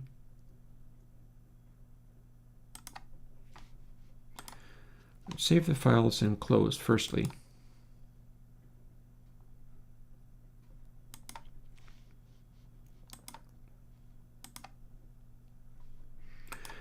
Could it be that my VST builds are building for, well, let's find out.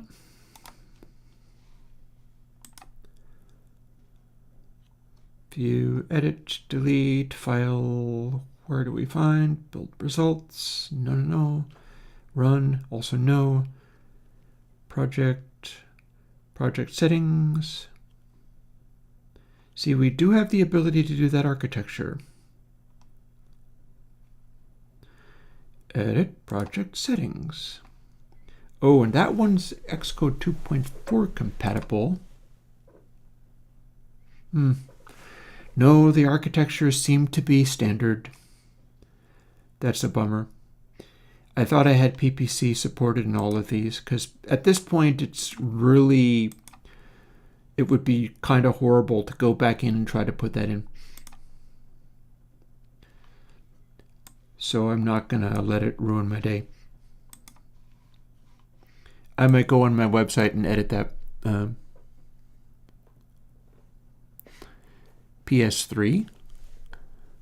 I didn't know PS3s were PPC. So let me see. What are we doing here? Let's... Ow. My back is tensing up with the strain of not supporting PPC after having said that I did.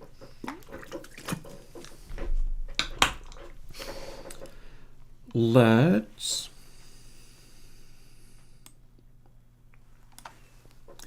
open this back up. Actually, I need to undo for some of those. You can't, you jerk. You're no fun anymore.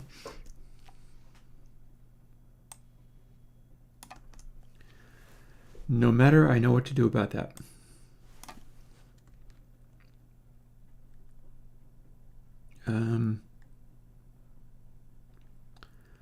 Because this might be interesting.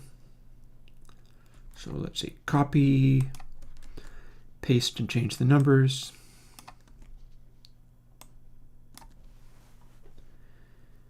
And paste and change the numbers.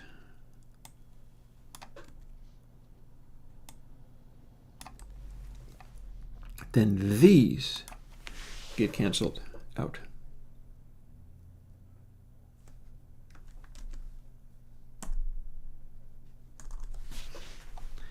That should make them not apply.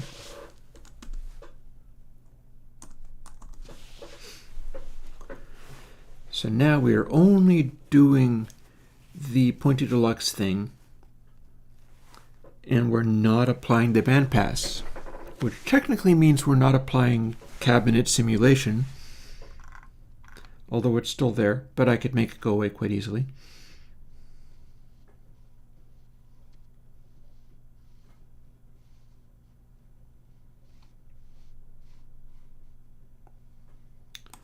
Or I can simply comment a lot of this out.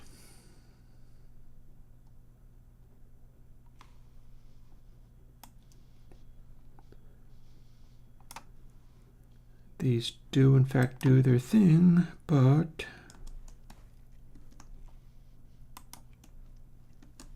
now they don't.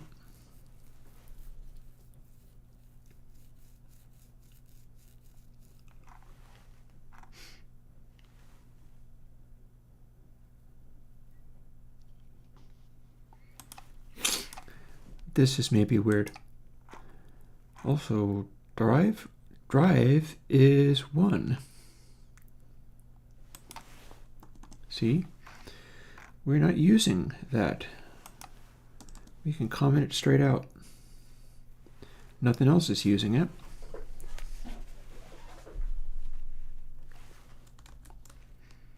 Now what do we have? What has my horrible machinations produced? I'd better go find where it is. There it is.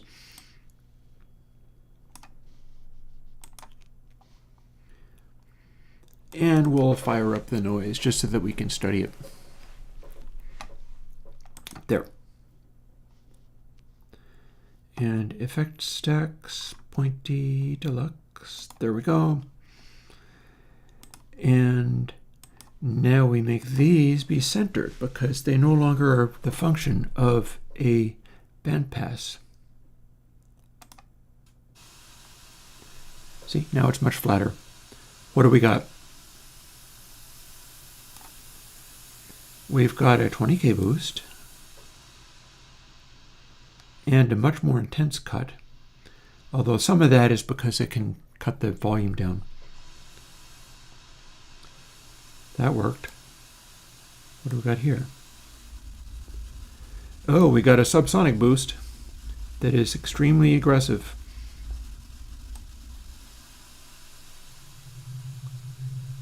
And it's accentuating the next control up, which would appear to be a tiny bit over 100 Hertz. Sure enough. Okay, this is Crazy Go Nuts land. Interesting.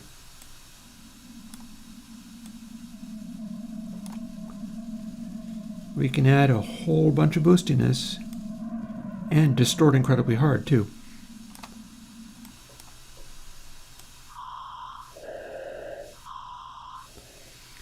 Yeah, it's starting to come into focus as to what this is.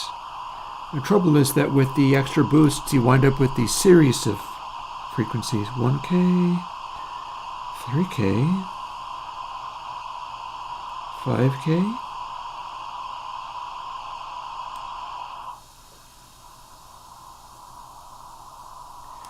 I think it only goes crazy when you push it even harder.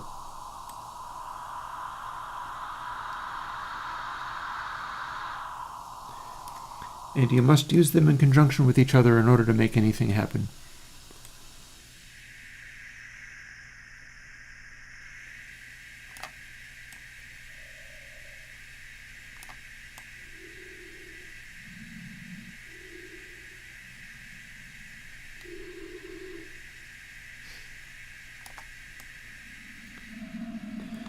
So it's almost like it needs to have the travel of these controls greatly reduced in order to stop it doing this.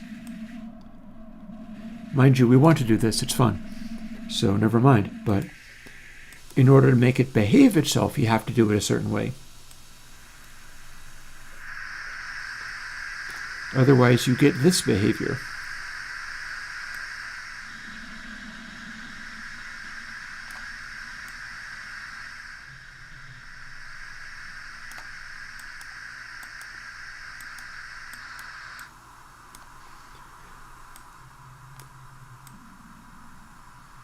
Can we do a sort of tilty cue, which this is not qualified to do, but we could find out.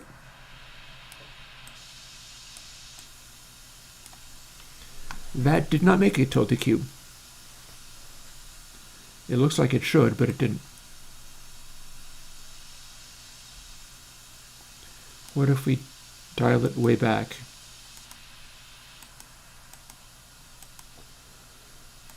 On the theory that the travel is far too great.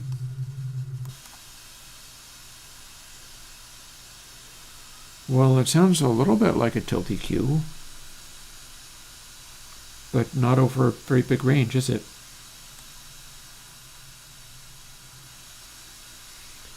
Each of the knobs is just for meddling with the resonant frequency of an adjacent knob.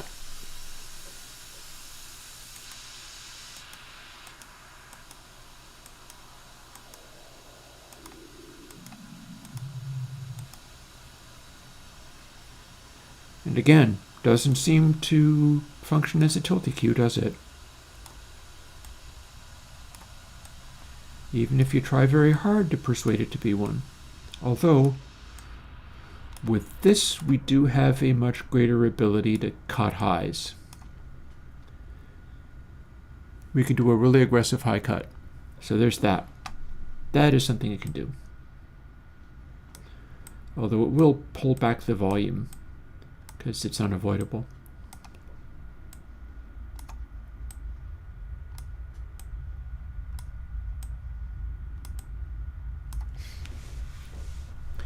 Yeah, that is a very steep filterage.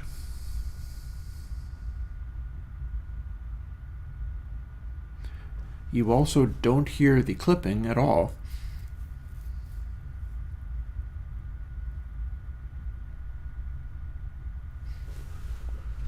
And do I hear a overtone in there?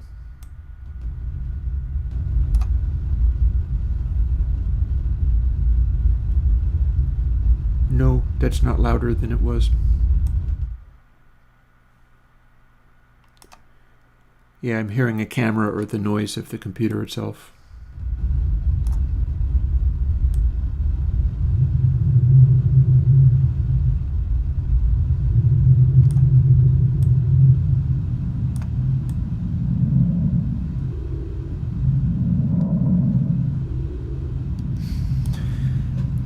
Makes weird wind machine noises. That's kind of fun.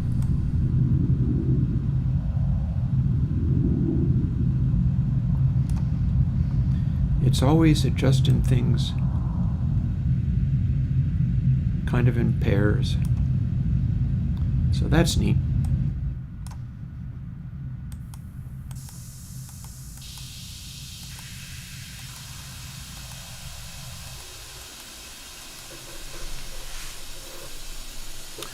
So can we also, time to grab a pen, and I will jump up for a moment, grab some paper, and I'm going to write down what these frequencies are and then see if they're consistent across different sample rates.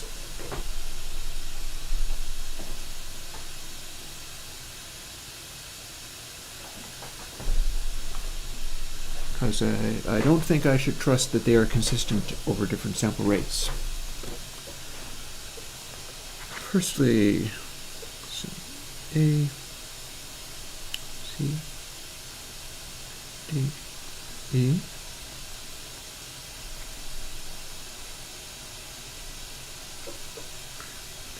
A, B, C, D, E, F, G, H, I, J. And when you cut one, the adjacent one gets boosted. So this is why pointed guitar has them sort of averaging.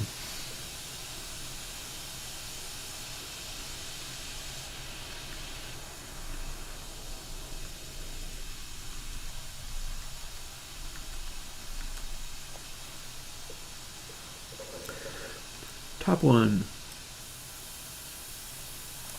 I'm going to call that about 20K.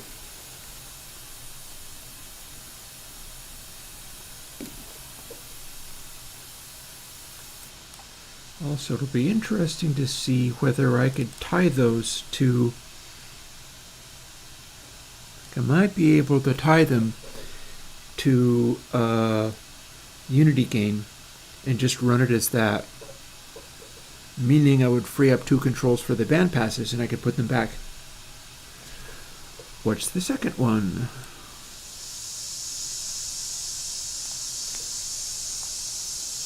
$6K.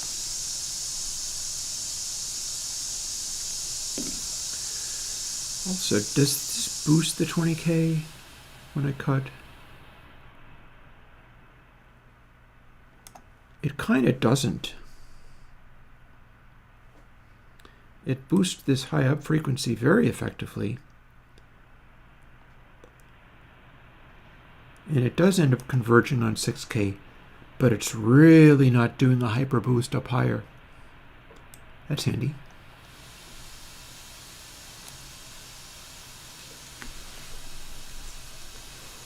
Go for the next one.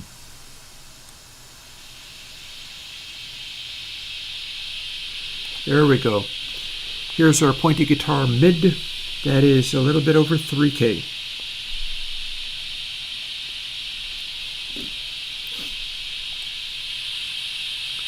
And we're getting a bit of a 10K bump because it's distorting so hard. That's what that's doing.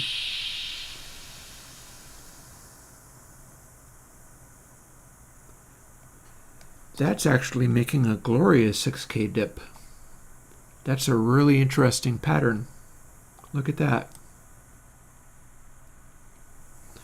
Also, the padding that I'm doing has an interesting effect. Look at that. The overall volume level is not changing very much as I do this. I didn't plan that part. It's just kind of happening. You get to duck a whole section real hard, and only when you get right down to 0 does it end up taking away. Like it's cutting, yeah, but not nearly as much as you'd think. Hey, Cloud.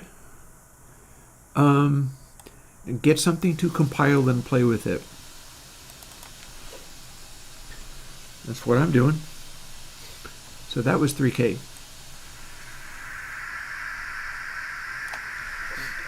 And now we have close to 3K, which is 1.6 or 1.7K.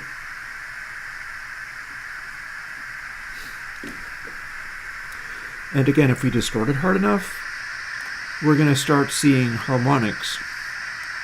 But we don't have to. And the harmonics are not going up to the top there. In fact, we get to push them as hard as we want without too much trouble. And then if we duck it, but with that one we're starting to see the boost around 3K. So the 1.7K can boost in here. It's actually boosting a little higher than there. So you can use the 6K to smooth that out.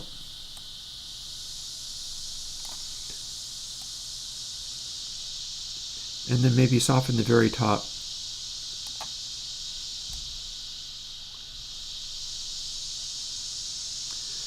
So this is a combination sort of chimey sound. I will be trying this on guitar sounds too. Right now, I'm just running a test.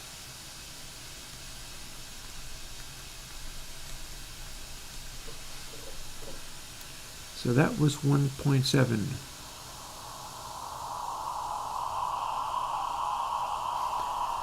Then we get a straight up 1K.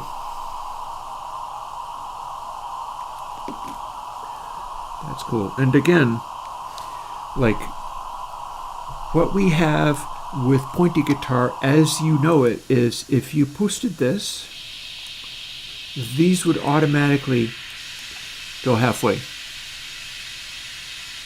But with this is now pointy deluxe. So it does not do that. So there's our 1K boost.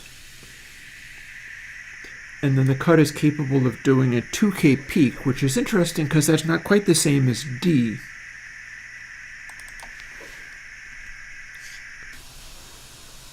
It's terra incognita, that.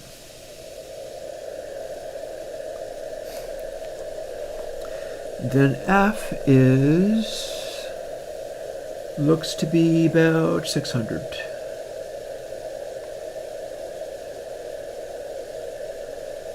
Little tiny bit short of 600. I can call that 600 and not be too far off. It's going to be a waste of time if it turns out that it doesn't do the same frequencies at different sample rates, but it's fun to find out. And then we're going to start to get our thoroughly resonant frequencies, but that's a little tiny bit over 1K, which is interesting.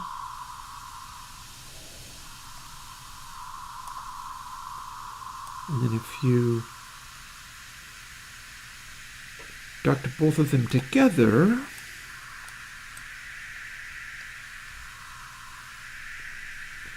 you can kind of voice that bump. But yeah, all in all, it's going to be a weird monster.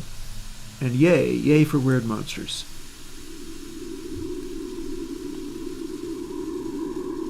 What's this frequency?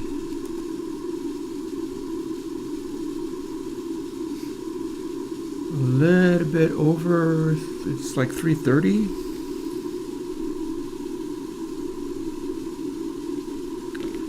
You can hear the crackle left over.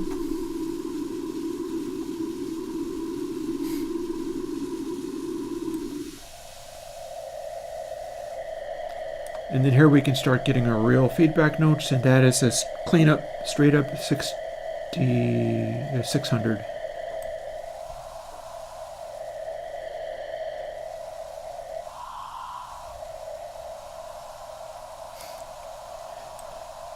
And again, the way pointy guitar works, all these intermediate ones are exactly halfway between the adjacent ones. So we're just giving you more capacity to do strange and terrible things. 330, A, how about H?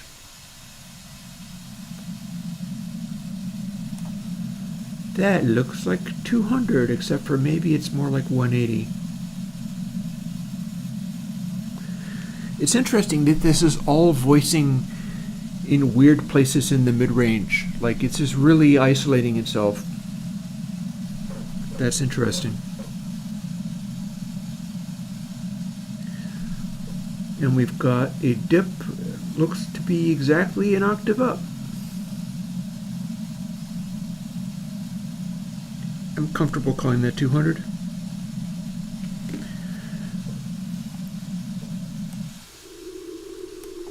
And there's that 330. So it will bring in the one next higher.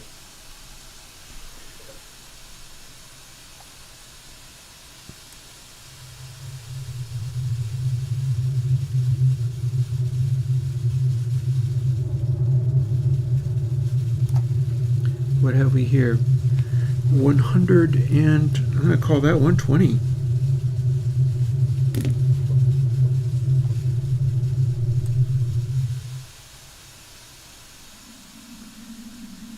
And you can in fact dip it, which will also dip 200. That's fair. And lastly, here's where our bass frequencies start to really jump out. What actually is this?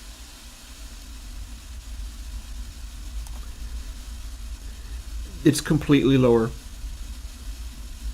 There's my next higher. So there's my notch. So the next overtone looks to be about 200, not 120, which is weird. And you know something else? I could make extra bands to simply not control with these. And that might be a very interesting thing to try. Because doing this is simply not doing what I thought it was going to do.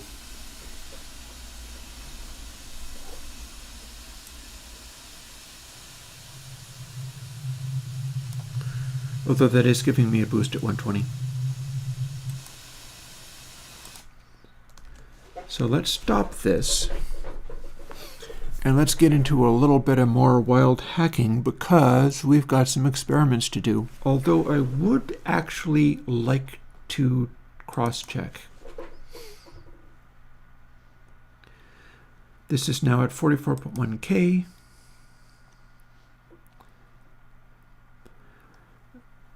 This is not to say that I can't do it even if it doesn't behave itself, but I want to find out. And there we are. We'll cut it right down.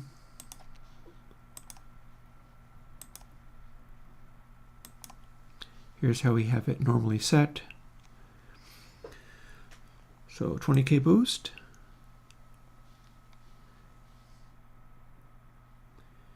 I would not object to calling it a 20K boost simply because I can't do that at this particular one. So is this a 6K? No, it seems a little higher. Is this a 3K? Not really. That looks more like a 5K to me. Okay, so 26, 3, 1.7. Is it? No, it is not. It's all about 2, isn't it?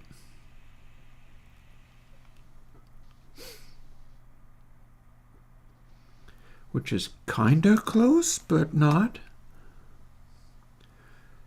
26, 3, 1.7, 1K. Now that's looking a little closer to actually being 1K. Although I'll note, not running at 96K, the behavior is definitely different. But that's more like the kind of cut I would want to see out of 1K.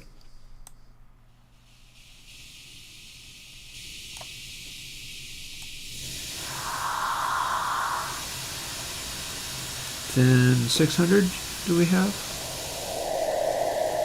Yeah. Near as damn it.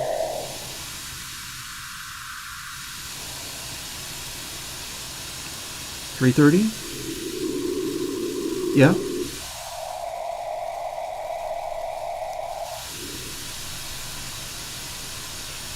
$200? Yep.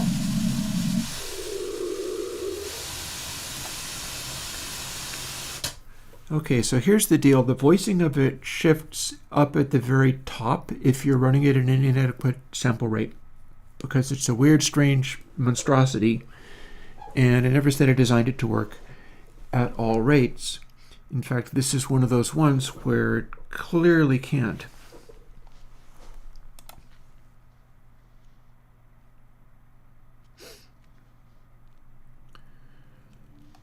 So where shall we go from here?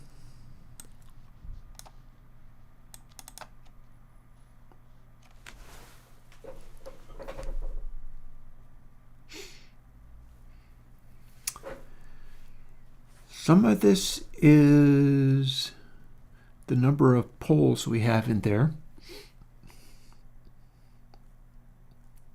Those 12s are the number of bands I'm using, and I'm not using the full range.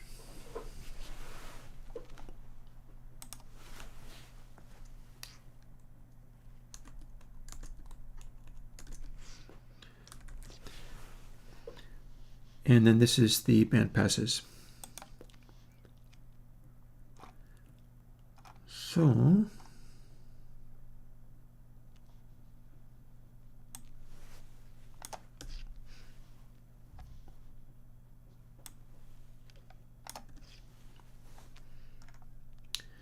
we'll expand those out. Technically, I don't think I even needed to do that, did I? Bet I didn't.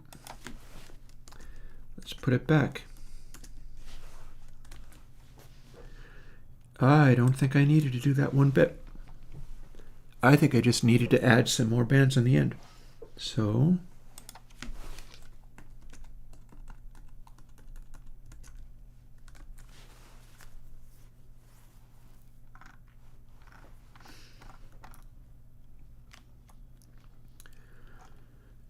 G0. I think I'm simply not adding some of these, that's all.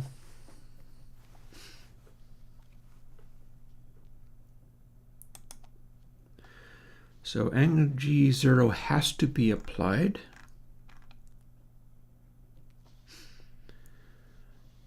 FR is where we start, and then notice that we're scaling everything by the golden ratio. Don't have to, mind you, but this is a way of doing it. I can make it drop off quicker.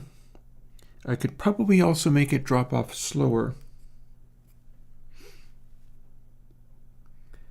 But that's the scaling factor I'm using currently. Who doesn't love the golden ratio? Surely this is going to be completely fine.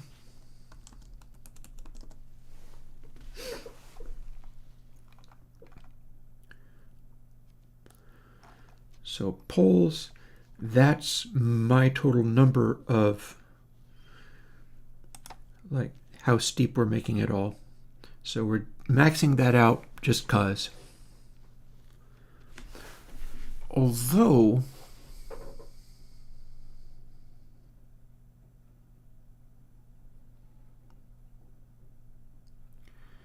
we could scale that according to how much boost is on tap. So it could be 1, and if you start boosting, you start going into more and more poles, meaning that it wouldn't run as hard if not in use.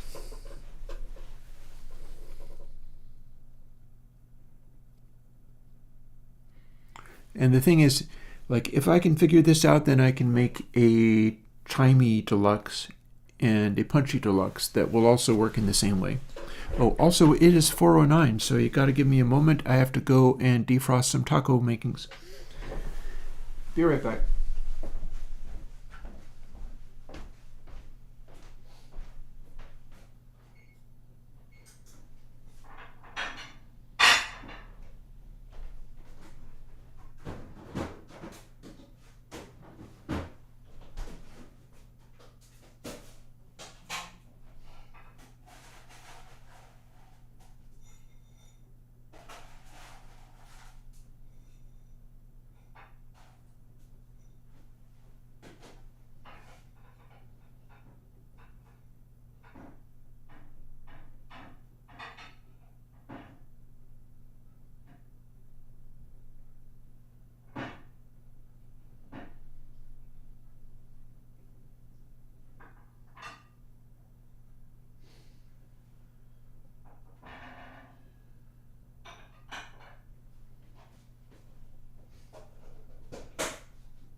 Alright. I didn't do anything fancy because it's not like that was going to take a lot of time. I'm back.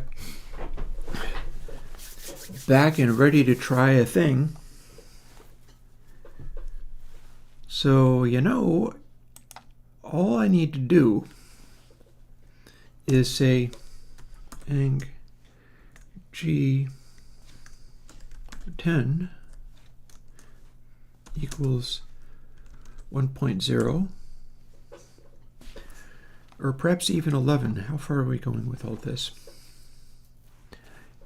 You know what? Let's continue. Let's do the thing.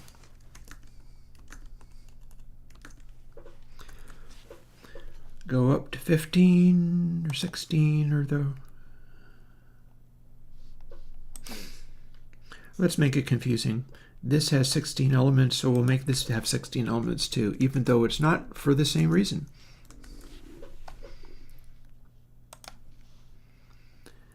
One thing about it, it will get things in check. 16 and 14, because we're just blanking stuff now. And now we get to expand this outwards and then perhaps see what it does. Or perhaps dial back some of the stuff so that we no longer even have a 20K control, and instead all of these things represent something else. That is a distinct possibility, in fact, because they're also mid-rangey, you see. What I'm really wondering is whether I need those bandpass controls at all.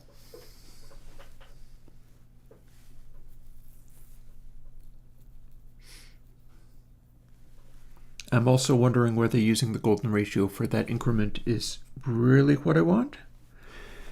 I could use 0.5 and just have much broader bands. I kind of like having the bands zeroing in the way they are, though. Also, note that I have an offset in the very beginning.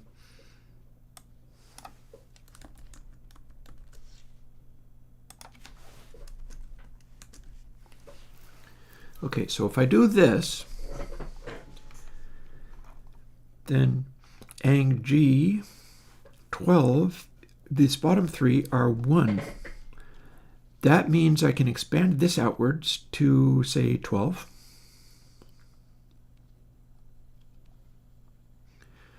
And the way we're calculating that is the very end, we add the final one.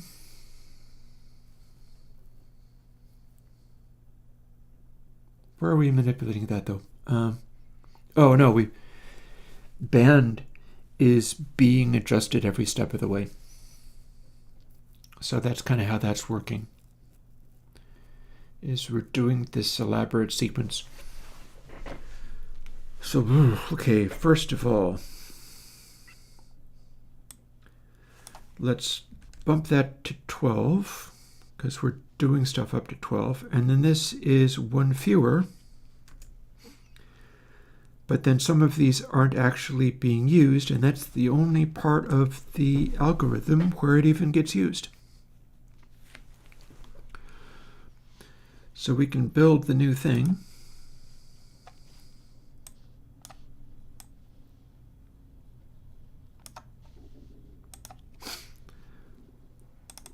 I'm going to go with 96 because I now trust that it should work reasonably well.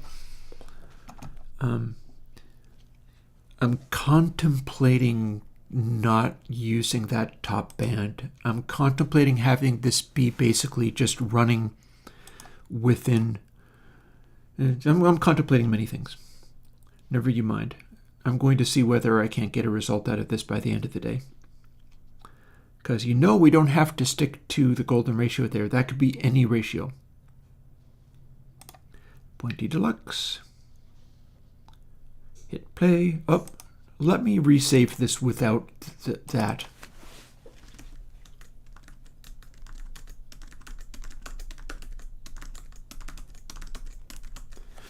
Those don't need to be set as high as that. Save stack.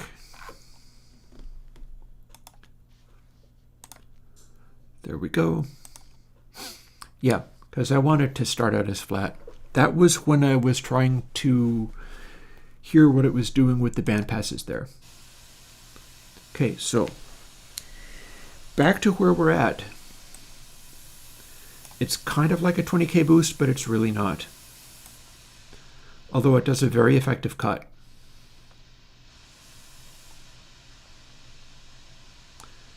At basically 20K. It's like a shelf at 20K.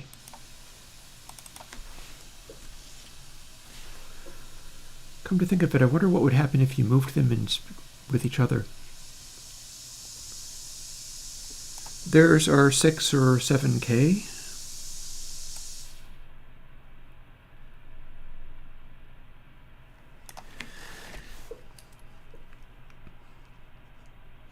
I'm going to pencil in 6.5K. And I'm interested in what would happen if these were coupled, if they moved together. Because it's kind of like your airband.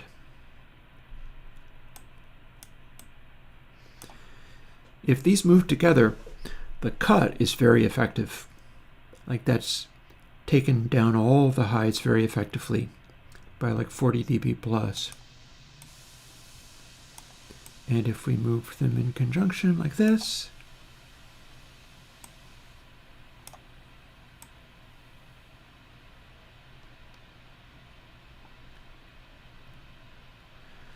they stay in sync pretty well, honestly. What if we boost them?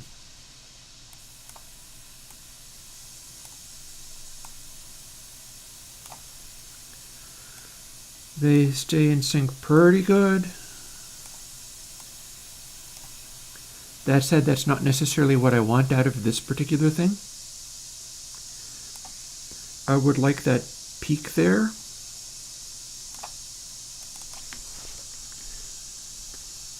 However, that's not really what I was looking into.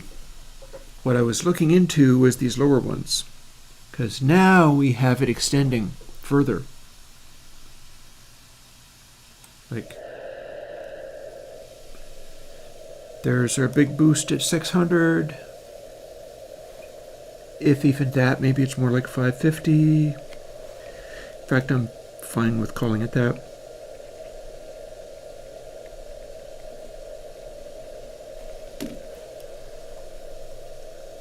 Does look like about 550. And then it brings out the one just above it, which is about 1.1K. I wouldn't mind calling that 1.1K.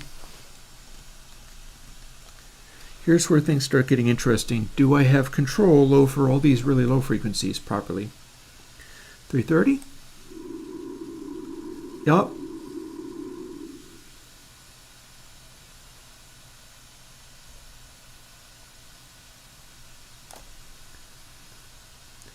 $200 or is it 220?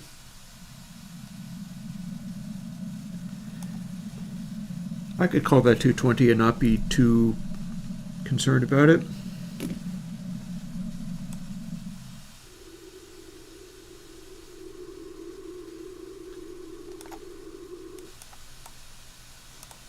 Gives it a certain color if it's set up that way.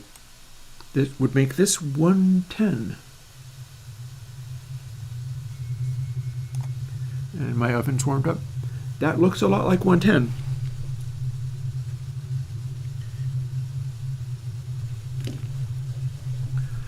Neat. So, and if I cut, I get the 220. So it's still working as expected. So 55 this would be.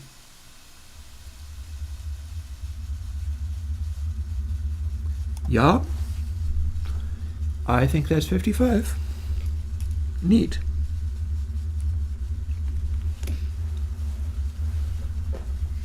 So let's assume that it's going to relatively well keep track of these things.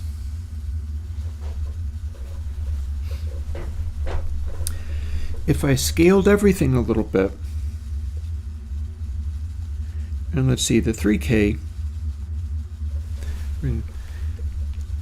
550, it's weird that it's using the golden ratio, but it's multiplying it like by 0.5s. Also, what happens if we cut this? 110 boost, or indeed a cut.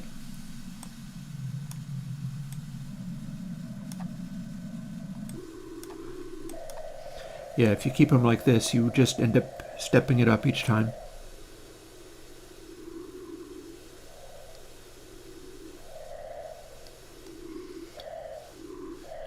Wind noises.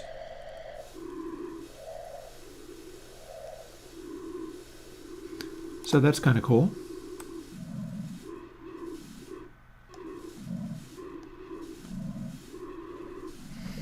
It's a weird little program. I gotta give it that. It's a weird little program. Let's do some experiments.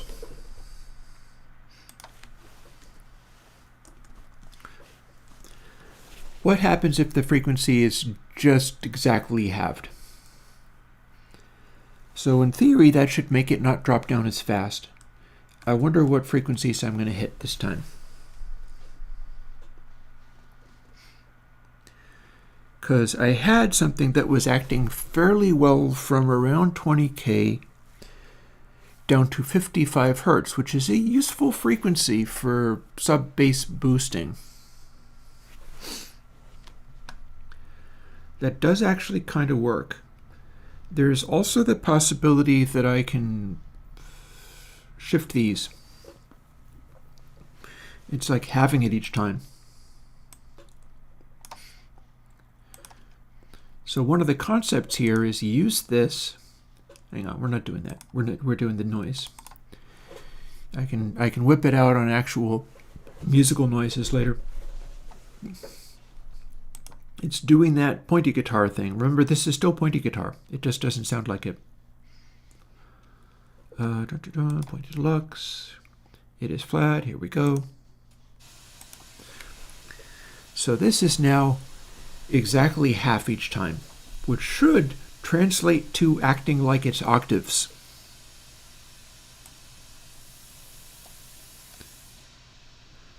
That is a boost or a cut. But beyond that, nothing very interesting. So here is what was 6.5K. That's definitely 5K.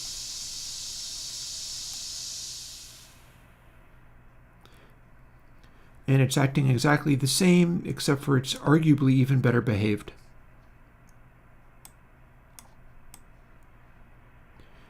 And you could actually, if you split the difference, you'd have a little bit of boost up there. And then if you did the boost,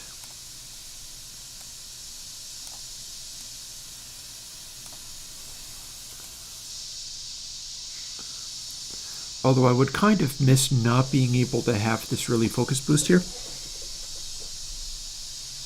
I do also have an additional correction in there. So don't assume that this is perfect. Next one down, formerly known as 3K, which is useful for guitar purposes. That's pick attack sound. But we don't get that this time, we get 2K.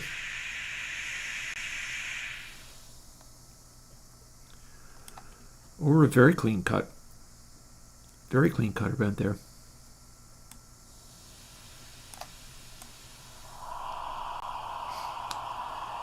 And then I'm willing to call that 1K.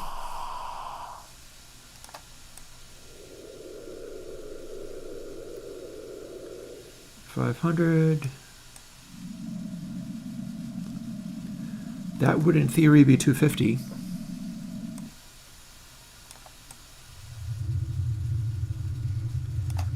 $125. I'm willing to believe that's when it's maybe a little bit lower.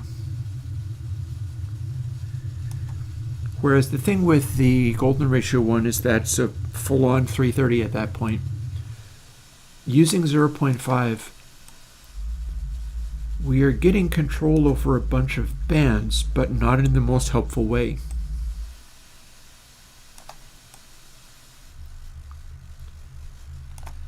And down here, that's just subs, increasingly subs. So this is not a useful setup. That's not actually good.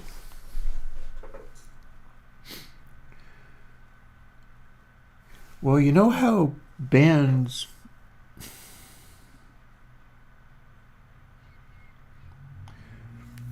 are meant to be, like graphic EQs can be in third octaves? This was the wrong direction to take it, but what if 2/3?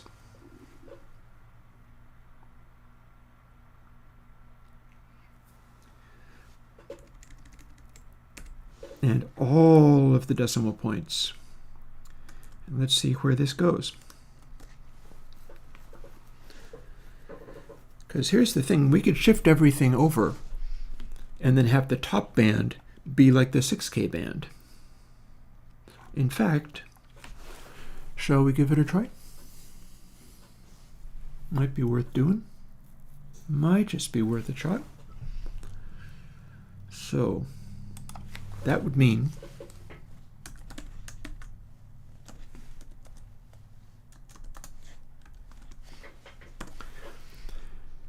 our top band is always fixed, or it could be half of the next one. And then we go from there.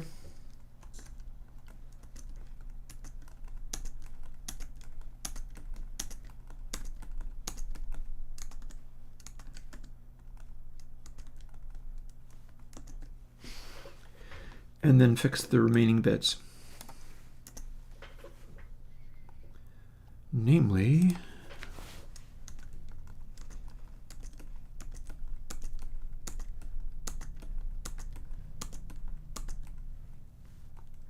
and that'll be a 1, a 10, and then here.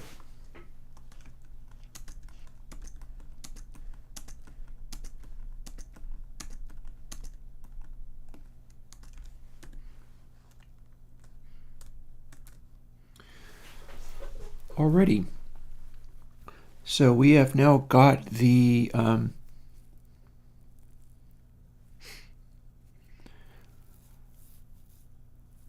I'm just speculating about whether I would like to have the top one cut if the next one below is cut. It seemed as if that worked pretty well. Let's try it and see what it's like. I don't think it'll work the same for low frequencies, because when you cut the low frequencies, the band above gets boosted. But I think it'll work on the high frequencies.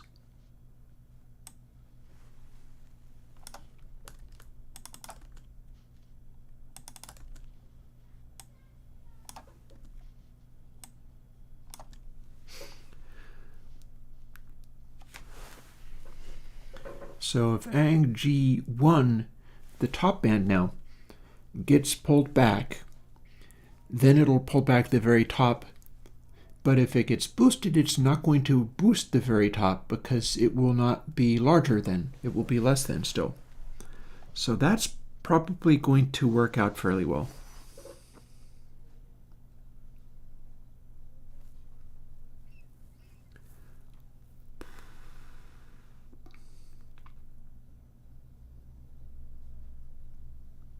And I think that's the only change I need to make. And we're multiplying it by 2/3. Save, build, back into the breach. Let's see what this does. I got about a half an hour before dinner time. It's not impossible that I will get this completely done. I will probably want to try it out on guitar sounds and things. But this should not be limited to just guitar sounds and things. It's turning into a sort of weird, ampy, overdrivey, a horrifying EQ. I'll try a bunch of things on this if it starts to work. Back to noise.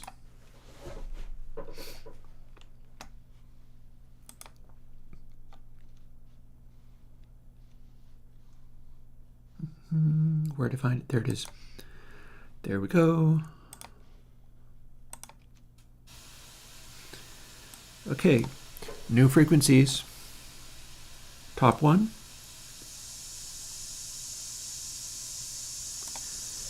That looks to be a solid 7K.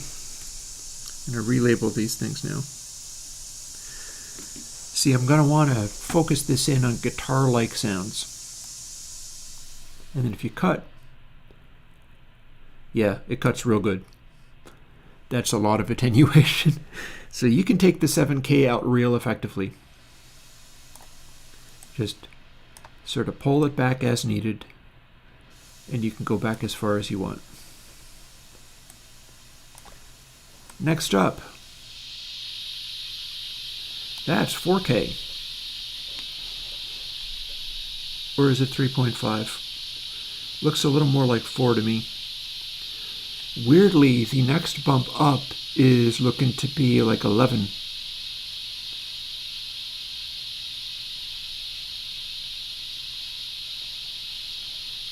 Yeah, that says 3.6. I'll write down what they say.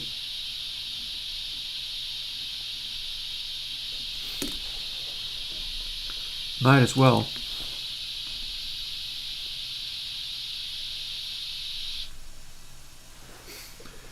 Next one down. 2K. Yeah, well, it's a little higher than the chug range, but we can actually experiment with that and find out. If this works out better for heavy guitar, I'm willing to go with it.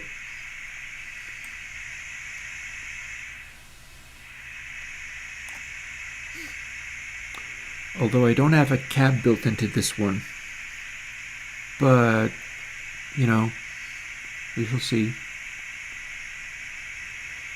So that is just a hair over 2K. Call it 2.1.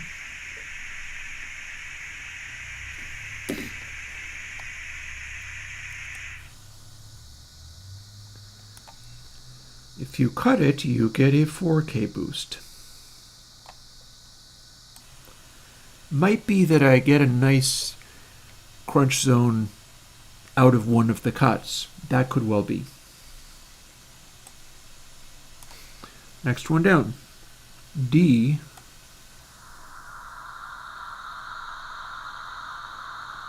that's looking to be about 1 point something. 1.2. It's definitely not 1.1. It's higher than that.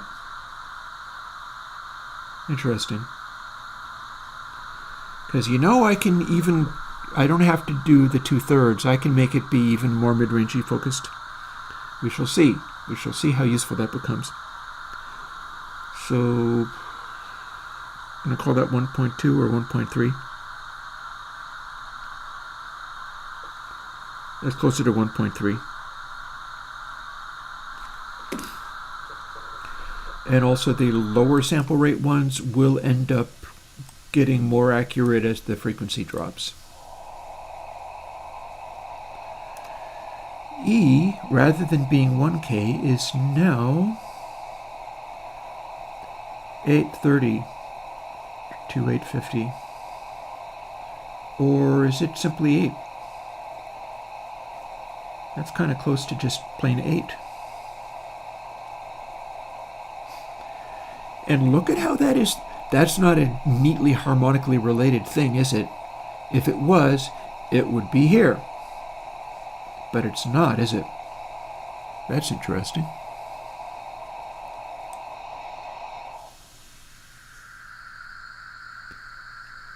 And that pushes a neat 1.4K boost.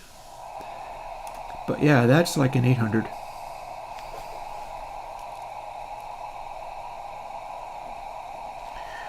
Which suggests if we're already down to 800, the rest of these are going to be really deep bass, aren't they?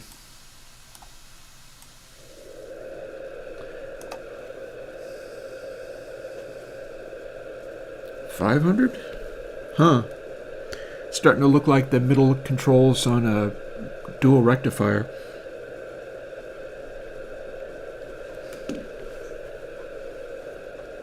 Technically, with some of these, I could stack them. You could do multiple ones, like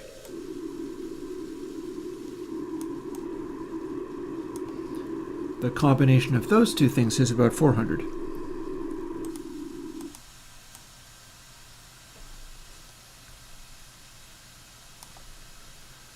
So let's see, that was 500. J. So G, that one's like 300.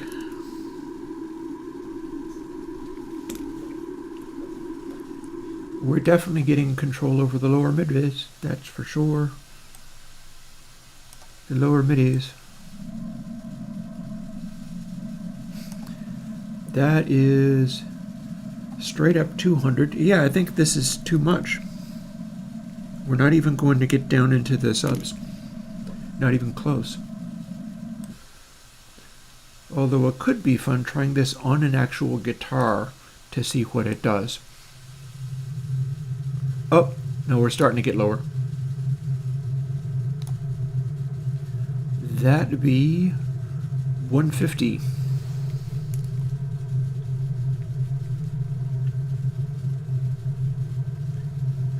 This is going to end up being like a heavy guitar tool.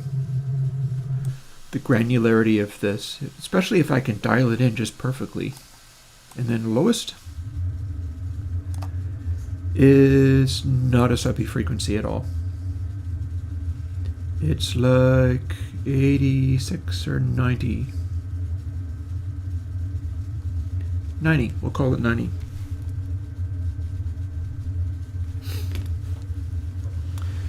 And then we're not using any of the lower frequencies.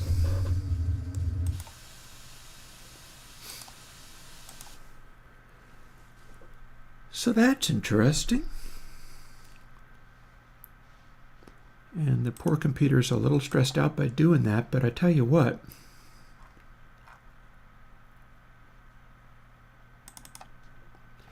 Here we have some guitars.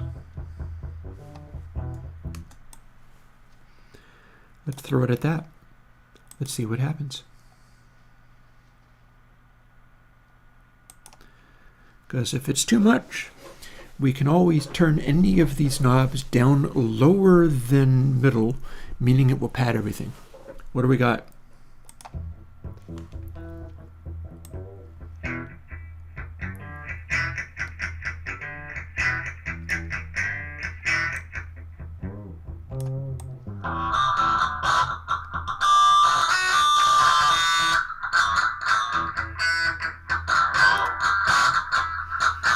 $150.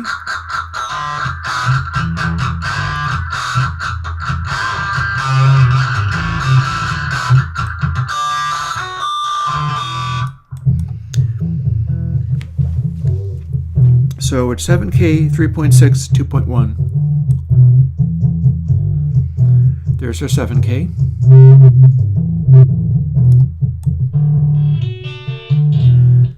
.6. Oh, I know something I could do. 90.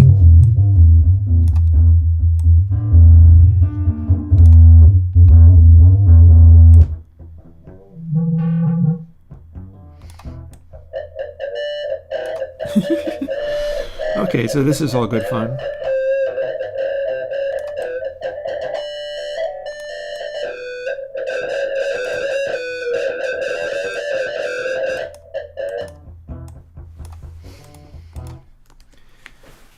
I have a little idea, seeing as we're doing this and making it be intense, and we have many poles upon which to work this horrible magic.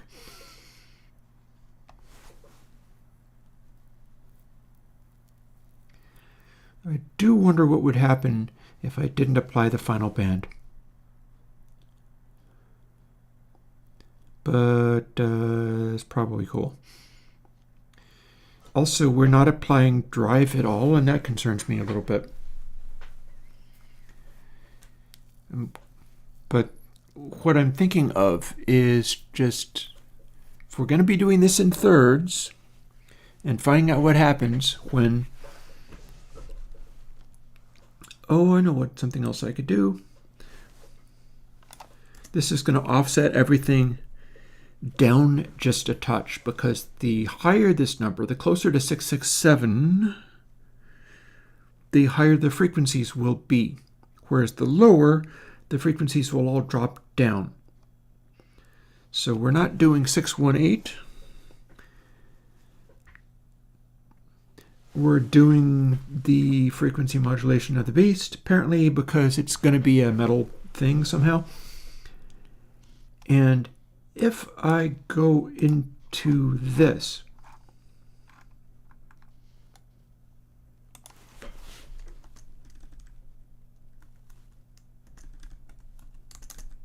oops.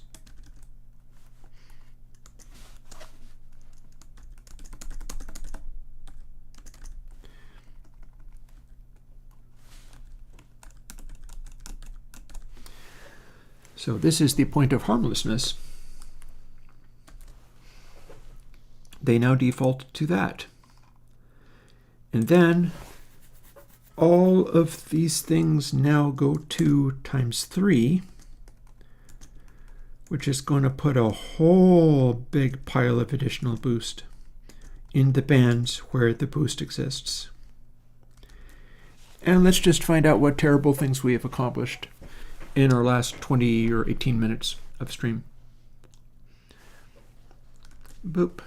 And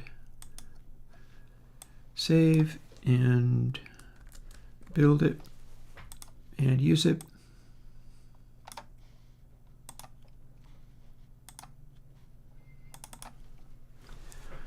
And going back in.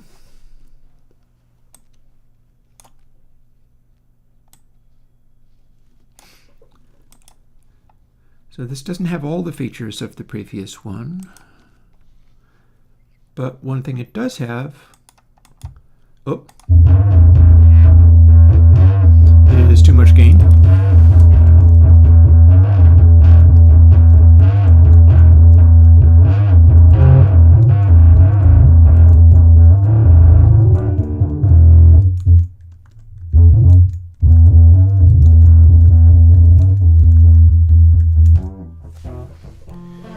Okay, so that's normal. We probably got our same frequencies, like here's 7K. And indeed, it's the ice pick in the forehead sound.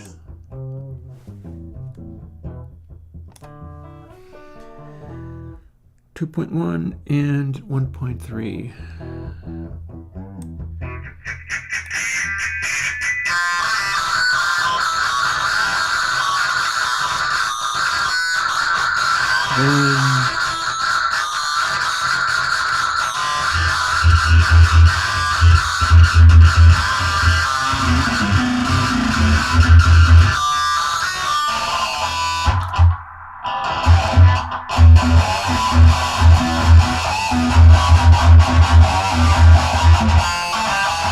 Interesting.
Some chugginess, that's for sure.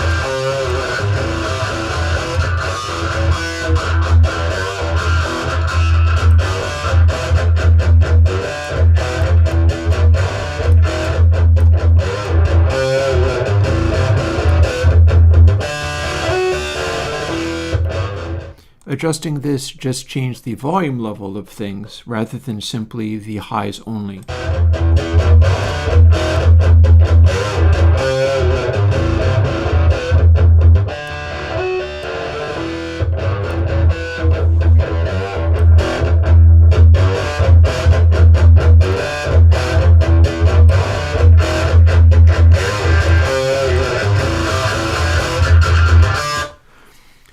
Okay, so one thing I am not getting out of this is really high levels of saturation. So probably what I need to do there, much like I am hunting for levels that are less than an end result of 1, and causing those to pad the eventual output, so that when we get those really crazy noises, it doesn't blow up the speakers.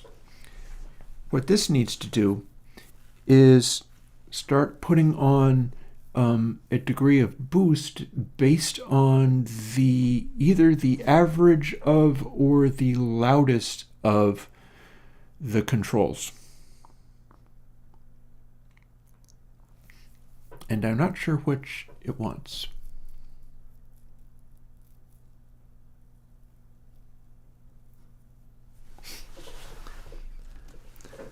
But no time like the present to figure it out. So,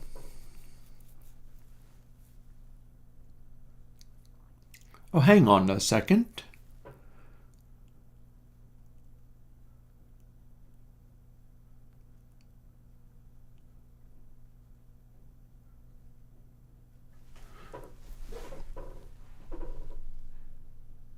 there can be more gain on this very easily because we're applying square roots to everything.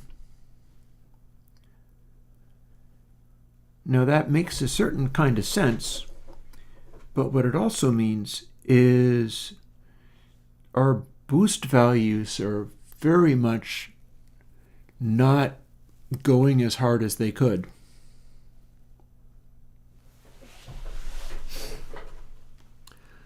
Let's see what happens if we don't do that.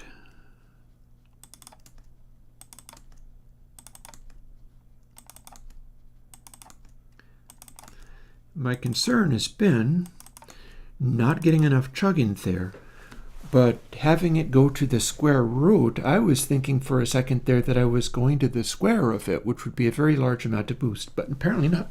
Apparently not. So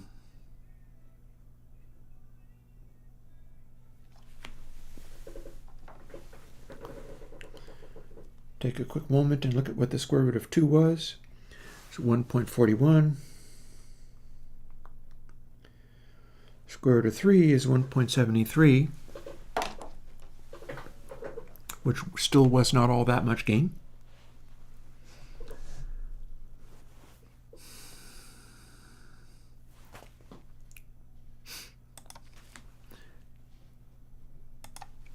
Let's just bring this back.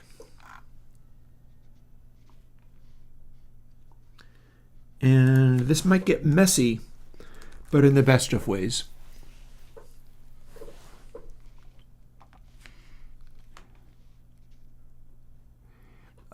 Unknown, I am not sure. I do not know. Let's quickly make some of this work.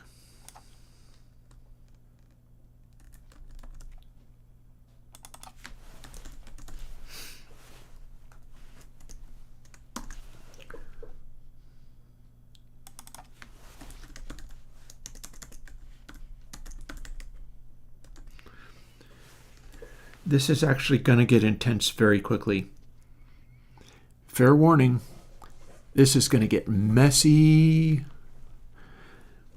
Why not? Let's do it. I have a goodly number of people showing up to the stream right at the moment for the heavy metal madness that this is producing.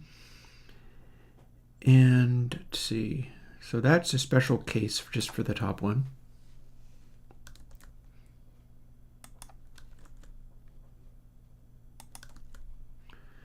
I'm going to need to go through and update each of these, which I can doubtless do, no trouble. I just want to do it in time so I have time to play with it before going off and having, who am I fooling? I'm constantly hanging around, continuing to tinker with stuff. Oh yeah, no, this is going to be silly. I tell you straight up, this is going to be stupid. This is going to be very, very, very stupid. But it should contain it within the bounds of... It should be possible to contain it within the bounds of the frequencies that are coming across, and it should still have, like, the sound. We shall see. And I can always put the square root functions back if I need them. Because without them, it's going to get out of hand real fast. Oh, okay, well, let's go. There's the... ones, so 2, 3, 4, 5, 6, 7, 8, 9, 10. Almost there. If drive is less than these, drive becomes these, and drive is the boost that applies to all of the things. And so here's where things get messy.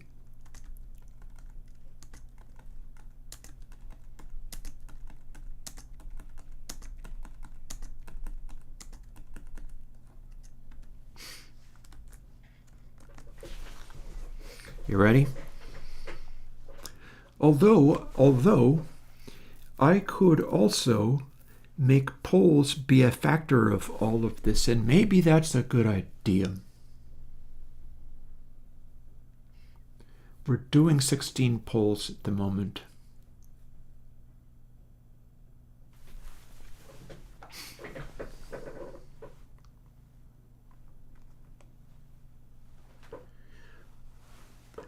we'll go to a max of 15 poles, and that is drive, which can be as high as 3.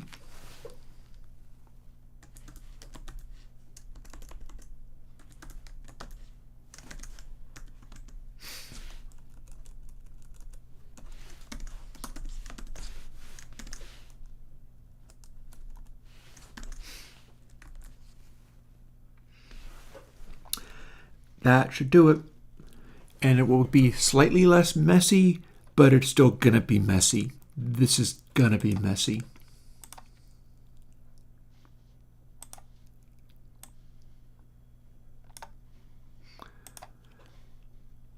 Final 5 minutes a stream. Let's see what this made. Dum-de-dum-de-dum. Pointy Deluxe. Let's put everything back to neutral.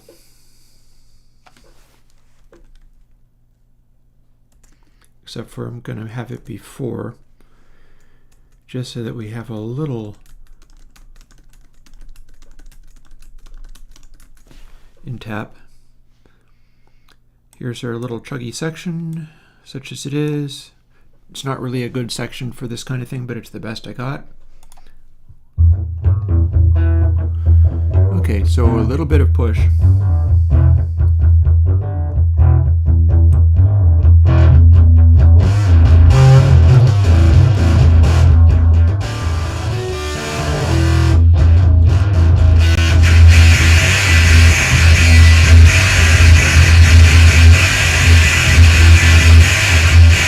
Told you it was messy.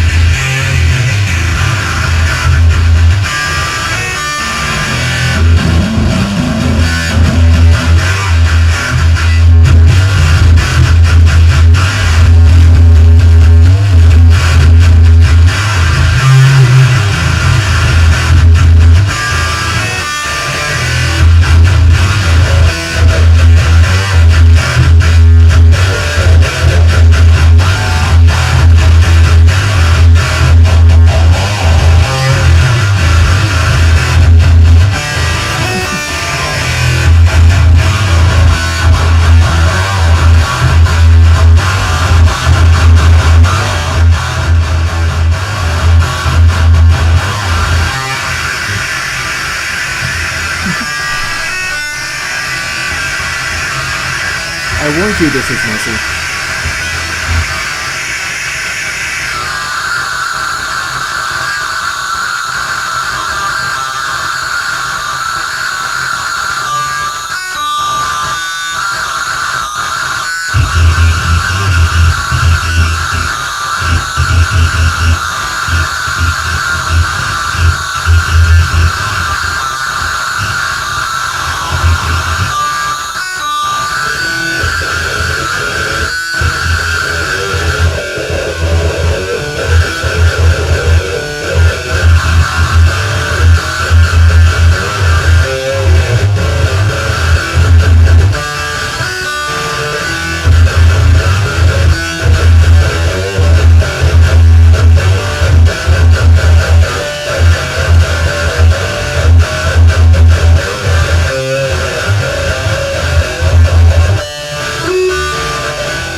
bit too hard.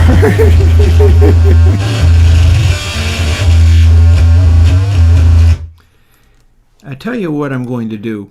we're taking it back down from the times 3. May or may not need to do the square root thing. This is more gain on tap than anything needs. Like Lou Reed doesn't need this much gain.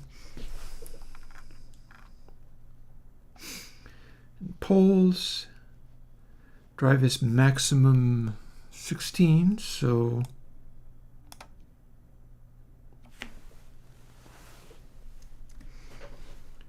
drive times 8 gets me there.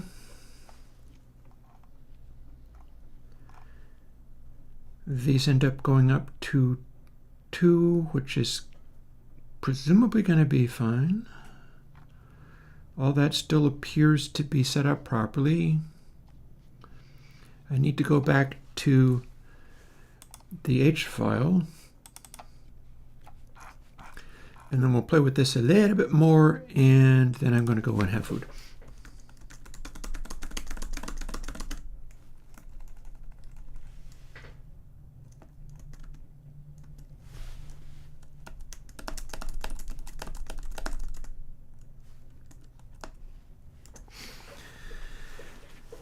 And let's even label it.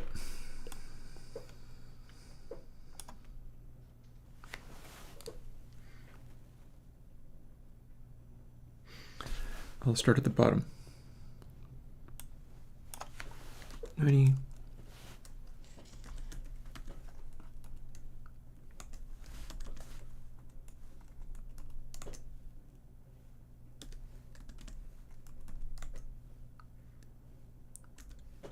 Seeing as they kind of work and line up. Okay. 2.1, okay. They overlap and meld in weird ways. But in theory,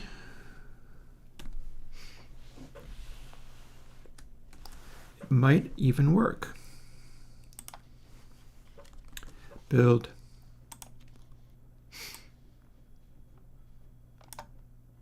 No, no, no. Do this. Boop.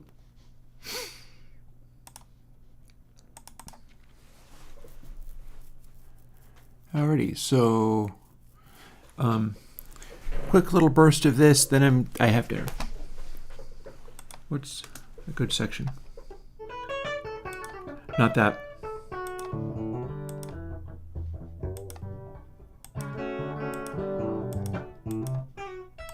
Yeah, some of that stuff is just out of tune.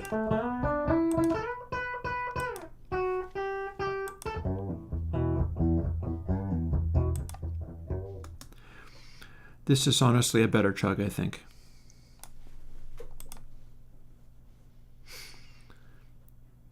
Don't know exactly what or why it is, but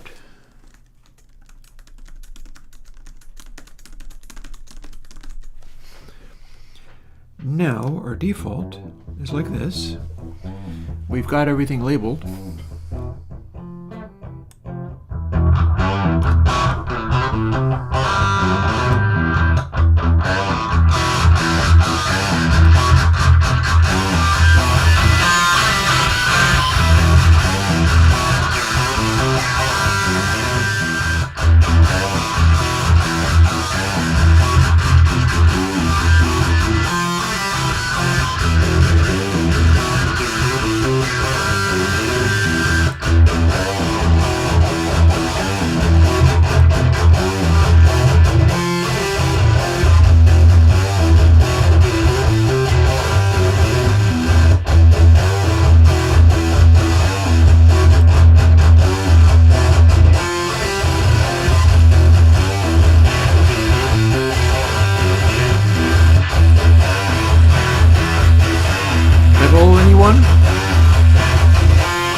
Talk to you later. Bye-bye.